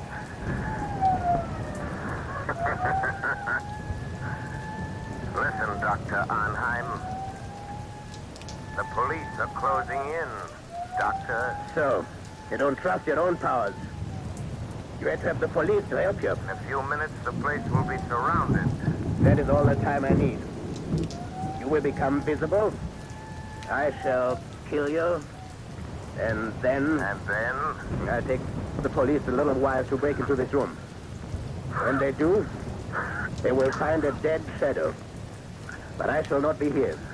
This door behind me leads to a passageway which leads to a bay. The speedboat awaits me there.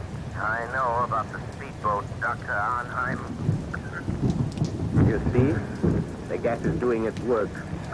You're weakening. Your power of invisibility is losing it. What is it, Ringo? Dr. Smith, the police, the passageway. The speedboat is ready to make it. Hey, what are you doing with that gas? What's the idea? Wait, Ringo. The shadow.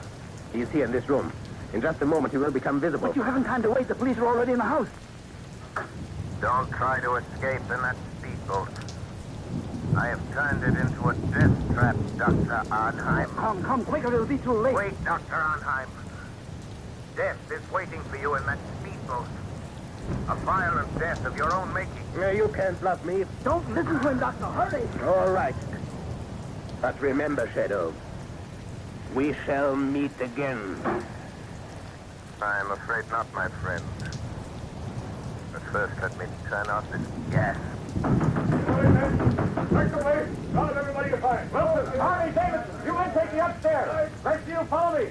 Try that room, Sergeant. Okay. Captain, this room's full of gas. Sergeant, an iron door there. Try it. Looks like they skipped. What's that? Sounded like an explosion down near the water. Yes, it was an explosion, gentlemen. And there will be no more wrecking of warships. It was the tube of nitroglycerin, intended for the new battle cruiser by Dr. Arnheim, and placed in the gears of the good doctor's own speedboat, with the complement of the shadow.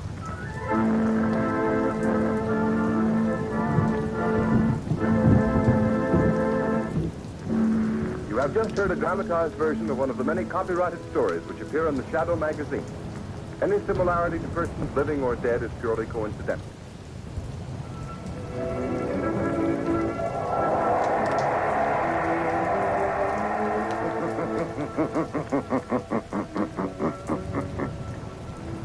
The weed of crime bears bitter fruit.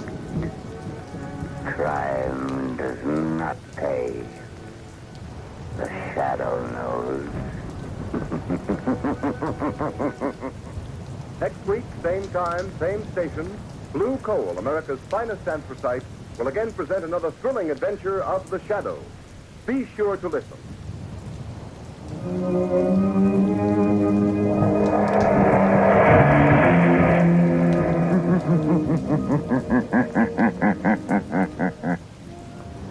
The shadow knows.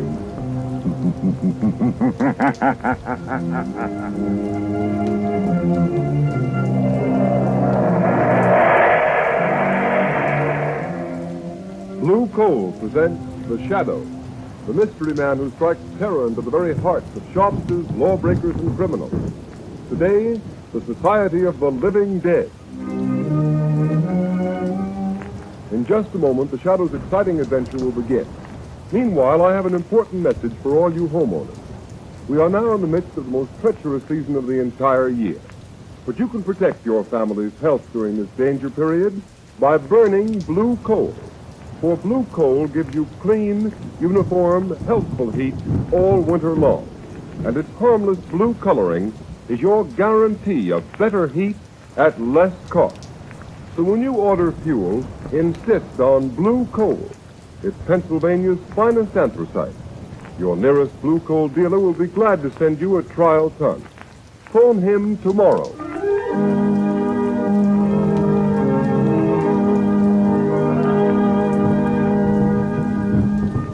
Hello. Daily Classic, City Desk. Yes, go ahead, Turner. Mr. and Mrs. Smith are being held in Holly military prison as spies. The Smiths are believed not to be American citizens. What? Yes. The Prime Minister was handed a note by American ambassador this morning. Yes, go ahead. American State Department reported investigating circumstance under which the Smith passports were issued. Good work, Turner. Keep feeding it. Yes, sir? Hold the presses for a new front-page story. London correspondent is on the wire. This phony passport racket is being uncovered.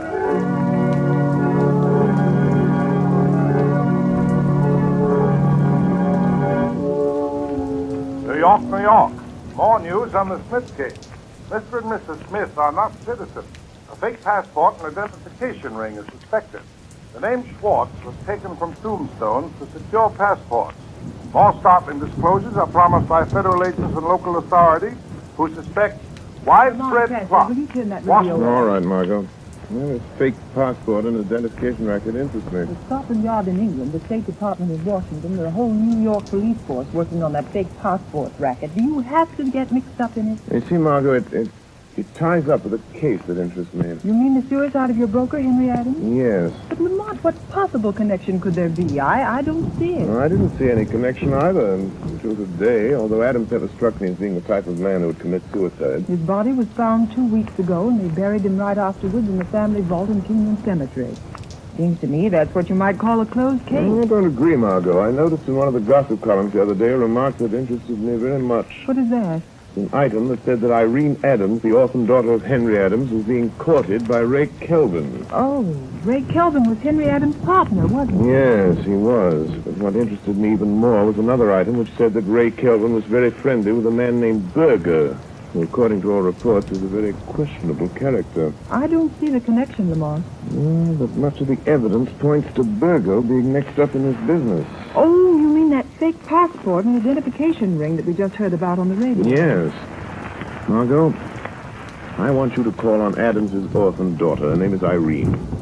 Pose as a reporter. Ask her about the rumors of her coming marriage with Kelvin and find out if she actually saw the face of her father at any time after his death. All right, Lamont. Where will you be when I get back? I'll phone you at my office. Are you going to visit Berger as Lamont Cranston? No, Margot. I rather think Berger will be more impressed if I visit him as a shadow.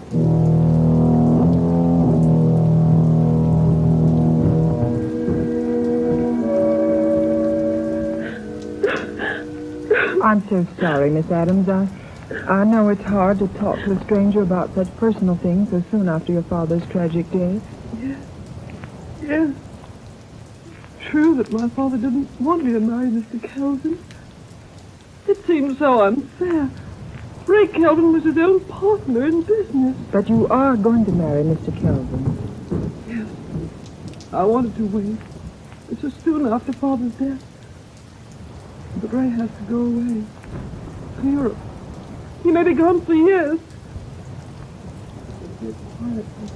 Oh, I see. Mr. Kelvin's leaving the country. But isn't he indicted on a stock swindling charge? Yes. Oh, but he says he'll soon have proof that he didn't have anything to do with it. Miss Adams, don't you realize that Mr. Kelvin can only clear himself by proving that your own father was the swindler? No. Ray wouldn't do that.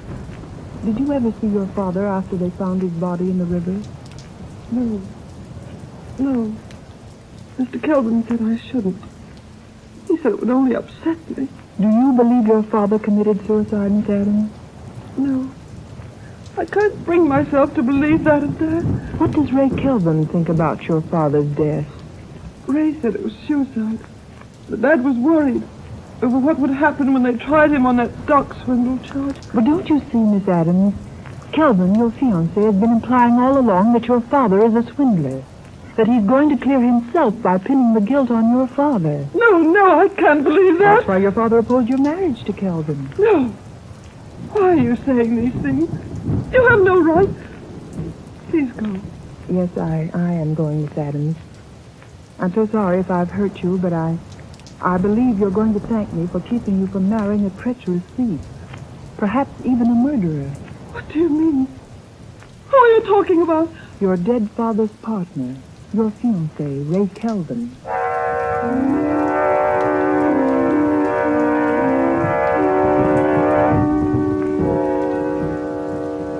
All right, Kelvin. What's on your mind? Now listen, Berger, I want action. I won't be safe till I get Adams to sign a confession taking full blame for that stock swindle. Yeah. I see you got the confession all ready for Adams to sign. Yes. Stated the day he was supposed to have jumped in the river. How are you going to account for not having produced the confession until now? That's easy. I'll just tell the authorities that in going over his papers, I've just found it. The government will have to dismiss the charges against me when I produce this confession signed by Adams. What are you going to do with Adams after he signs? That's where you and your man in the morgue come in. You've got the papers that were on the man who was buried in Adams' place. All you have to do is put those papers on Adams when we dump him in the river. What? That's murder. I've never gone that far before. And you've never been paid $10,000 before either. Now, come on, quit stalling. Get your hat and coat. We're going to finish this job now. Oh, wait a minute, Calvin, wait a minute. I'll give you back that money. Every cent of it. No, I'm afraid of this. Berger, what was that? Somebody laughed here in this office. Yes, Kelvin. It is the laughter that has echoed through the mind of many a killer during his last hours in the death house. Who is that, Berger? Calvin. There's nobody here. Yes, Mr. Berger. The shadow is here. The shadow? Kelvin, did you hear that? The shadow. He knows. He's heard everything. You can't go through with it now. Yes, Kelvin. I know everything. Yes? Well, I've heard about you, Shadow. The man who has the power to make himself invisible. I know how you do it. Hypnotic suggestion. Hindu mesmerism. Oriental trickery.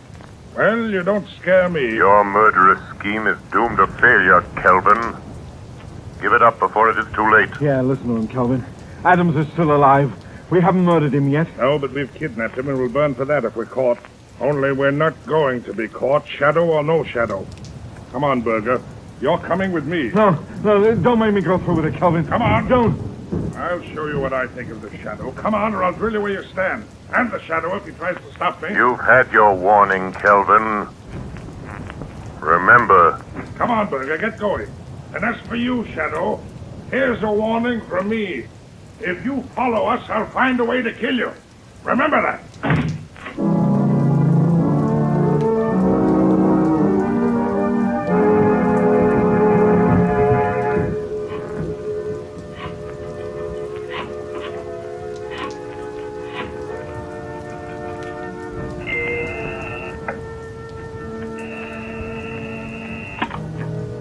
Hello, Lamont Cranston's office. Hello, Margot Lane. Lamont, I talked to Irene Adams. She never saw her father after he died. Henry Adams isn't dead, Margot. Oh, Lamont, are you sure?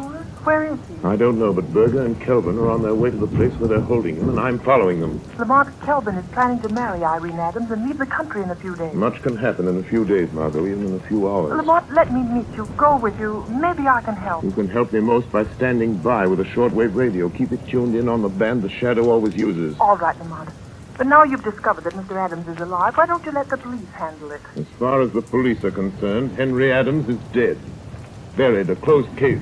I guess you're right, but what about Berger and Kelvin?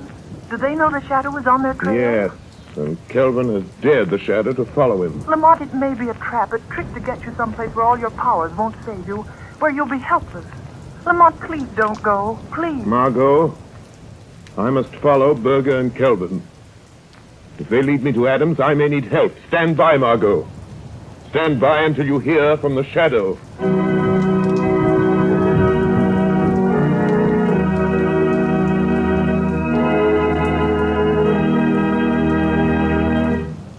The Shadow will return in just a moment. But first, I have a word of warning for you homeowners. Throughout this dangerous winter season, don't subject your family to needless colds and illness resulting from uneven on and off type heating. Thousands of careful homeowners are taking steps to avoid this risk. They're playing safe by ordering blue coal. For instance, blue coal sales in the city of Rochester for the current winter season are 20% ahead of last year's figure, and numerous other cities show similar increases. Here's why blue coal is preferred by so many people. Blue coal is a selected Pennsylvania anthracite, the fuel that gives off cleaner, more uniform, more dependable heat than any other coal. What's more, furnaces, parlor stoves, and cooking ranges in this part of the country were especially designed to burn anthracite. And the cream of all American anthracite is blue coal. The harmless blue coloring with which blue coal is tinted is your all-time guarantee of better heat at less cost. Blue coal is mined by the Glenalden Coal Company, and every carload is tested and retested for purity and uniform sizing before shipment. What's more, blue coal is especially prepared for home use. You can get it in the 4 popular domestic sizes: egg, stove, chestnut, or peat. So be guided in your fuel selection by Rochester families. for health and economy too, insists on blue coal. Ask for it by name. Order a trial ton from your nearest blue coal dealer tomorrow. You'll find his name listed in the Where to Buy It section of your classified telephone directory under the name Blue Coal.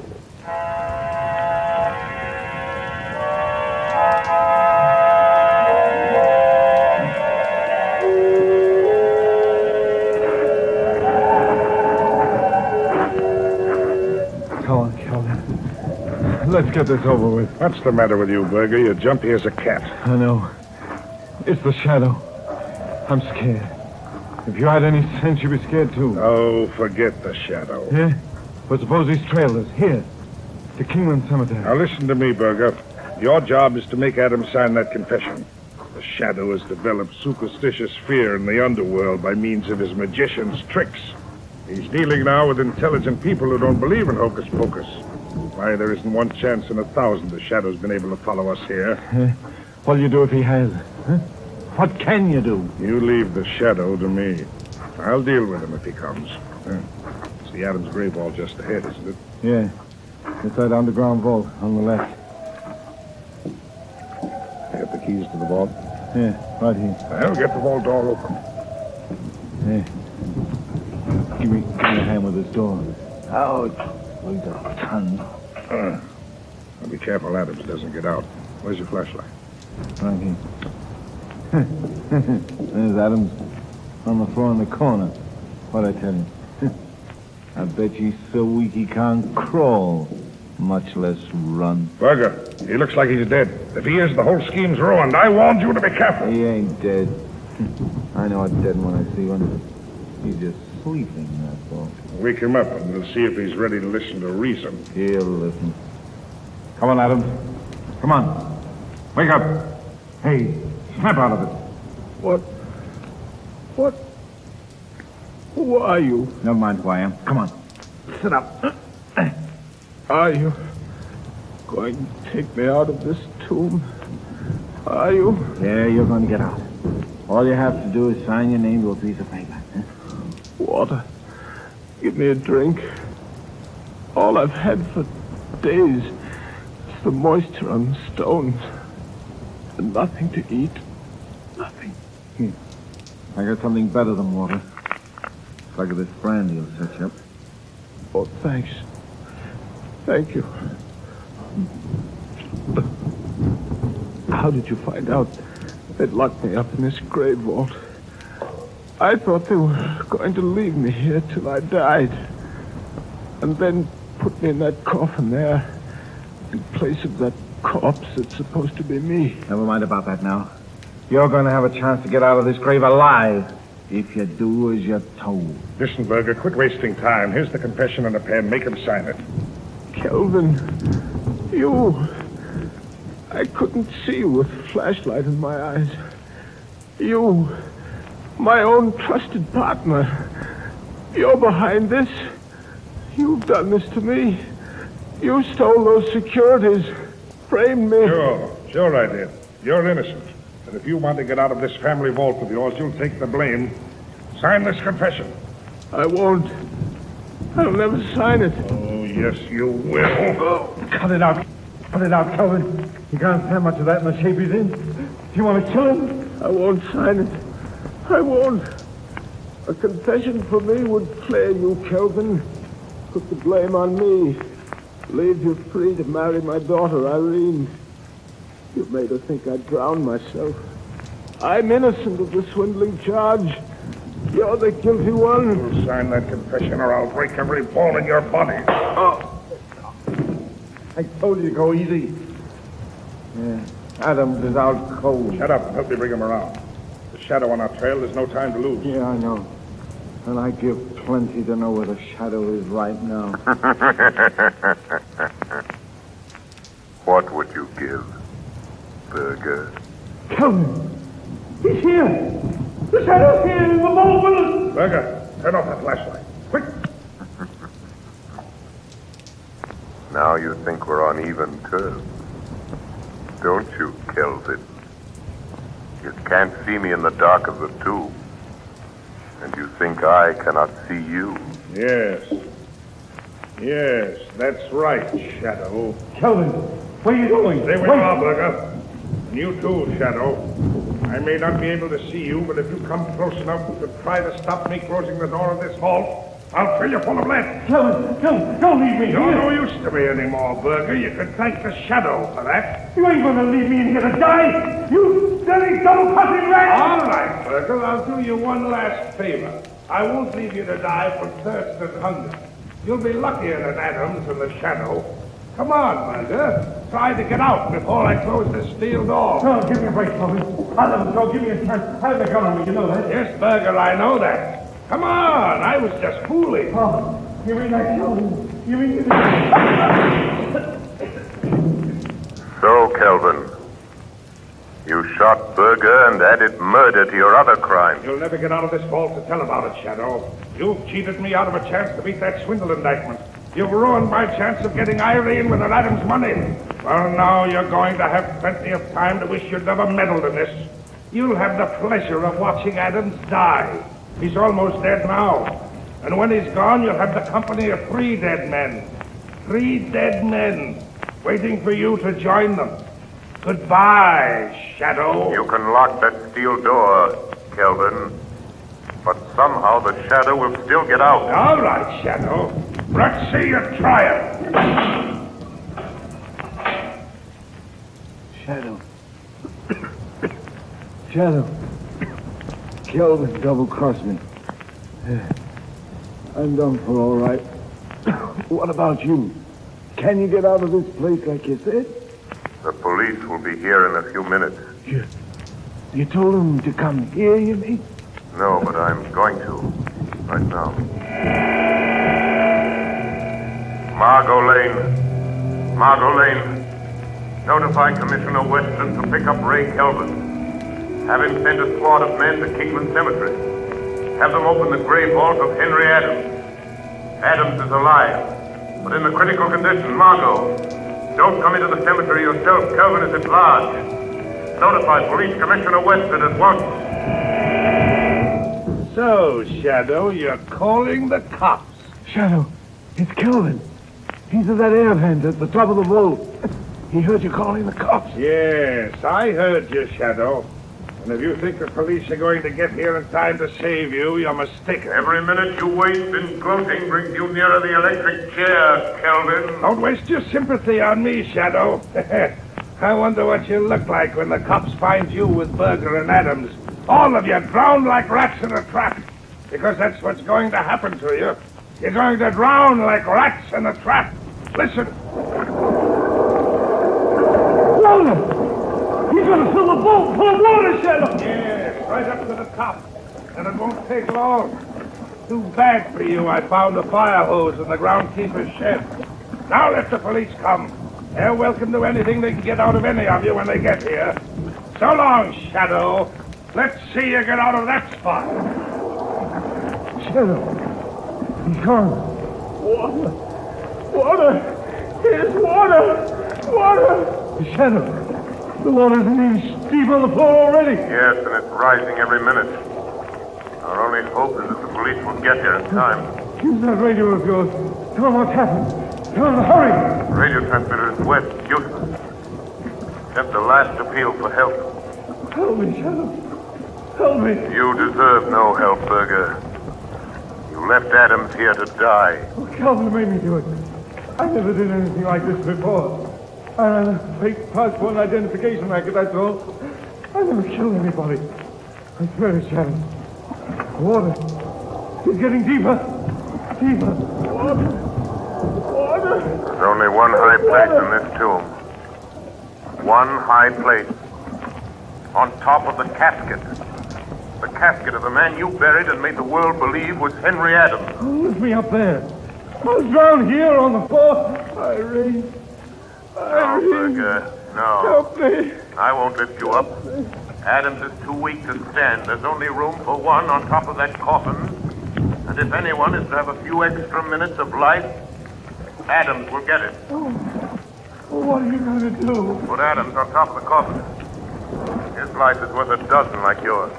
Irene. Irene. Forgive Forgive me. I was afraid you were going to marry Kelvin. I knew he was treacherous. A thief. Coward. Shadow. In God's name, help me up. Help me on my feet. Lay me against the wall. Oh, do that much for me. Yes, Burger. I'll do that much for you. It's all I can do. Thanks. Thanks, Shadow. Here I am, trying to save myself from drowning, so that I can die of bullet wounds. Here I am, being lifted by a man whose hands I can feel on my arms, but I can't see. Maybe it isn't happening.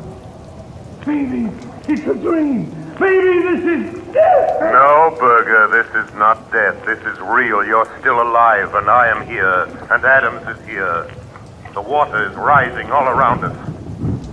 Up to our waists now. What about you, Shadow? I've heard queer things about you that you couldn't be killed. Can't you get out of here, huh? Even though I have the power of invisibility, I cannot walk through solid stone walls. No windows, no other opening but that door. Try it. Try it this time. Maybe it didn't lock when Kelvin closed it, huh? Maybe. Oh, try something, Shadow. Try anything. Yes, Burger, there might be a chance. A faint chance. But it's only a chance. I'm going to try to break down the door.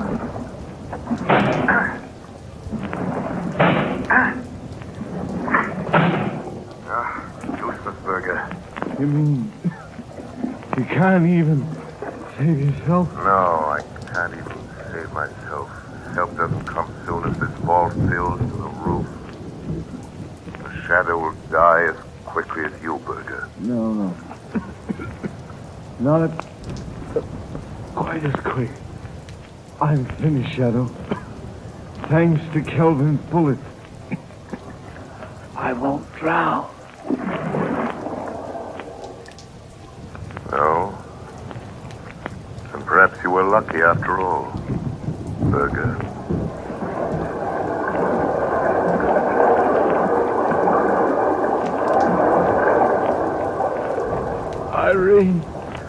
Irene, help me. Help me. Listen to me. Listen to me, Henry Adams. Listen. Help is coming. But it will be too late unless you help yourself.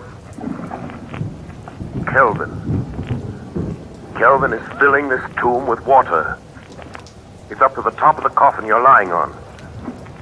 Listen to me, Henry Adams. You must get up. Hold on to me or you will drown. I can't. My strength is gone. You must. You must. For Irene's sake. Who are you? What are you doing here? I am the Shadow. I came here to save you, but I'm afraid I failed. Shadow? A shadow? It doesn't matter who or what I am. Shadow, are you still there? Still alive? So, Kelvin, the fascination of murder has drawn you back to the scene of your crime. I just wanted to make sure of you, Shadow. In that case, you'd better wait a few minutes longer, Kelvin. Who is that? Who is that talking? It sounds like Kelvin. Irene, don't do it! Don't marry Kelvin! She'll marry me. With you and Berger and the Shadow out of the way, she'll never know, Adams. She'll never know. Kelvin, do you hear that? You hear that, Kelvin? It's the police. Run for your life, Kelvin, or better still, fight them off. They're cheating you out of your triumph of death.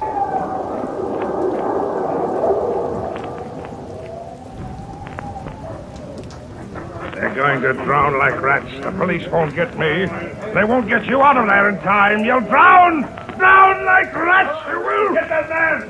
Stop him! Stop! You are shoot! Let him have it!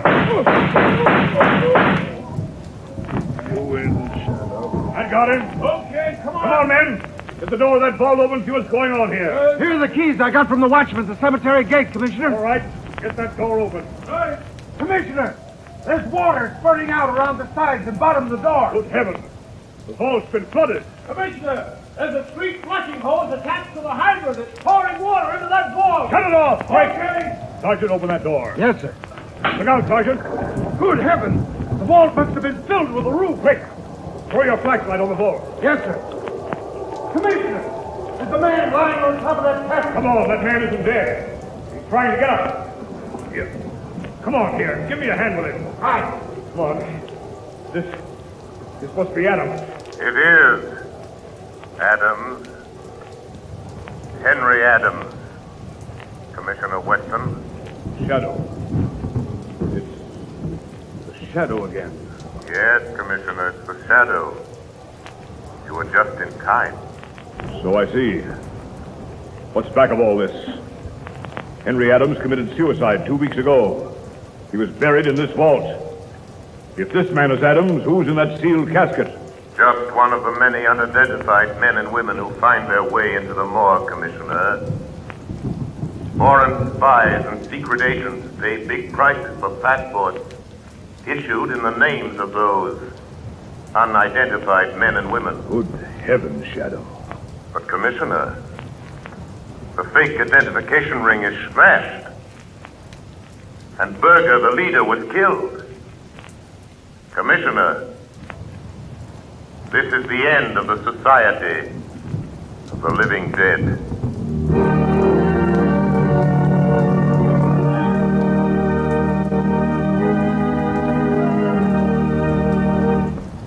Ladies and gentlemen, before the Shadow leaves you, here's John Barclay, Blue Coal's heating expert. Ladies and gentlemen, Mr. Barclay. Thank you, Ken Roberts. Good evening, friends. Tonight I have some news for all you homeowners. When you buy Blue Coal, you're entitled to the free John Barclay service. At your request, a John Barclay serviceman will be sent to inspect your heating plant. No matter what your problem may be, he can solve it for you. And his valuable advice is yours, free of charge. Thousands of families are profiting by the John Barclay heating service. For instance, a woman in Roxbury, Massachusetts writes, I'm truly grateful for the valuable information given me by your John Barclay serviceman. I've learned more about saving coal and looking after my furnace this year than ever before. And friends, that's only one of the many expressions of satisfaction I receive every day. So for the very best results, I earnestly recommend that you burn Blue Coal in your heating plant and take advantage of the free John Barclay heating service. Phone your nearest Blue Coal dealer tomorrow. And here's another suggestion for you homeowners. Either write me in care of this station or send to Blue Coal, 120 Broadway, New York City, for my valuable free booklet, How to Reduce the Cost of Heating Your Home. Thank you. Thank you, Mr. Barclay. And friends, write to John Barclay or Blue Coal, 120 Broadway, New York City, and get your free copy of How to Reduce the Cost of Heating Your Home. You have just heard a dramatized version of one of the many copyrighted stories which appear in the Shadow magazine. All the characters and all the places named are fictitious. Any similarity to persons living or dead is purely coincidental.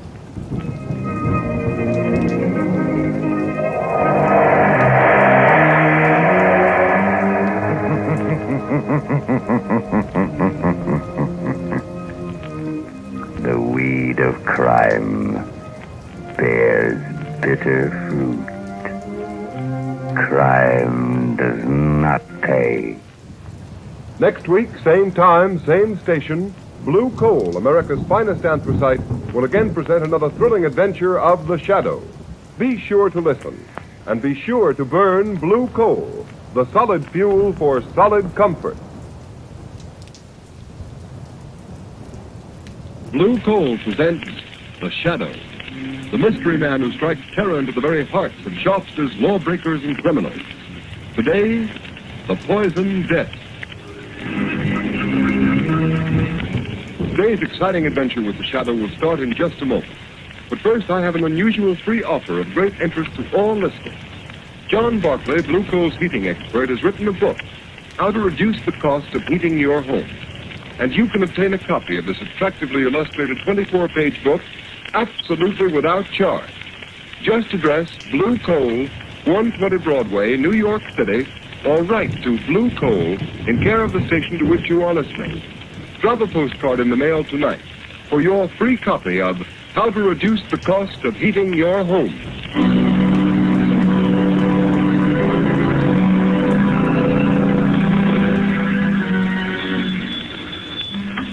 Mercy Hospital. Quick, send an ambulance to 217 Shoreview Road. My children, they're poisoned, dying. Oh, hurry, hurry, please, hurry.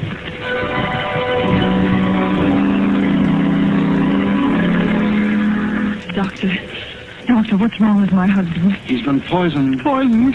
Isn't there something you can do? Some way of saving him? No, I'm sorry, my dear. It's too late. Your husband is dead.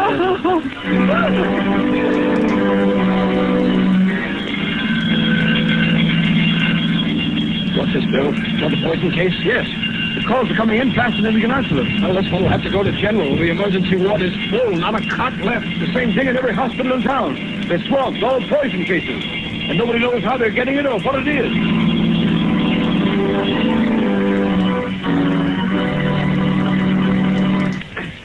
Come in, Commissioner Weston.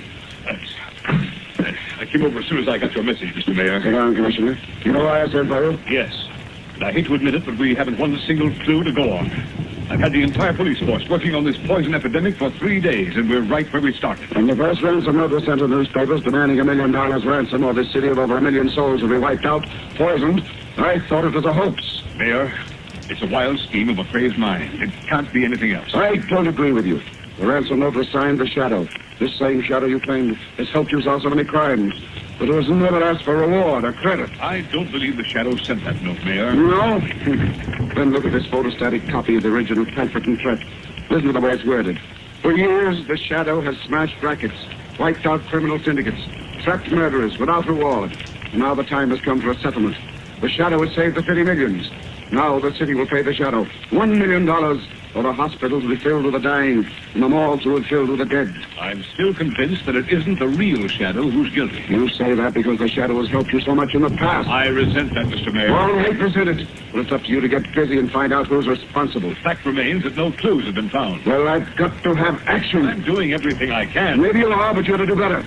Look at this report. The hospitals are filled with the dying. The morgue is filled with the dead. Hundreds of innocent people stricken by a poison the health department can't identify. A poison for which there seems to be no antidote. What is it? How is it being fed to the people? Find out or we'll get another police commissioner. Just a minute, there's the phone. Hello? This is Clyde Burke of the Classic, Your Honor. What is it, Burke? We just received another note signed by the Shadow. What this time? Listen to this. I can strike at random, but I can also single out any one of you for death. To prove it, I am going to poison Dan Brinkley, Commissioner of Sanitation. When you get this through the mail, Brinkley will be dead.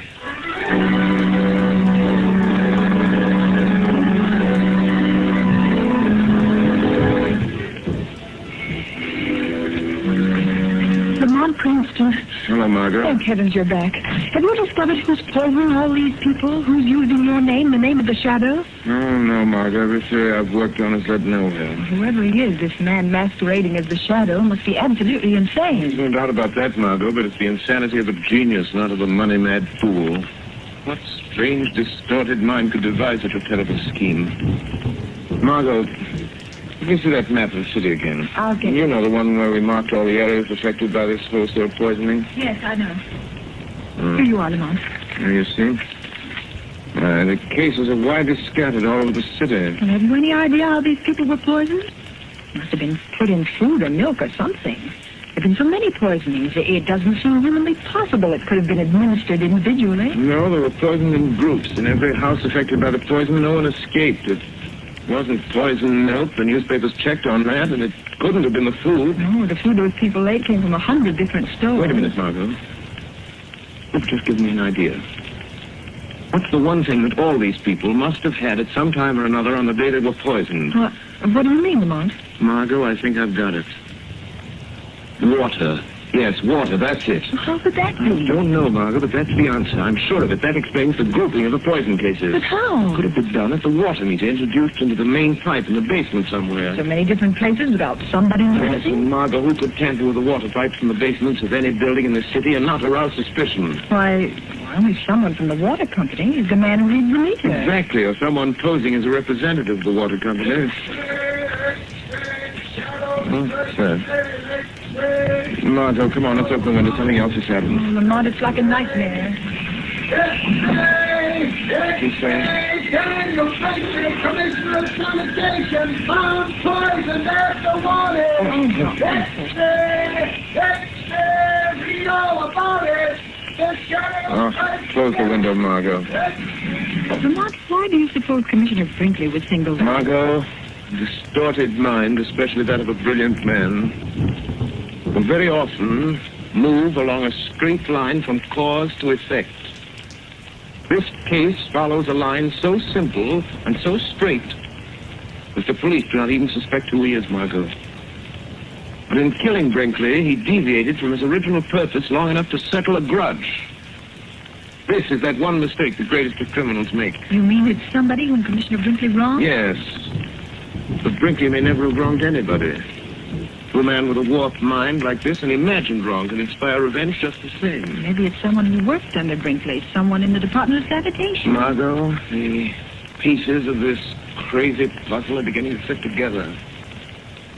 Where's yesterday's paper, the one with the photostatic copy of the ransom note sent by the man masquerading under the name of the Shadow? Oh, here it is, Lamont. I kept it along with all the other clippings. Let's see. For years, the Shadow has smashed rackets, wiped out criminal syndicates, trapped murderers without reward. Margot, look at this.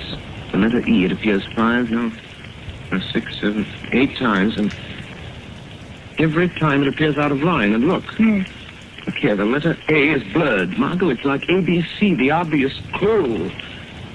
We could only find that typewriter. Lamont, out of all the typewriters in the city, it would be like looking for a needle in a haystack. Don't you suppose the police have considered that angle, tried to find that machine? Well, perhaps they have, but without first logically working out the problem as to the one place where that machine might be, they're wasting their time. The one place is the Department of Sanitation. It's so logical as to be incredible. Come on, Margot. Get your hat and coat. We've got work to do, and there's no time to lose. But Lamont, you're not going to the Department of Sanitation at this hour of the night. Why not? Well, suppose you were caught. Don't worry, Margot. The real Shadow won't be caught. I need your help if we're going to try out all the typewriters in those offices. It's a job for Lamont Cranston and his assistant, Margot Lane. But if we're caught, how long a sentence can they give us for breaking into a public building? It's worth risking, and far better than sitting here building upstairs and knocking them down again while this mad masquerader carries out his monstrous schemes of wholesale murder. Come on, Margot, let's go.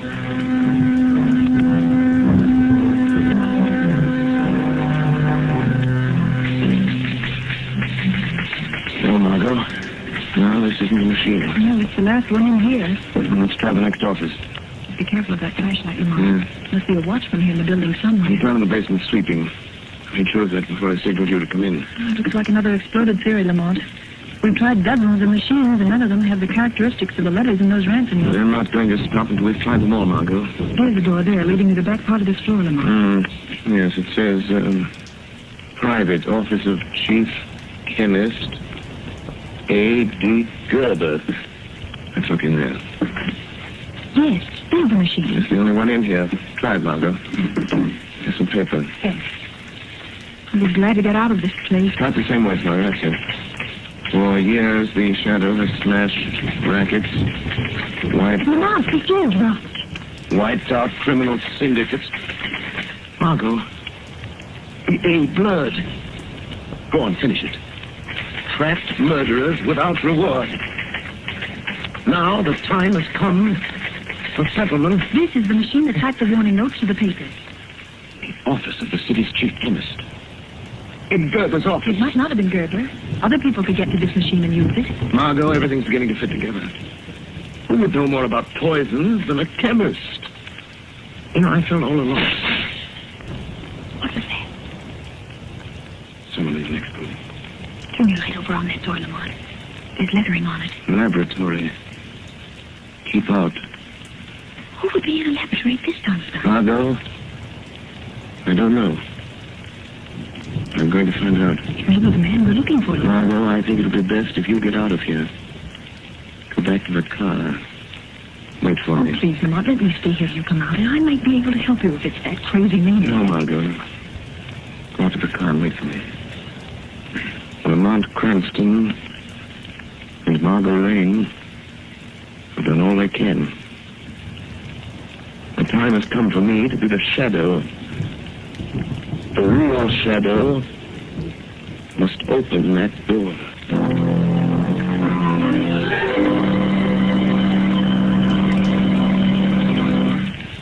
The second part of the Shadow's adventure will continue in just a moment. In the meantime, let's talk about how to save money. You will begin saving money when you use blue coal. Blue coal is Pennsylvania anthracite. It is an American product mined by the Glenolden Coal Company. Unlike many other fuels, blue coal is especially prepared for use in American homes whose heating plants were designed to use anthracite. And to be sure of getting the best anthracite, order blue coal. Its blue color identifies it at a glance. Blue coal is a long-burning fuel that sends a steady, continuous flow of uniform heat into the living quarters of the home. There is no waste because blue coal burns completely to a fine, powdery ash, and it is such a clean fuel to use. These are just a few of the reasons why sales of blue coal in Stroudsburg, Pennsylvania this winter are 22% greater than last winter. Stroudsburg families have been using blue coal in increasing quantities. These are the families that not only enjoy more comfortable homes, but now save money on fuel bills as well. So I urge all families who have not yet tried blue coal to order a trial ton tomorrow. Find out for yourself how much better this specially prepared home fuel is than any other solid fuel. Order blue coal by name in any one of 4 popular sizes: egg, stove, chestnut, or pea. The name of your nearest blue coal dealer can be found in the Where to Buy It section of your classified telephone directory under the name Blue Coal.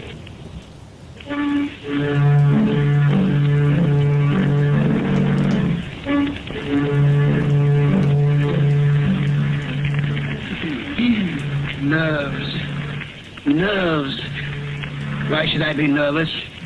No one knows. I'm here all alone. Who would suspect me, Gerber, the city chemist? I'll never tell them. They'll never know that Brinkley is dead. They'll make me commissioner of sanitation. I should have had the job when they gave it to him. I guess he knows it now.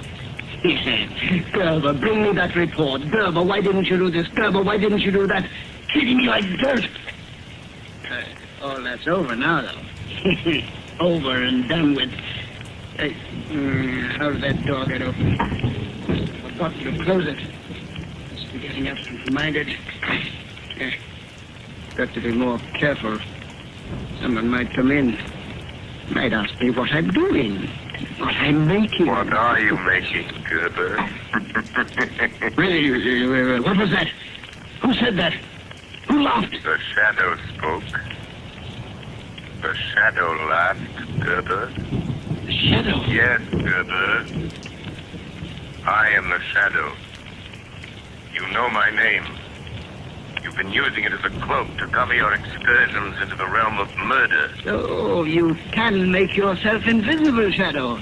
Or are you hiding? I happen to be master of the ancient art of hypnotism, by which I can blind your eyes to my presence. But you are really here in this room. Physically, I mean. Yes, I opened that door. I walked into this room.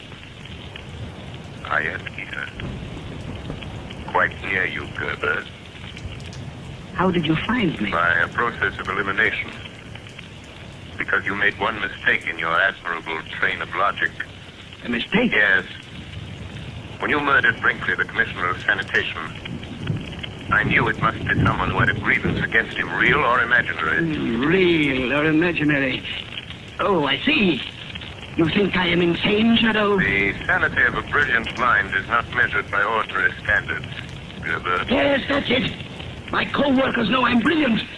They don't think I'm eccentric because when anybody's around, I'm on my guard. What were you doing when I came in, Gerber? filling this bottle. What is in that bottle, Gerber? What is that crimson-colored fluid? That is the poison, Shadow. I'm supposed to be analyzing the blood taken from my first batch of poison victims, but instead I've been making more poison. You see? It's all ready now. Would you like some, Shadow? I'll be glad to give it to you. What are you going to do with that bottle of poison, Gerber? Or are you afraid to tell me? No, I'm not afraid. You can't stop me. The devil himself couldn't stop me.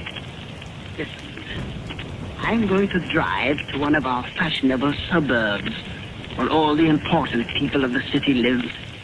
There's a high steel water tower there. I'm going to climb that tower and pour this little bottle of poison through the trap door at the top.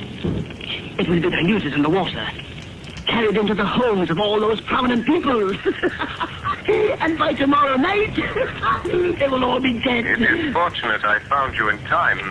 In time for what, Shadow? In time to stop you. You can't stop me, Shadow. You're not going to leave this laboratory with that bottle of poison, Gerber. Yes, I am. And I'm going this minute, Shadow. You see this test tube? Yes. It's filled with acid. Acid that will burn you beyond recognition. You forget you can't see me. Yeah, but the only way you can stop me is by physical means. With your body that seems to be not even a shadow. And to do that, you must drop your cloak of invisibility. How do I know that isn't a blind to make myself become visible to you? No, it isn't a blind, Shadow. See, I pour a little on the floor. You see? Think what that would do to human flesh. And you say you are human. Yes. Yes, I am human. Then I dare you to stop me. At the first touch of your hands, I'll throw it at you. It is better that one man be injured than you should kill another entire community. I'm willing to take that chance. All right.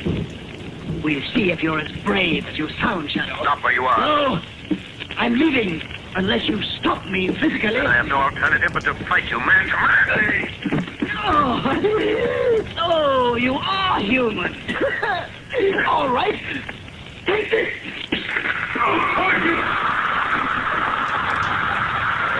I warned you, Shadow. You will be burned beyond recognition. That acid will eat into you to the very bone. Goodbye, Shadow. At last you've met someone who is your match. Now there's no one to stop me putting the poison in that water tower.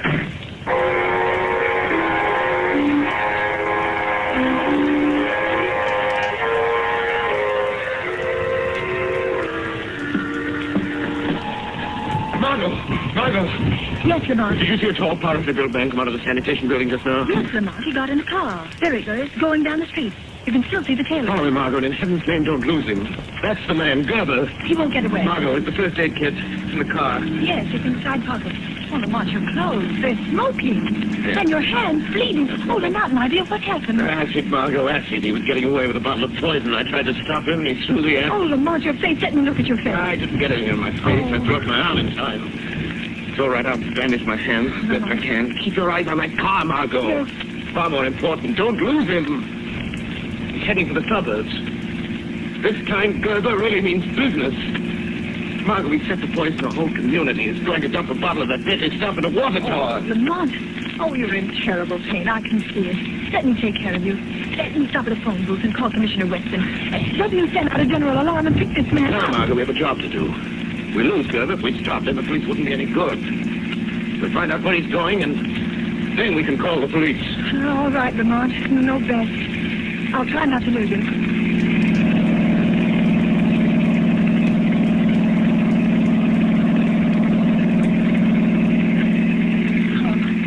Is the pain any easier? You've got to get to a doctor as quickly as possible. Infection might set in. I will soon. Margot, look. Yes. I think Gerber is nearing his destination. He's taking that road up the hill. If I remember correctly, the water tower's at the top. Lamont, how will you stop him now? You with your bleeding hands. He's a powerful man. Crazy with the strength of a maniac. I've got to do what I can to delay him. Keep him from putting that poison in the tower until you can get the police. The police? Lamont, how is he going to get the poison in the tank? He said there was a trap door on top of the tower.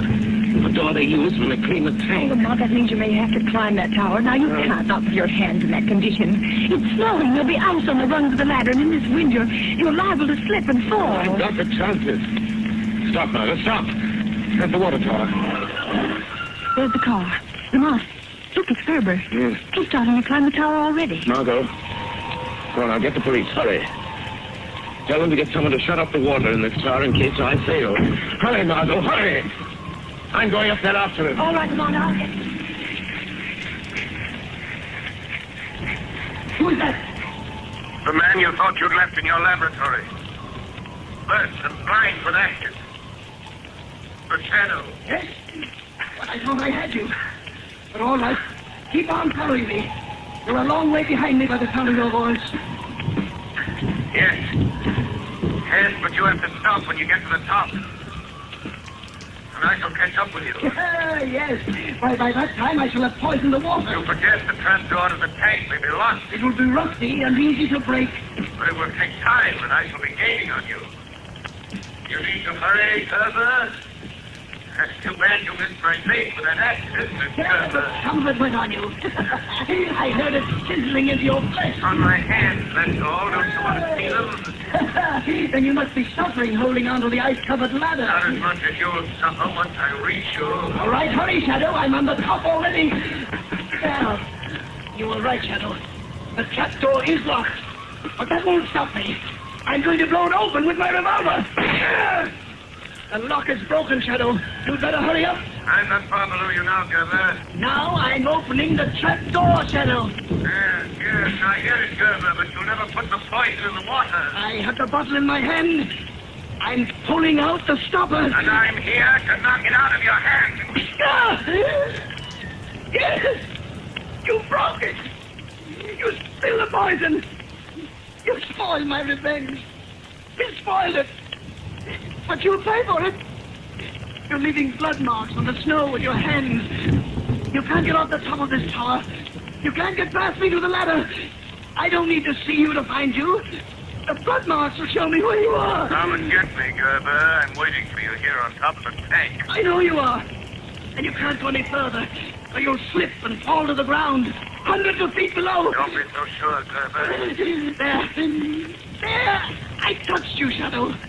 Oh, you squirm very cleverly. But I've got you. I've got hold of you. You won't get away from me, Shadow.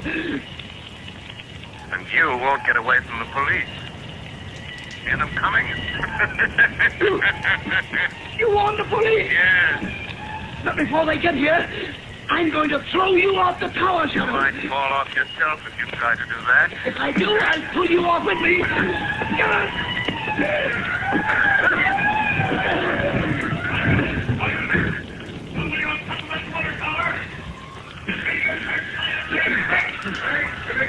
And Commissioner Weston, he's come to take you himself, Gerber. You can feel honored. He'll never get me. He'll never take me alive.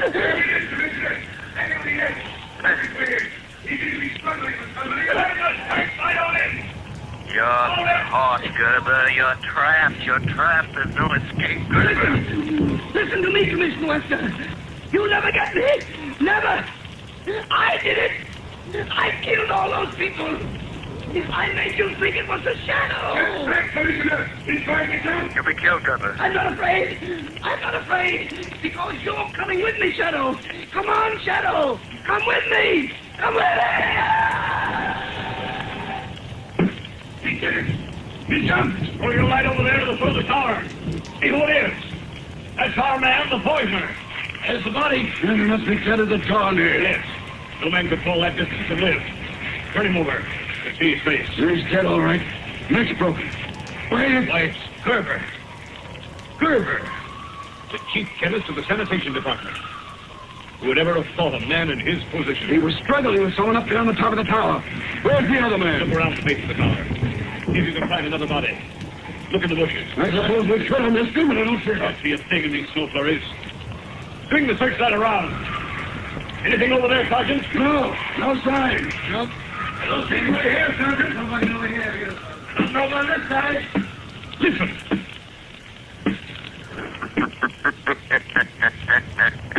Shadow.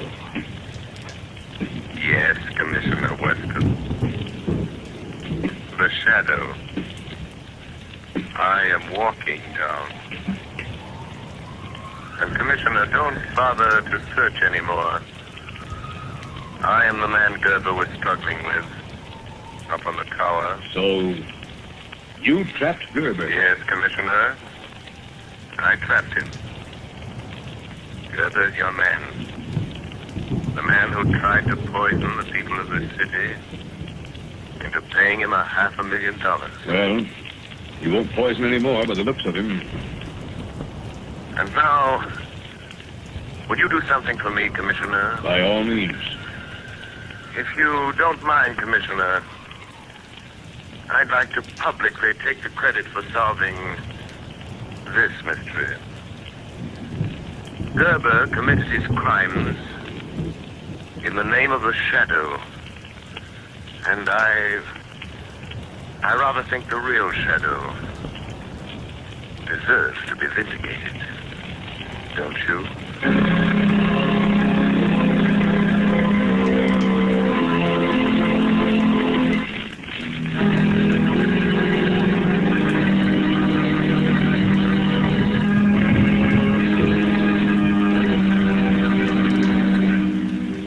You have just heard a dramatized version of one of the many copyrighted stories which appear in the Shadow magazine. All the characters and all the places named are fictitious, and the similarity to persons living or dead is purely coincidental.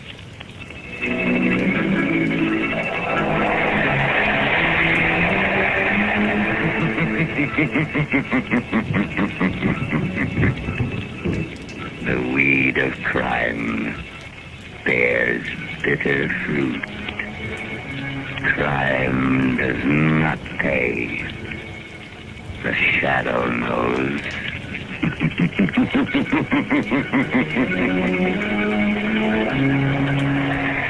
Next week, same time, same station, Blue Coal, America's finest anthracite, will again present another thrilling adventure of The Shadow. Be sure to listen, and be sure to burn Blue Coal, the solid fuel for solid comfort.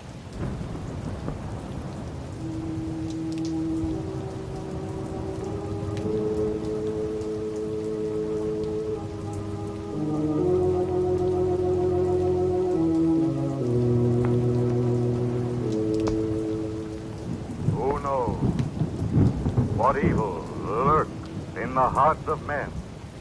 The shadow knows.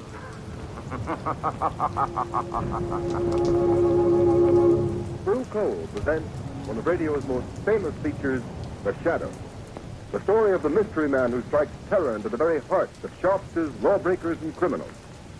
Today we present The Shadow in one of his most remarkable adventures. A modern mystery of science and crime, The Phantom Voice.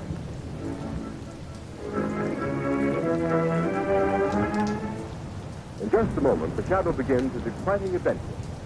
Meanwhile, I'd like to tell you how you can safeguard the health and comfort of your family during these dangerous winter months. Burn Blue Coal.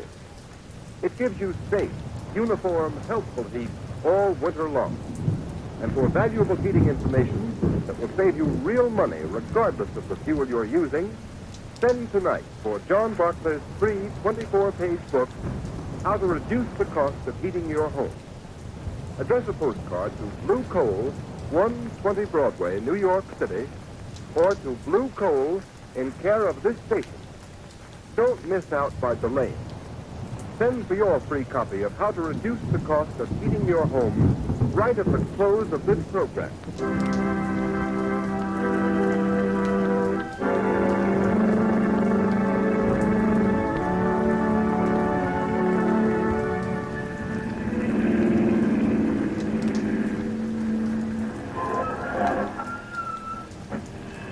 Here we are. Margot. Let me help you on. All right. Thank you, Lamont. This way, Margot. Lamont Cranston, where on earth are you taking me? We're on our way to the criminal court, Margot. The criminal court? Oh, a murder trial. This isn't a murder trial. But unless I'm badly mistaken, we're going to witness an assassination. What? An assassination. The assassination of the character and reputation of one of the most outstanding public men in America today. Oh, you mean Senator Durham? Yes. Say, I've been reading about his trial in the papers. They've certainly unearthed plenty of evidence that he accepted that bribe. Well, unless I've made a mistake in character analysis, that evidence is forged. Durham is more than a political figure, Margot. He's a statesman. He has an independent income. He's devoted his life to unselfish public service. Oh, he's a very wealthy man. Yes, Margot. Senator Durham has given away 10 times the amount of money he's accused of taking as a bribe. Well, if that's true, Lamont, the whole thing doesn't make sense. Why should a man like that take a 15-year prison term for taking a bribe he didn't need? That's the point that worries me. Incidentally, didn't I see that the prosecution expects to spring a surprise bit of evidence today? Exactly. That's why we're here. Come along, Margot. Of course, we're already in session.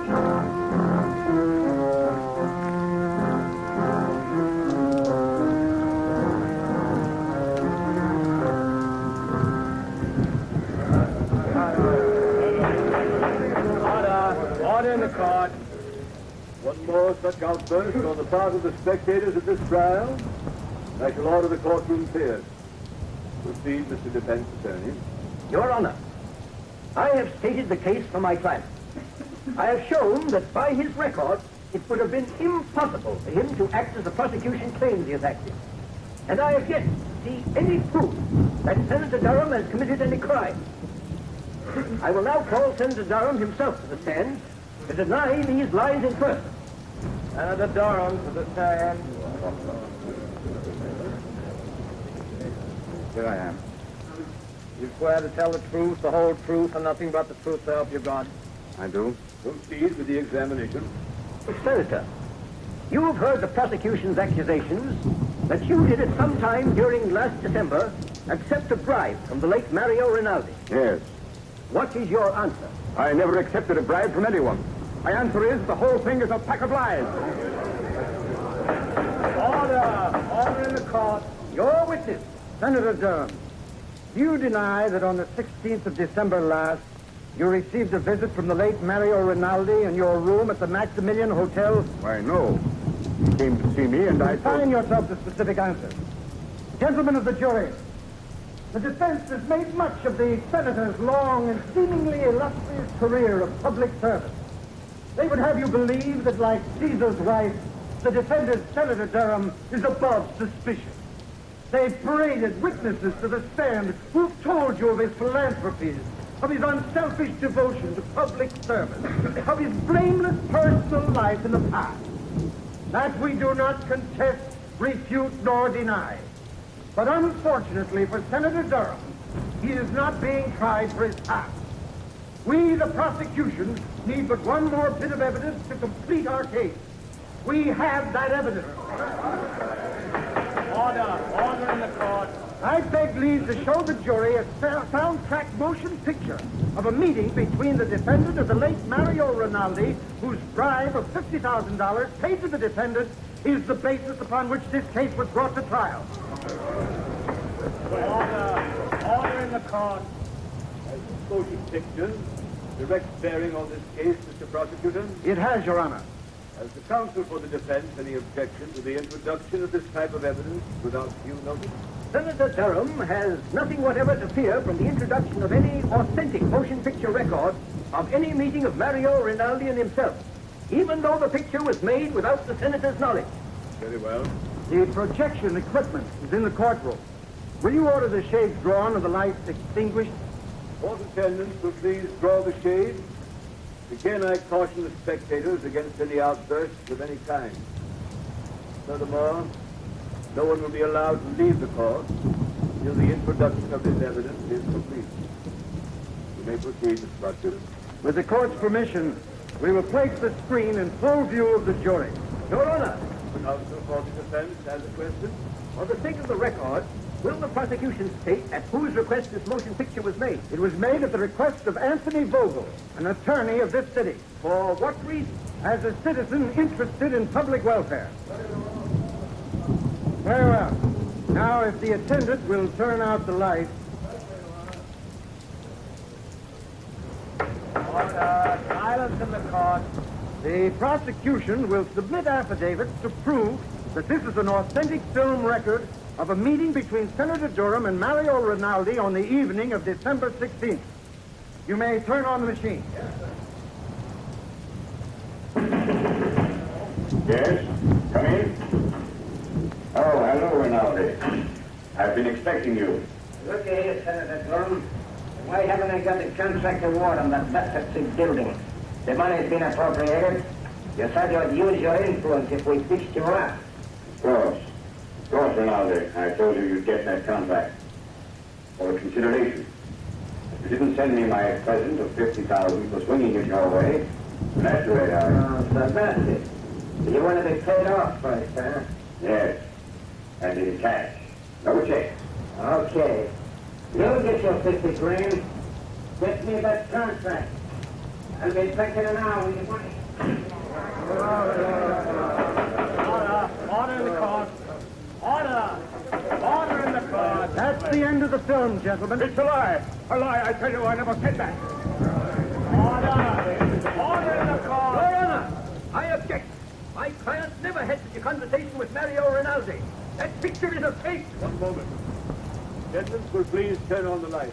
Your Honor, allow me to remind the counsel for the defense that pictures do not lie. Your Honor, we do not deny that the meeting between Senator Durham and Mario Rinaldi did take place in the manner shown in this film, but we deny that any such conversation took place. Any proof of that? There are only two people who could know what went on in that room. Senator Durham and Rinaldi. And Rinaldi is dead. Deny the voice of the defendant. My client admits that it sounds like his voice, but it cannot be, since he never asked or received a bribe from the late Mario Rinaldi for any reason or purpose whatever. Your Honor, I ask a recess of this trial in order that the defense may have an opportunity to study this film and soundtrack. I object. I do not see how the due process of law will be impaired by a 24-hour delay. Section overruled. Court adjourned until 10 o'clock tomorrow morning.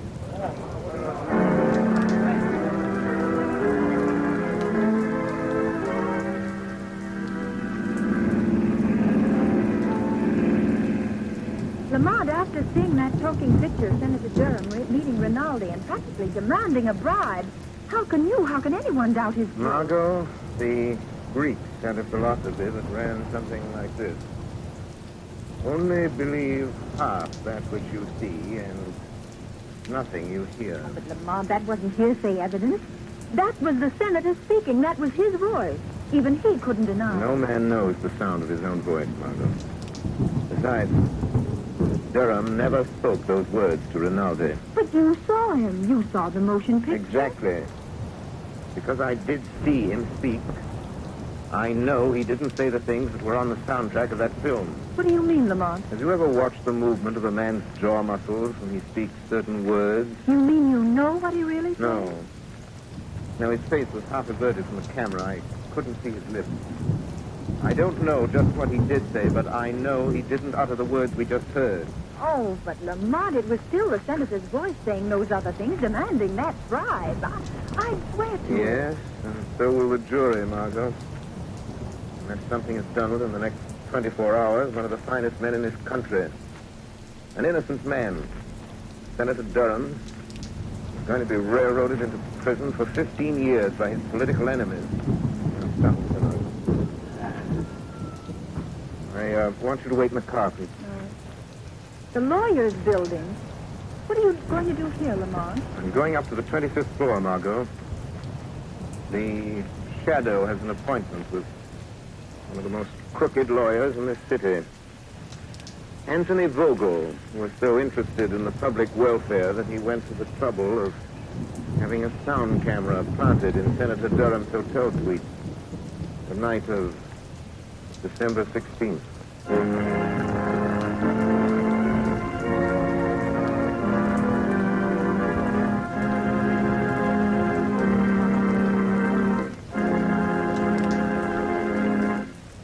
While we are waiting for the Shadow to return, I would like to ask all homeowners a question.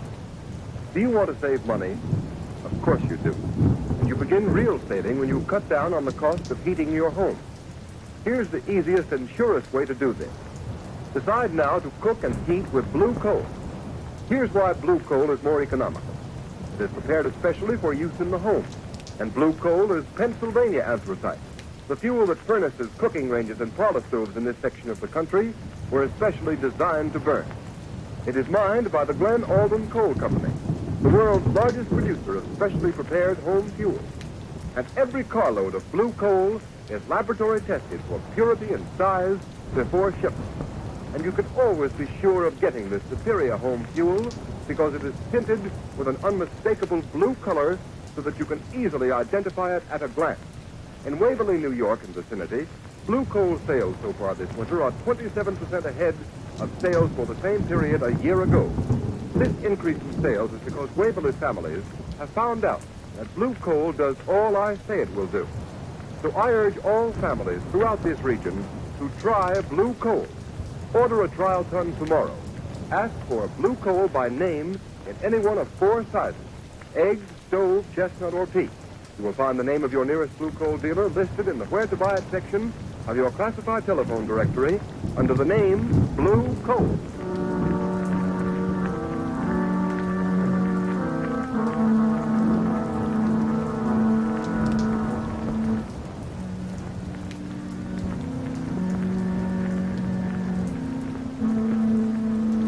That's swell, Mr. Vogel. You certainly put it over. That sound picture sure turned the trick. Yes, but I'm still worried, Travers. Well, there ain't nothing to be worried about. Senator Durham's as good as on his way to the pen right now. Well, I won't feel happy until he is. When are you going to get me a wrestling bout, boss? Wrestling bout? Yeah, it's about time I was getting in the ring again. And, well, I could stand the extra dough. Forget you're a wrestler, Travers. You'll make more money in this racket as my bodyguard. Any calls while I was down at court? Yeah, Wilson phoned a couple of minutes ago. Why didn't you say so? Well, you didn't ask me. What did he want? I wanted to talk to you. Hey, what do you suppose he wants? Dough? I've paid him all he's gonna get. And maybe he's read in the afternoon papers what we're really using that soundtrack for. If he gets white-livered and talks... Well, maybe we should fix him so he can't talk, huh, boss? What do you mean? Well, he could fall out of that 15-story apartment of his, accidental-like. He'd only have to fall once. It might be a good plan. Okay, you want me to go over there now and take care of it, boss? No. No, there's no sense doing anything about him until we have to. But the first sign of anybody getting wise to what we're doing, then we'll arrange a neat little accident for friend Wilson. Well, now let's take a look at that Wesley murder case.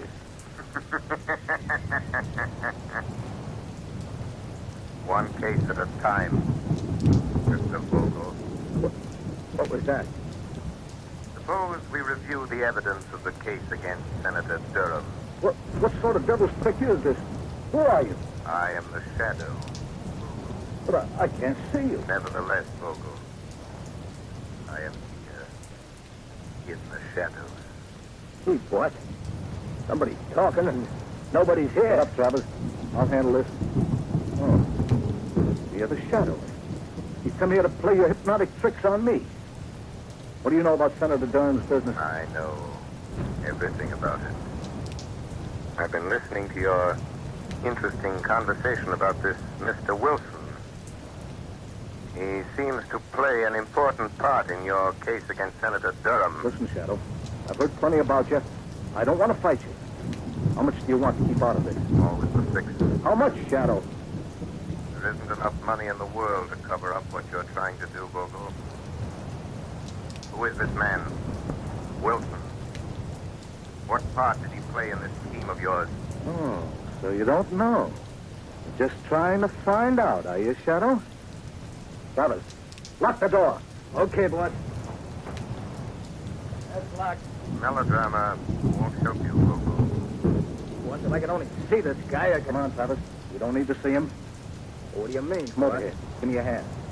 Well, okay, but it don't make much sense. You'll see. All right. Stand up with me against this wall. Now, stretch out your arms. Can you touch the side wall on that side? Yeah, I can touch it. Good. I can touch it on my side. Now, walk slowly to the other end of the room and don't let your fingers leave the wall. Oh, I get it. Then the shadow can't get past it, huh? You're quick. Now, walk forward slowly. Slow, you fool. Okay. Well, I don't feel nothing.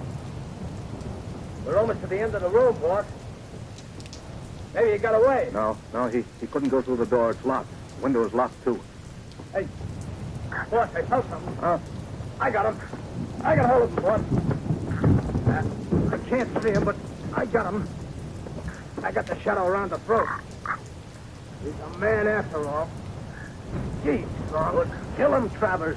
Maybe he can. He's choking me. Give me your gat, boss. I'll shoot him. You don't need a gun. It'll make too much noise. He's weakening, boss. Kill him, Travers. Give him your famous stranglehold. If he doesn't let go, he'll kill me. Yes, Shadow, this is where you die. Finish him off, Travers. I've got to hurry and take care of Wilson before he gets a chance to talk.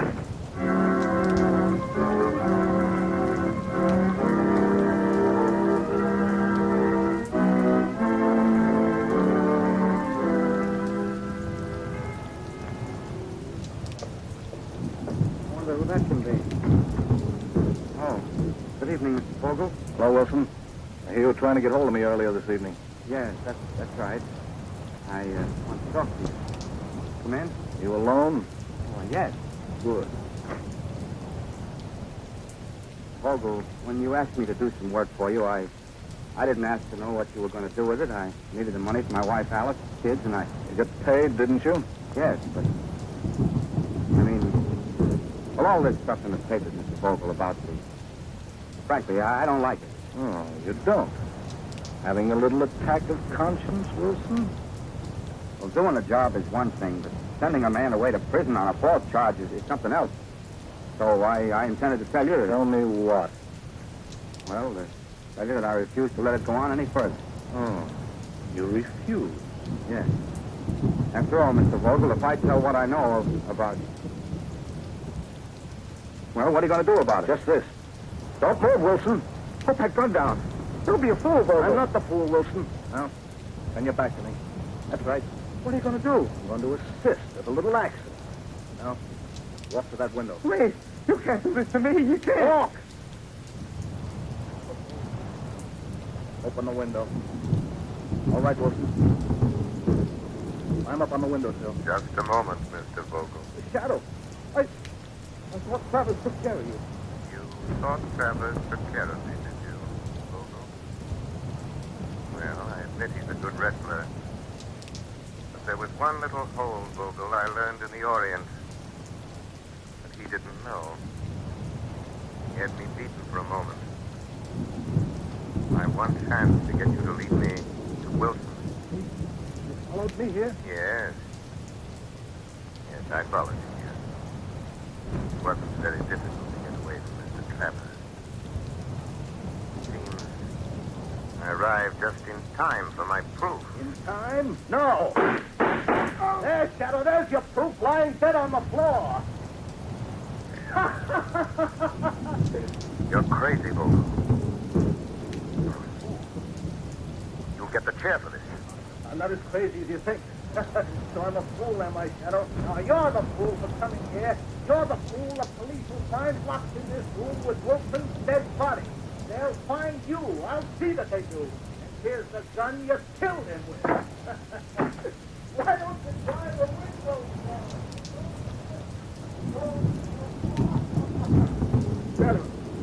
Shadow. Wilson.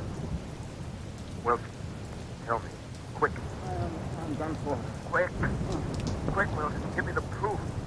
The proof, Wilson. The proof that you framed Senator Durham. Come on, Wilson. Come on. Tell me. How did you frame Senator Durham? Wilson. Wilson. Hello, you all right? Unlock the door, Margot. Unlock the door. The key's on the outside. Oh, Lamont, I heard a shot. I saw Vogel running out, so I couldn't wait. What happened? I haven't been so stupid. Waited so long. I I wanted to find out their secret before I spoke. Now it's too late. Wilson's unconscious, I'm afraid. Dying. Vogel was out with him. After all. Mr. Vogel. Shot me. You cold blood, he shot me. He burned for it. Wilson, listen to me. Listen and think. Think. Tell me. How did you frame Senator Durham? Tell me that, Wilson. Tell me that, and I'll see that Vogel pays for doing this to you. Senator Durham, now I remember. I'll show you. Help me into the next room. I'll show you. We'll help you. Easy. I'll get on the other side. Now, look. It's a recording, too. Yeah, right. It's my hobby. I can impersonate it by profession. An impersonator? Yes. Help me with that chair by the turntable. I impersonate people. I've imitated Senator Durham for it dozens of times. Wait. Hand me the microphone. Turn on the switch. There, I can't hold out my tongue. Here's the microphone. Drop that needle on the wax record. Turn the switch. This is you, Wilson, speaking. I've just been shot by Anthony Vogel. He hired me to...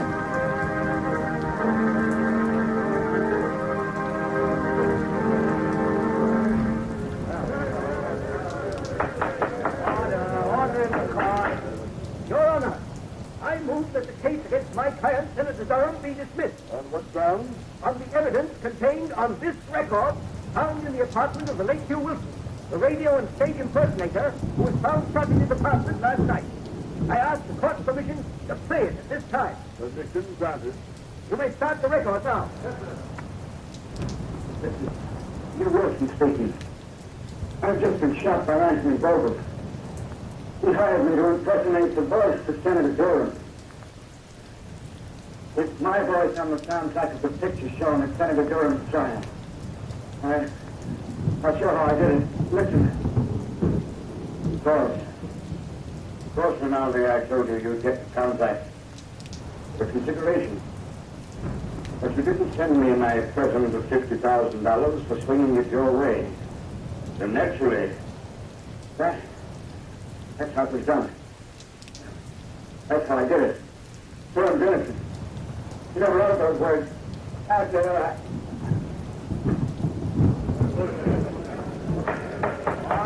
Order in the court. What? Amazing, incredible. Your Honor, there is one more voice on the record at the end. The voice you have heard is that of Hugh Wilson, murdered by Anthony Vogel. He is the man who sought to frame Senator Durham. But Vogel failed. Just as in the end all crime must fail, and all criminals pay the penalty of death. Order in the court. Whose voice was that? That, Your Honor, is the voice of the man to whom Senator Durham owes his vindication. The voice of the shadow.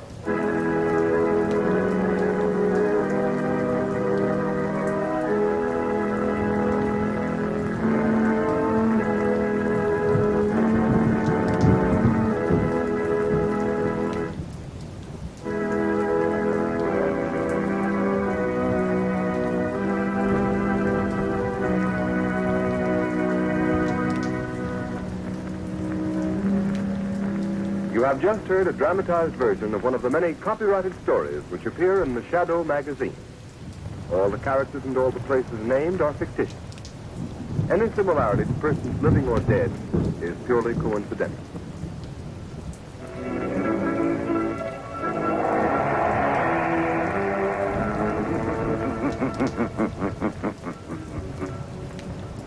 As you sow evil, so shall you reap evil. Crime does not pay. The shadow knows.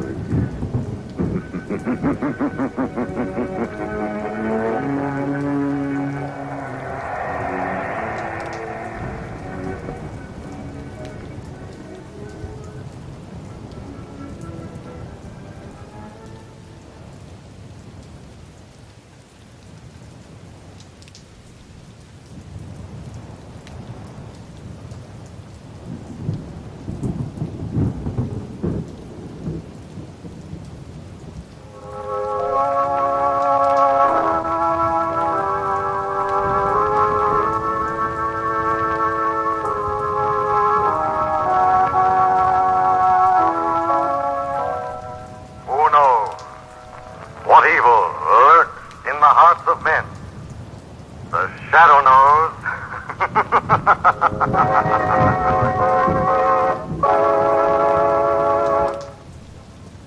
Shadow, who aids the forces of law and order, is in reality Lamont Cranston, wealthy young man about town. Years ago in the Orient, Cranston learned a strange and mysterious secret, the hypnotic power to cloud men's minds so they cannot see him. Cranston's friend and companion, the lovely Margot Lane, is the only person who knows to whom the voice of the invisible shadow belongs. Today's story, The House of Horror.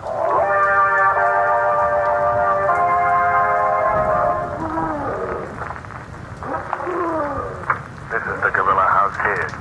Yeah. What about the watchman? There's only two of them in the whole zoo this time of night. They won't be around here for an hour. And this is the screwiest job we ever done. Putting a snatch on a gorilla. Why does he want the gorilla? Is he gonna terrorize the city or what? I never ask no questions on a job. And this is a job, so let's get at it. There's the cage over there. That's him. That's the gorilla. Got that chloroform? Yeah, right here. Give me it. Now we'll pour some on this rag. Put the rag on a pole and slam it in the gorilla's snoot. Keep away till this stuff is dynamite. Okay. Now, take a whiff of this, big boy. Looks like that'll do the job. Hey, sounds like he's passing out. All right, open that cage. I'm going in. Hey, wait, Mac. Open it up. This will take about 1 minute. Hey, take it easy, big boy. Hey, Mac. Mac, are you all right? Shut up, you fool. All right, now come in here. In the cage? It's all right. He's passed out now. Come on. Help me move. Okay, if you say so, but I don't like it. Hey, he ain't exactly no baby. No. All right. Here, let's try and haul him out. All right? Let's go. Oh, heavy. Is anybody in here? Someone's coming. See what you're yelling, Did? Stay where you are, bud. Get that flashlight out of my eyes. Hey, what are you doing? The gorilla. You're taking the gorilla out of here. You figured that one out in a hurry. Well, you can't do that. You'll call for nobody. Come on, Eddie. Let's get this gorilla in the van, quick.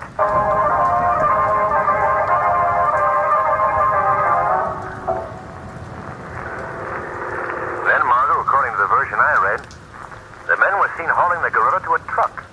That's how they made their getaway. Well, what about the keeper in the zoo that discovered them, Lamont? Dead when they found him. 2 bullet holes through the head. Oh, no. Excuse me, but could I protrude myself into the conversation? Could I, Why, certainly, Shrevey. This is your cab. What's on your mind? Well, about this here now case of the missing gorilla. Yeah? Well, just this morning I'm talking it over with my friend and acquaintance of whom you have heard me talk. Big Charlie Hay. And what did your friend and acquaintance, Big Charlie Hay, have to say? Well, he's no more than most of us about what could have happened on account of he knows the fellow who owns the monkey. Oh, that's very interesting. We're getting warm, Lamont. Yeah, that's what I was thinking. Them darn pedestrians. Well, where am I? Well, Big Charlie is knowing a fella who owned a monkey. Correct. Now, according to Big Charlie, he says it's according to the fellow who owns the monkey. This here now gorilla, who was just an overgrown monkey after all. Maybe he just broke out of the zoo all by himself. Oh, this is Big Charlie's theory? Yeah. He says the monkey fella says that all it makes is born wanderers. So Big Charlie figures that this here gorilla got sick of the zoo and opened the cage in Scranton. Oh, you mean the gorilla drove the truck away, huh? Well, he could have had a Confederate. Oh, Shrevey, how does Big Charlie explain the keeper being shot and killed? Well, to tell you the truth, Miss Lane, that stumps him. He never heard of a gorilla carrying no gun. No, not without a permit. No, not without a permit. Hey, you kidding me, Miss Lane? Well, Shrevey, I'm afraid that your friend Big Charlie's barking up the wrong tree this time. Yeah, he's just a dreamer, I guess. Oh, Shrevey, will you stop here, please? Sure. Hey, what's the idea, Margot? I thought I was taking you to the country for lunch. Well, you're taking me to lunch, Lamont, but not to the country. Oh, now, wait a minute. Not this place. Why not? I hate tea rooms, Margot. Especially one that's called ye oldie and quainty gypsy tea room. Oh, but Lamont, they tell wonderful fortunes in I don't care, Margot. This is one time I'm going to be firm. I definitely and absolutely am not going into that... More tea, Lamont. Huh? Oh, no thanks. Lamont, you're not paying any attention to what I'm saying. I'm sorry, Margot. I've been doing some unconscious eavesdropping. What do you mean? There's a very interesting fortune being told in the next booth. By the cards that you have lost something. Is this not true, me? Yes, I have. A piece of jewelry? Of course. It was in the form of... It was a necklace. The fair young lady has lost a necklace. The cards tell me where the necklace can be found. Really? Where? Wait. I must consult the crystal.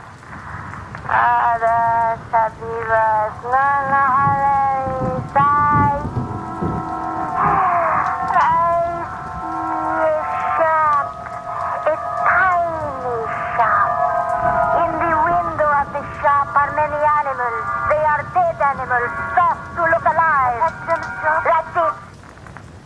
Inside that shop, there are many more animals. One of these is a giant stuffed gorilla.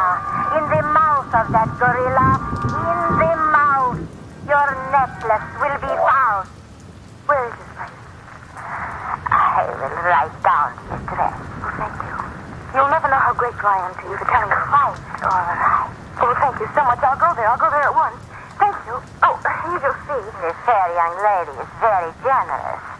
Don't forget, in the mouth of the gorilla, you find your neck. Oh, I won't forget. Goodbye.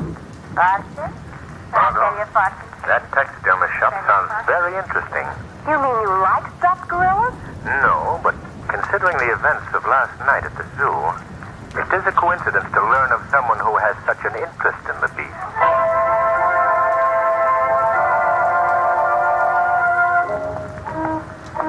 Oh, this must be the shop. Stuffed animals in the window. Oh, yes, this must be it. Hello? Hello? Is there anyone here? Oh, what an eerie place. The animals almost look alive. Well, I'll have to try again. Is there anyone in the shop? I don't see any gorilla. Oh, not a bug. Oh, wait. Yes, there it is. There's the gorilla. Oh, you're an ugly beast. Well, might as well give this thing a try. In the mouth of the gorilla, I'll find the necklace. Well, open up, Mr. Gorilla, and let me...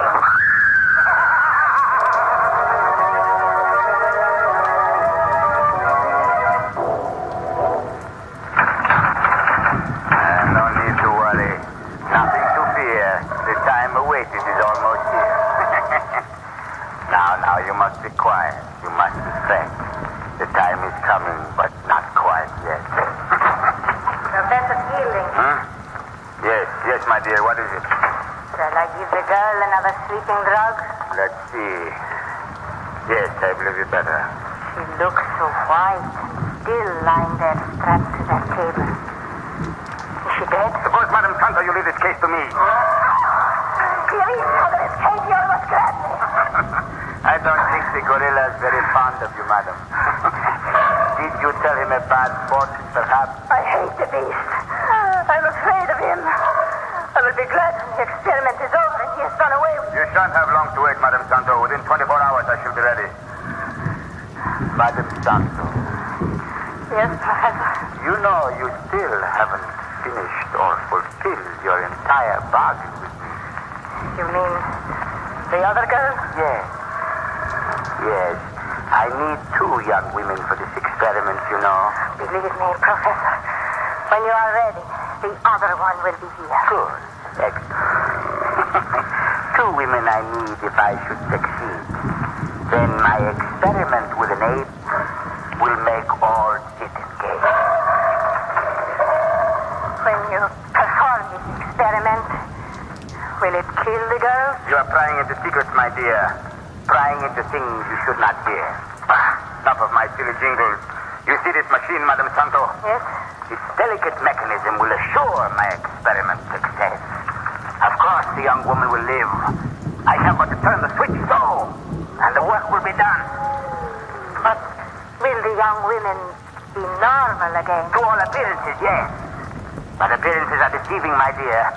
These women will be possessed of a superhuman strength and cunning. At my my bidding, they will rob, pillage, and even murder. All in the guise of sweet, innocent womanhood. And we'll be rich. With them working for us, we will have a fortune. Not only a fortune, Madam Santo. If the experiment turns out as I believe it will perform many hundreds of human transformations. Who knows? Perhaps, I say, we might even rule the world.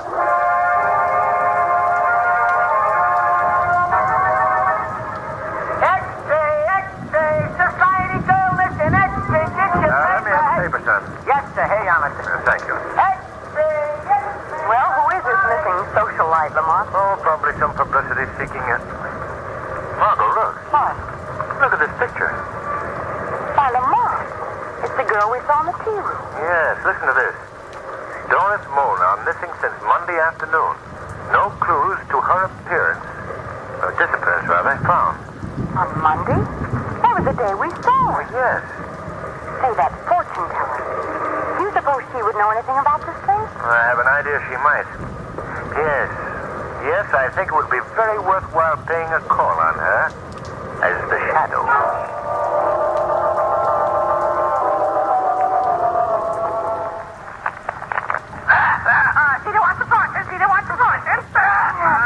We shall call them a fortune. Don't eat them, my little bird.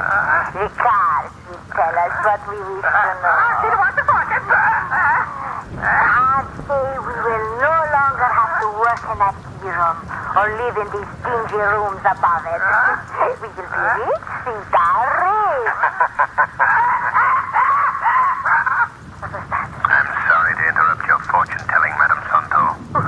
Who speaks? Who's here? I am called the Shadow. Shadow. Where are you? Where are you, Shadow? I'm standing right here beside you. But I don't see you. By my hypnotic power, I've made myself invisible to your eyes. Why are you here? What do you want of me? I have come to seek information. What about? A young lady named Doris Molnar. She disappeared 3 days ago. She was last seen with you in your tea room. I don't know her. I have never heard of the girl. You do know her, Madam Santo. In fact, you sent her to a taxidermist shop. Where is this shop located? I don't know what you're talking about. Professor Feeling. Who is this Professor Feeling your strange bird mentions? I don't know. Does he have anything to do with the taxidermist shop? I know. No. Professor Feeling.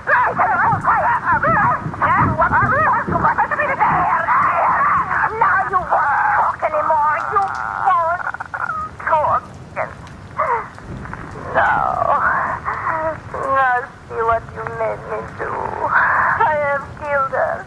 I have killed my sister. But not before she revealed a very interesting clue. You'll be hearing from me again, Madam Santo. Very soon.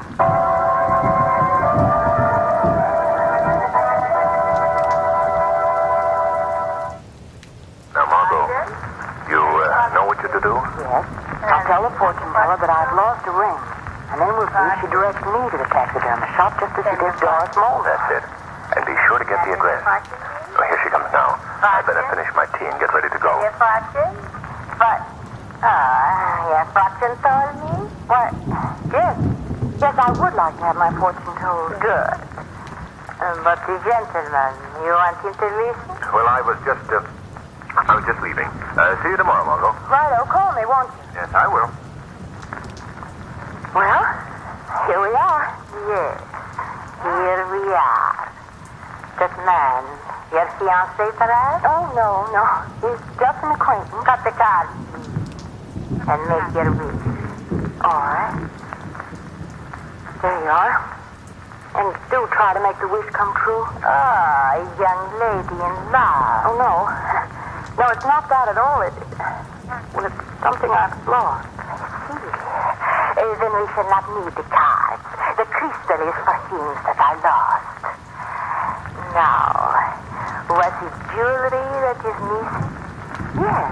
Yes, that's right. It's a ring. I consult the crystal. Savivas, nona halares, I see a street, down by the riverfront. On that street is a tiny shop. In the window of the shop are many animals. They are dead animals, stopped to look alive. Yes, go on. Inside that shop, there are many more animals. One of these is a giant stuffed gorilla. Yes? In the mouth of that gorilla, in the mouth, your ring will be found. Oh, are you sure? The crystal never lies. You will go to the shop? Yes. Yes, of course. The crystal shows that time is very precious. If you want your ring, you must go for it right away. This very night.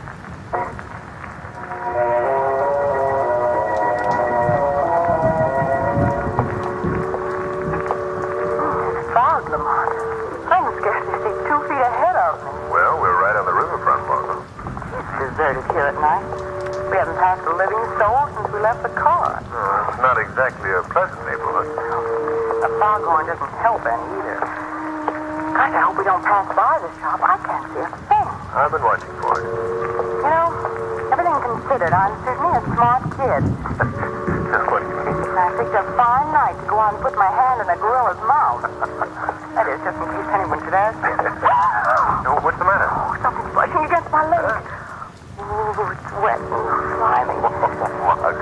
It's only a cat. A black cat, I might add.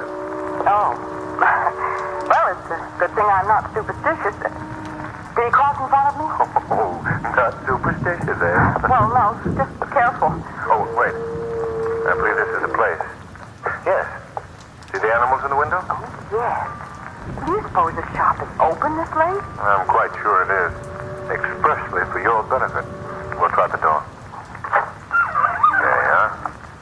Now, Margot, if we hear anyone coming, I'll duck behind one of the animals. All right. It's a frightening place. What's that noise? Just the clock ticking off the minute. You don't think it's a bomb? No, I'm sure it isn't. I don't think, though, we should attempt to find the lights. It's better that we remain in the darkness. Margot, you look on that side of the room, and I'll take this side. All right. And if I find it, I'll shout, but loud. All right. Lamont, Yes? I found a stuffed goat. Will you settle for that? I won't be the butt of that joke. Well, no harm in trying. Lamont, what was that? It sounded like a live gorilla. Oh, but why should... Lamont, Yes? I found it. The stuffed gorilla. The mouth is closed. Well, wait a minute. Let me help you. Wait, I'll open it.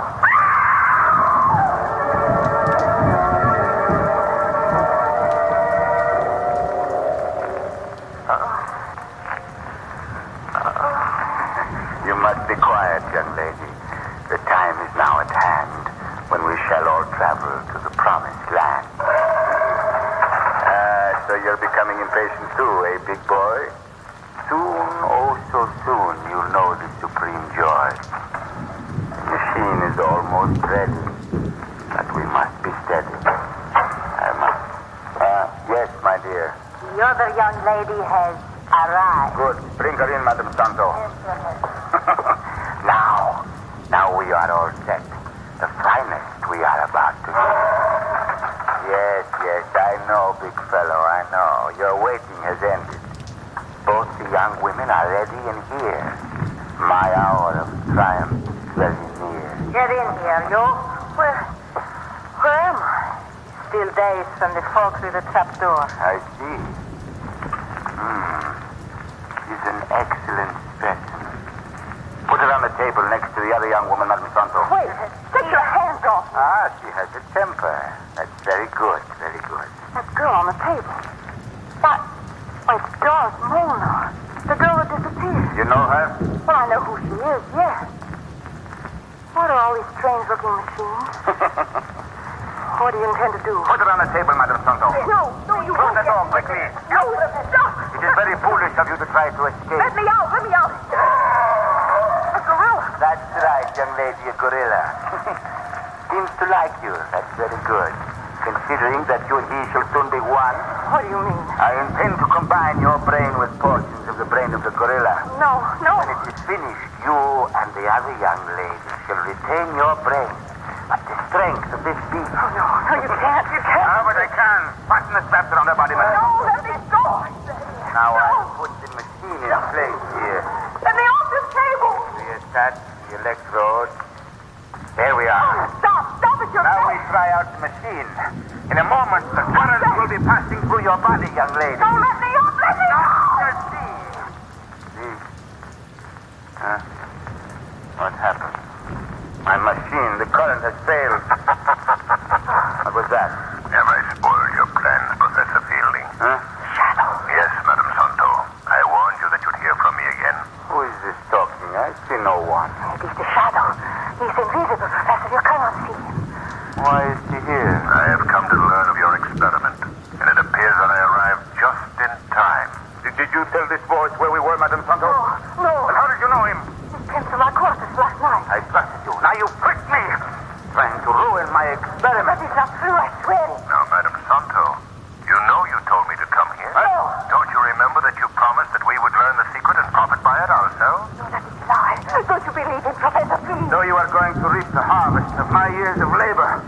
Steal my secret and then dispose of me. That is not so. He lies. I have a way of dealing with those who betray my trust. Professor, put down that knife. This is to be the survival of the fittest. I'm going to be the one who survives. Shall help me? Help keep him away from me. I do not fear him. He's only a boy. You are flesh and blood. I can deal with you. Leave her alone, Professor Fielding. Keep out of this. I will open the cage. If you don't keep away, I will open the cage. I will free the gorilla. You wouldn't dare. You are more afraid of him than you are of me. I am warning you.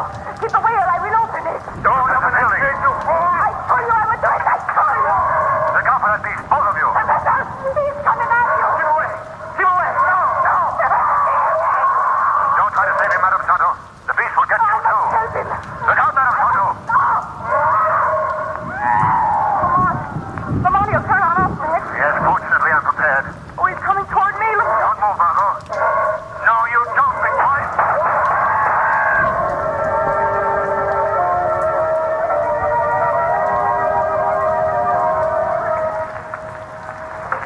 Lamont, I just spoke to Doris Mona on the phone. She's feeling much better. Fortunately, she doesn't remember any of the gory details. The gorilla killing Madame Santo and Professor Fielding. That drug that they'd given her saved her that unpleasant memory. Good. Well, I went to the shop with the police this morning. You'll be happy to learn that Commissioner Weston ordered that infernal machine of Fielding is destroyed. Oh, I hope they destroy the whole shop. I don't want to see any more animals for the next few weeks. In fact, right now, I'd even hesitate to look at a stuffed chicken.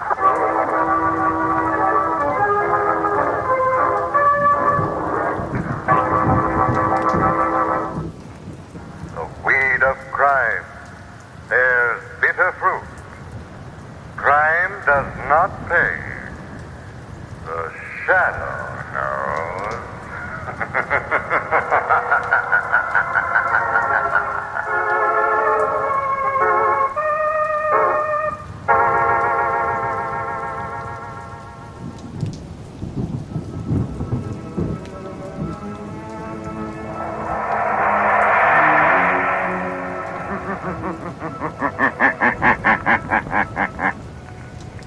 The shadow knows.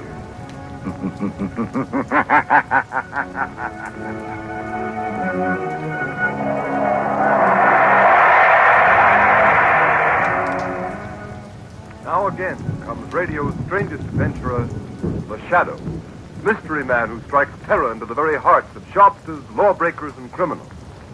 Today on the air, Blue Coal brings you the Shadow's latest adventure, Hounds in the Hills. In just a moment, the Shadow's exciting adventure will begin. Meanwhile, I have an important message for everybody. We are now in the midst of the most treacherous season of the entire year. But you can protect your family's health during this danger period by burning blue coal. For blue coal gives you clean, uniform, healthful heat all winter long. And its harmless blue coloring is your guarantee of better heat at less cost. So when you order fuel, insist on blue coal.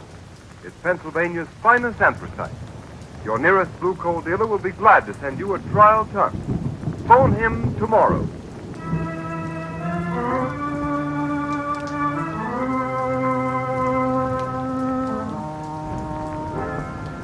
High in the pine-clad hills of North Carolina, where backwoods living is neighbor to palatial winter homes, there is a haunted mansion, relic of former grandeur. With no visible means of support, old Sadie, haggard, half-demented creature, and Jake, a hunchback son, live in one wing of the dilapidated old house. A pack of great, vicious, crossbreed hounds guards the old place from intruders. It is early evening. In the dim half-light, two figures, led by one of the hounds, approach the house.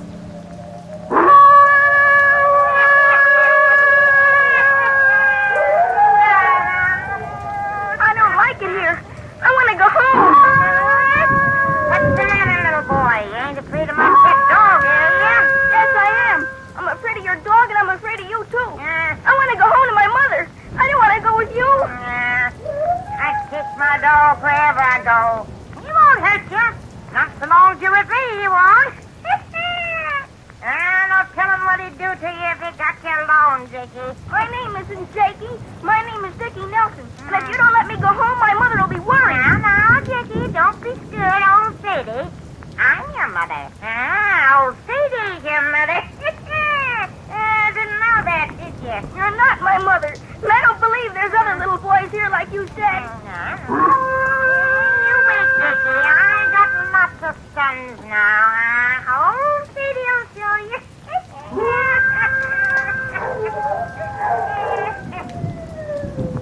Mom, it's me, Jake. Yeah, that's Jake. You're what he was before I dropped him and hurt his back. Who's that you got with you, Mom? Who's that? Now, don't you be scared of him, Jakey. I don't like him. He's awful looking. Jakey? He's a hunchback. His mother dropped him when he was a little fella like you. I dropped him. We'll start all over again with a new Jakey. I won't drop you. You won't be a hunchback like he is. I want to go home to my mother and Daddy. I don't like anything here. Leave me alone. Don't touch me. Don't you touch me. Mom, you crazy old fool. You done it again.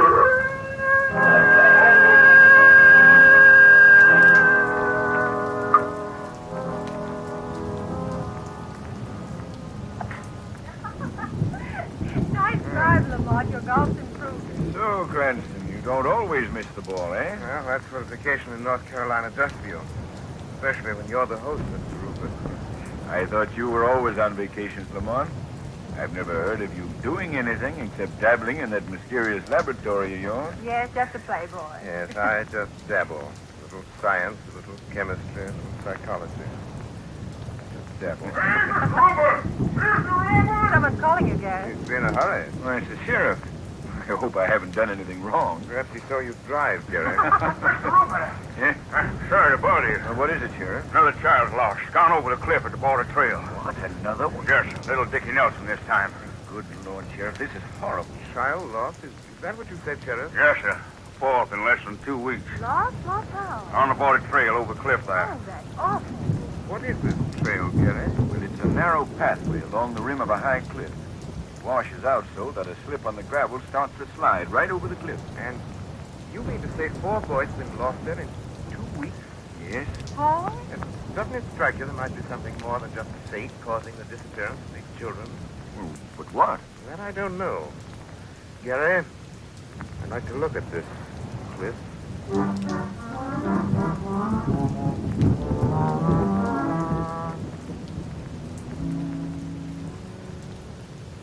Hey, look, Mr. Trent. See how the trail washes out down the cliff? Yes, That's 1,000 feet straight down there. The river at the bottom. Yeah, I reckon the current must carry the bodies away. We haven't found a trace of them. I don't suppose there's any doubt about what happened to the boy. No, Miss Lynn.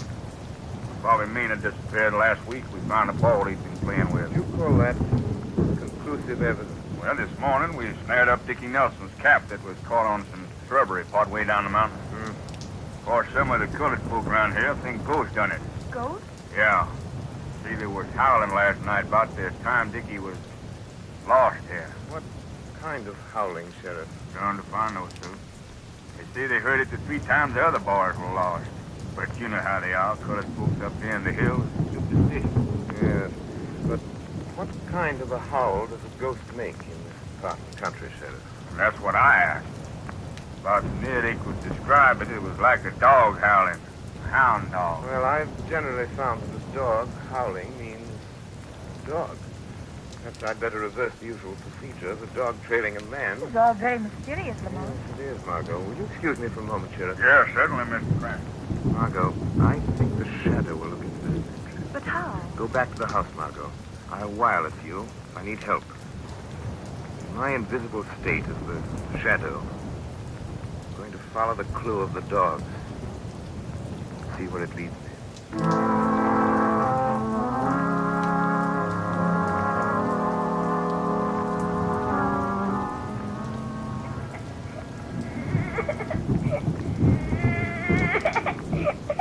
I want to go home. Don't cry, Dickie. Don't cry. Huh? What's that? Who are you? I've come here to help you. You're Dickie Nelson, aren't you? Yes, sir, but who are you? So dark I can't see you. You don't need to see me, Dickie. Pretend I'm just the shadow. But you can hear me. Yes, sir, but I want to go home. Here, you've got to be a man, Dickie. I'll try to get you home. But you've got to stop crying and help me. I'm scared, that's why. Haven't you got a handkerchief? No, sir. Here, use my handkerchief. Thank you. Now dry your eyes and wipe your nose. I want you to tell me something. Yes, sir. Are there any other boys here? Yes, sir, 3 of them. How did you get here? I believed a ghost story, Dickie. And I looked for a ghost who howled like a hound. And then I just walked. But I didn't find a ghost. I found what I expected to find. A dog. In fact, lots of them. Didn't they see you? No. Didn't old Sadie or Jake see you? No, it's dark in here.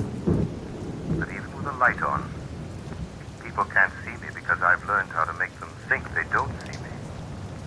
I blind their eyes to me. How? Never mind how. You must believe it and don't be afraid of me. I'm your friend. Yes, sir. Trust me, Dickie. Perhaps I can find a way to get you and the other boys out of it. Quiet. Somebody coming. If the sheriff finds these kids here, they'll hang us, you crazy old fool. Jake, now don't you touch my baby. He's my Jakey. He's you before you came a hunchback. If you kill him, you'll be killing yourself. He's you, Jake. You keep away from me. Don't you touch me. Jake, don't touch that boy. Who's that? I heard it too. Give me that lamp. I heard it too, Jake. Nobody's in here but us. Us and the kid. He got out. No, I'm still here. Voice. Ain't nobody with us. I heard it too. Well, that's nothing, Jake. I'm always hearing voices. And now you're hearing them. Now we're both crazy. Reckon it ain't so crazy a voice can scare me. I'm crazy like you, then voices ain't real. Now put this shit out of the way, and then I'll get the others. No, stop. Please don't hit me with that stick. No, Put Jake. down that stick, Jake. Put it down. Now, I ain't scared of voices that ain't real. I said drop it. Who hit me? Look. Look at that place on my wrist. Look. Well, Dick, I've been hearing voices for a long time, but I ain't never been hit by one. You done it. Oh, I did not. I wasn't near you. Then it was the kid. I never moved. Well, then who? I hit you, Jake. Now I'm going to give you a chance to save yourselves. Let this boy go. Bring the other boys here. I'll take them home. No, they're mine. They're mine. They're Dickie. No. I'll get rid of them my way. Please help me. I want to go home. Trust me, Dickie, there's only one thing for me to do now. Jake, this is your last chance. All right. Who's that? You reckon it's somebody looking for the kids? After this? Jake, it must be them. The Duke and Slim coming to hide out. Listen. Yeah, it's him. Oh, Jake, he'll kill us both. He knows about my baby. Well, what he don't know won't hurt him. Shut the door to the kids' room and lock it. Hurry up, Jake. Let him in. don't say a word about my baby. Don't worry. Maybe I'm crazy too, but I ain't that crazy. Well, what took you so long, Jake? Hello, Duke. Come in, Slim. Hurry up. Shut the door. Okay, Duke. Yeah, what a dump this is. It's better than being in jail up north. If we didn't have this hideout, that's where you'd be. Hello, old lady. Come in, Duke. Up that day again? Shut up. That half-witted old dame talks too much. Hey, you staying for a while, Duke? What's it to you? I don't care. Oh, lay off the guy, Slim. Jake, and you too, old lady. Yeah? We're taking a little rest away from the cops, see? Turn the dogs loose in the yard around the house so they can chew up anybody that comes here looking for us. Go on, Jake, do it now. All right, Duke. Just a minute, Jake. Who's that? Somebody's in here, Duke. It's the voice again, Jake. They can't hear it unless they're crazy. That voice again. Yes, Jake, that same voice. And the Duke can hear it, too. Can't you, Duke? Hey, what's going on here? Who is that? I tell you, it's in here, Duke. Who's playing tricks on me? Duke, did you ever hear of the Shadow? The Shadow? I have, Duke. I know. That's the guy that talks to you, but you can't see him. Shut up, you fool. Yeah, Shadow. I've heard about you. I never believed what I heard, though. You can believe it now. Listen, Duke. I'm here for only one purpose. To save the lives of 4 little children. I don't believe him. It's a lie. Shut up. I'm handling this. Go ahead, Shadow. Go ahead. Talk some more. All right. Old Sadie and Jake there put you in a tough spot. How, Shadow? Old Sadie is crazy. She's, well, shall we say, borrowed 4 little boys from places near here and made it appear that they were killed. Killed falling over a cliff. It's a lie. They was killed. I killed them and my Jiggy took their place. Duke, the old dame is back. Shut up. Jake here is almost as crazy as his mother, but he wants to kill the boys. Don't believe him, Duke. Either way, you'll be arrested for kidnapping. Hey, Duke, we don't want no part in kidnapping. Well, Shadow, what's the proposition? If you let me take the boys away back to their homes, you won't be accused of kidnapping. And give you a chance to tip off the police to where we're hiding out? Oh, no. Let him have it, Slim. Look, Duke, the door. He went out the door. He's gone, Duke. He's gone. We can't get him now. Oh, yes, we can. How? The dog. If the Shadow's a man, them dogs can follow his scent. If the Shadow is a man, you mean the dogs will trail him by his scent, even though we can't see him? He's right, Duke. But we haven't got anything to give the dogs to smell, to give them the scent. Maybe he left something in the kid's room. Let's go and see. Yeah. Come on, let's see. Yeah, let's look around here. Ah, he's too clever to have left anything behind. Hey, where'd the boy get that handkerchief he's sniffling into? Handkerchief, huh? Yeah. He never had no handkerchief when he come here. Who gave you this handkerchief, little boy? A man. What man? A man who spoke to me in the dark. You couldn't see him? No. He said I had to believe he was here, although I couldn't see him. Then it's the Shadow's Get the dogs. Get the dogs. They can get his scent from that handkerchief and trail him. The Shadow can't escape this time.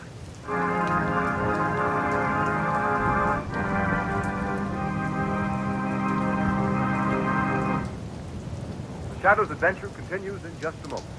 Meanwhile, I'd like to say a few words about a subject that's uppermost in everyone's mind these days, how to save money. Large savings in cooking and heating costs can be made by switching to blue coal. For blue coal is the perfect home fuel. It is the best grade of Pennsylvania anthracite, and anthracite is the fuel that furnaces, cooking stoves, and parlor heaters in New England were designed to use. Blue coal gives off a steady, clean heat. It lasts longer and burns down to a fine, powdery ash without giving off smoke or grime common to many other fuels. Blue coal's cleanliness will appeal to New England housewives. For housekeeping is greatly simplified when blue coal is used, because with this dependable fuel, you not only have a more comfortable home, but a cleaner house inside and out. These are the reasons why blue coal is so popular in Pawtucket, Rhode Island. Sales in Pawtucket this winter are 12% ahead of sales for the same period a year ago. Here's another point. You buy American when buying blue coal. It is mined and prepared in Pennsylvania by the Glen Alden Coal Company, especially for home use. So for economy and cleanliness, start using blue coal tomorrow. Order it by name. Phone your nearest blue coal dealer. You'll find him listed in the Where to Buy It section of your classified telephone directory under the name Blue Coal.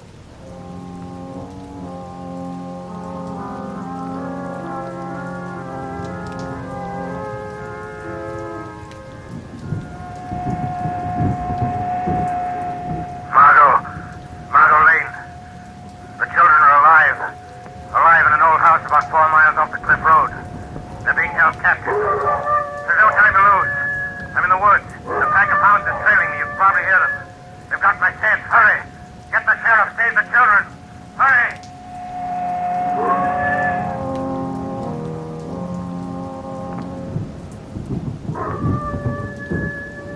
Come on, Jake. Keep up front where we can see you. Don't try to hide behind the trees. If you think you can sneak back to the house. All right, Duke, all right. Slim. Yeah, Duke?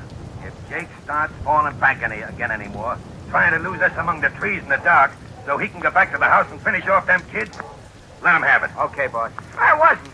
Honest, I wasn't. Okay. Then come on. Hey, you, Jake. Ain't those dogs liable to turn on us? Yeah, if you was alone. Yeah, but I'm with you. You hear that, Duke? The dogs have got the shadow. It's lucky for us he left his handkerchief with the kids so the hounds could get the scent, ain't it, huh? Yeah. Now, there's only one or two things for the shadow to do. Stand and be chewed by them beasts, or else climb a tree. He's not invisible to a dog's nose. They can smell him. If he's climbed a tree, we got him, Duke. Hey, there's the dogs jumping around that tree. Right there. See 'em? Well, what do we do now? Well, we can't do much while it's dark. What do you mean? I mean, we gotta keep the shadow treed until it's daylight. Yeah, but you can't see him, whether it's light or dark. That's right. Maybe he's beating us after all. Listen, if we wait till daylight, then we can see where he is in the tree. But you can't see where he is. Yeah, but when he comes, he has to shake the branch he's sitting on. And when we see any of them leaves shaking, we'll shoot right at that place. It'll be like shooting at nothing. I know. Say, if we don't get him that way, he has two other things to choose from. Yeah, what's that? We can keep him treed until he gets so weak he can't work his invisibility gag anymore. And he comes down. And then the dogs get him. Well, there's nothing to do but wait till morning then. No, but we gotta keep awake. Morning ain't far off. And then we'll see.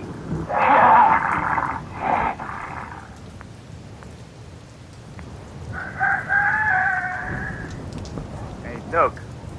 I got to thinking sitting here last night. What about them kids? Well, Slim, what about them? We didn't do it, but they can pin a kidnapping rap on us. Not without evidence, Slim. No, but she... Oh, I get it. No evidence, huh? That's right. No kids. What do you think? Yeah. Jake here don't want no evidence either. As soon as we dispose of the man who calls himself the Shadow, no one will know. Then Jake here gets rid of the kids. That's right. Yeah, but how about Jake and old Sadie? I think they could disappear and not be missed. Yeah, that's what I thought. Hey, Duke, look. We can see the whole tree now. But I don't see nobody. No, of course not. But he's there. Now watch carefully, Slim. There's no wind. Any limb or branch that moves may be the Shadow. Yeah. So when something moves, let him have it. I get it. Hey, but how do we know when we get him? He'll come down, Slim. Now, you missed, Slim. Take your time. Hey, what's that? I thought I saw a branch move. We're shooting at the Shadow, Jake. And when he's unconscious or dead, we can see him all right. And then...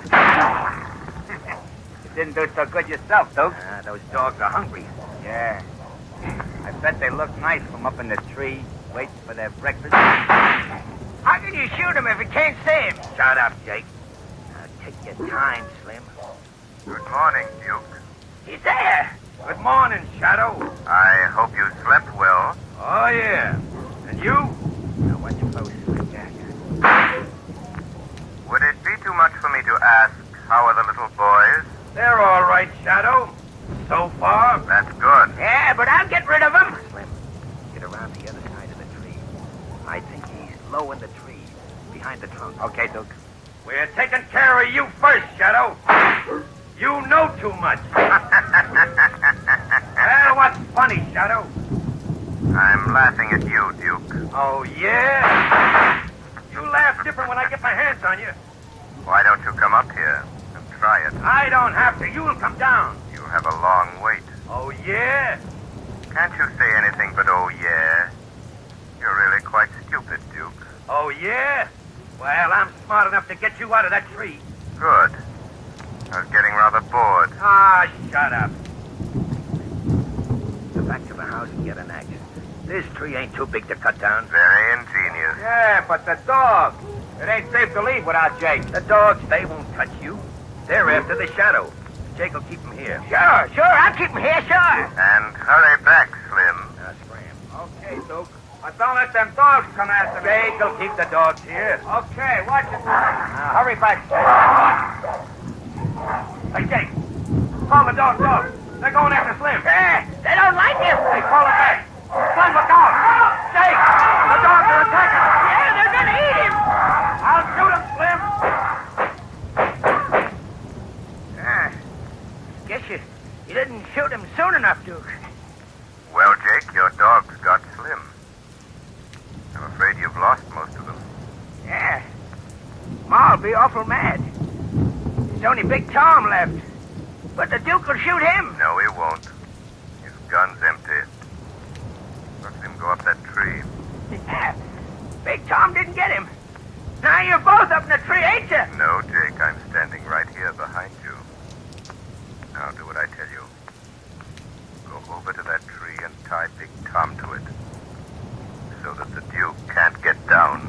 Why should I? You want to get those kids out of the way, don't you?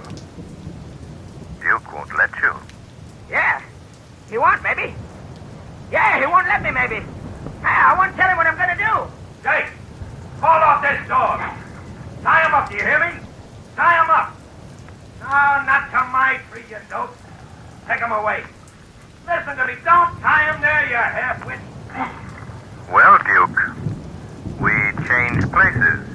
I'll get you if it's the last thing I do, Shadow. You're going to have plenty to do before we meet again. Jake, come back here. Yeah. You'll have plenty of time to think about that. Here are some men that may help you out. Who are they? My lord, what happened here? I don't know, Sheriff. Say, this is the hunchback, Jake. Hello, Jake. Duke's up in the tree. Yeah, look out, Sheriff. Got him. Reckon that dog won't attack anyone else. You killed him. Now, if our friend will come down out of the tree, I'll be delighted to put a pair of handcuffs onto him. I've been looking for him and his partner for some time. From the looks of things, I won't need to put the cuffs on his partner. Well, Margot, you better go back to the car. All right. Yes, I think I will. I only wanted to see if... Yes, I'll go back. All right, men. Let's take him away. Margot. Oh, Lamont. Lamont, are you all right? Yes, but don't speak my name here. Darling, I was so frightened when I got your wireless message. I thought it was the end. So did I. Are the boys all right? Yes, all the boys are safe. They've been taken into town. A deputy sheriff took old Sadie along. Dickie Nelson is in one of the cars up the road waiting. Oh, Lamont, I feel so sorry for that poor old woman. So do I, Margot. She's demented. We must see that she's placed in an institution, not a prison. A place where she can satisfy her mother-love mania with dolls instead of other people's children. Go to the car, Margot. I'll meet you there.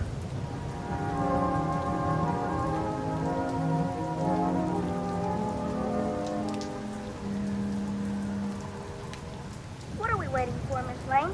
I want to go home to my mother. Just a minute, Dickie. I'm expecting someone. Who? Oh, here he comes now. Hello, Margot. Hello, Lamont. Who's this young man? This is Dickie Nelson. Dickie Lamont Cranston. Hello, Mr. Cranston. Well, Dickie, I hear you had quite an adventure last night. Yes, a kind man came to my room at that terrible house, but I couldn't see him. Maybe you dreamt it, Dickie. Supposing we keep it a secret, just between us three. Yes, I think that's a good idea. All right, but it was a swell dream.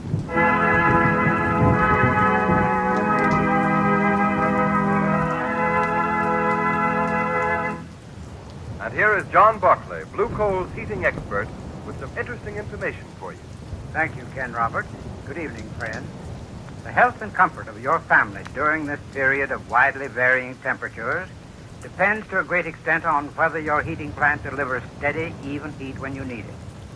And the efficiency of your heating plant depends upon the proper use of furnace dampers. Here are some helpful hints on the proper use of these dampers. First, the turn or the smoke pipe damper should never be used for day-to-day control of heat. This damper should always be kept as nearly closed as possible without retarding the free burning of your fire. If you do not have automatic thermostat control of your furnace, the everyday control of heat should be left to your check damper, that flap-like damper located on your chimney pipe and the ash pipe damper. To get more heat through your house, close the check damper and open the ash pit damper. Always remember, when one is closed, the other should be open. If the house is warm enough, close the ash pit and open the check damper. The proper location of these dampers is important. The check damper should be between the chimney and turn damper, the latter being between the check damper and the furnace. If the dampers are in this position, they are properly placed. And if operated in the manner that I've just explained, you should not experience any trouble in maintaining an even temperature in all parts of your home. However, if you do have trouble with your furnace, phone your nearest blue coal dealer and ask him to send a John Barclay serviceman to your home. I thank you. Thank you, Mr. Barclay. Friends, take Mr. Barclay's tip. Phone your nearest blue coal dealer. Have him send a John Barclay serviceman to your home tomorrow.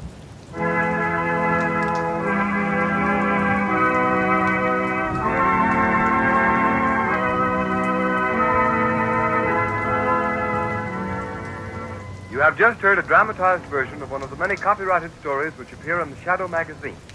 All the characters and all the places named are fictitious. Any similarity to persons living or dead is purely coincidental.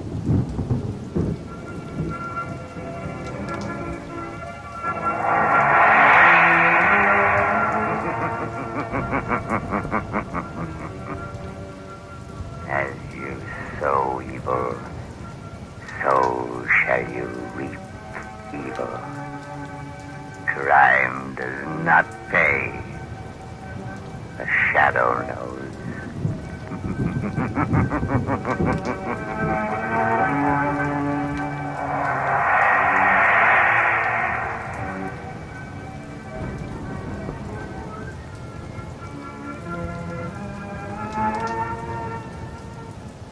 Next week, same time, same station, Blue Coal, America's finest dancer site, will again present another thrilling adventure of the Shadow. Be sure to listen. And be sure to burn blue coal, the solid fuel for solid comfort.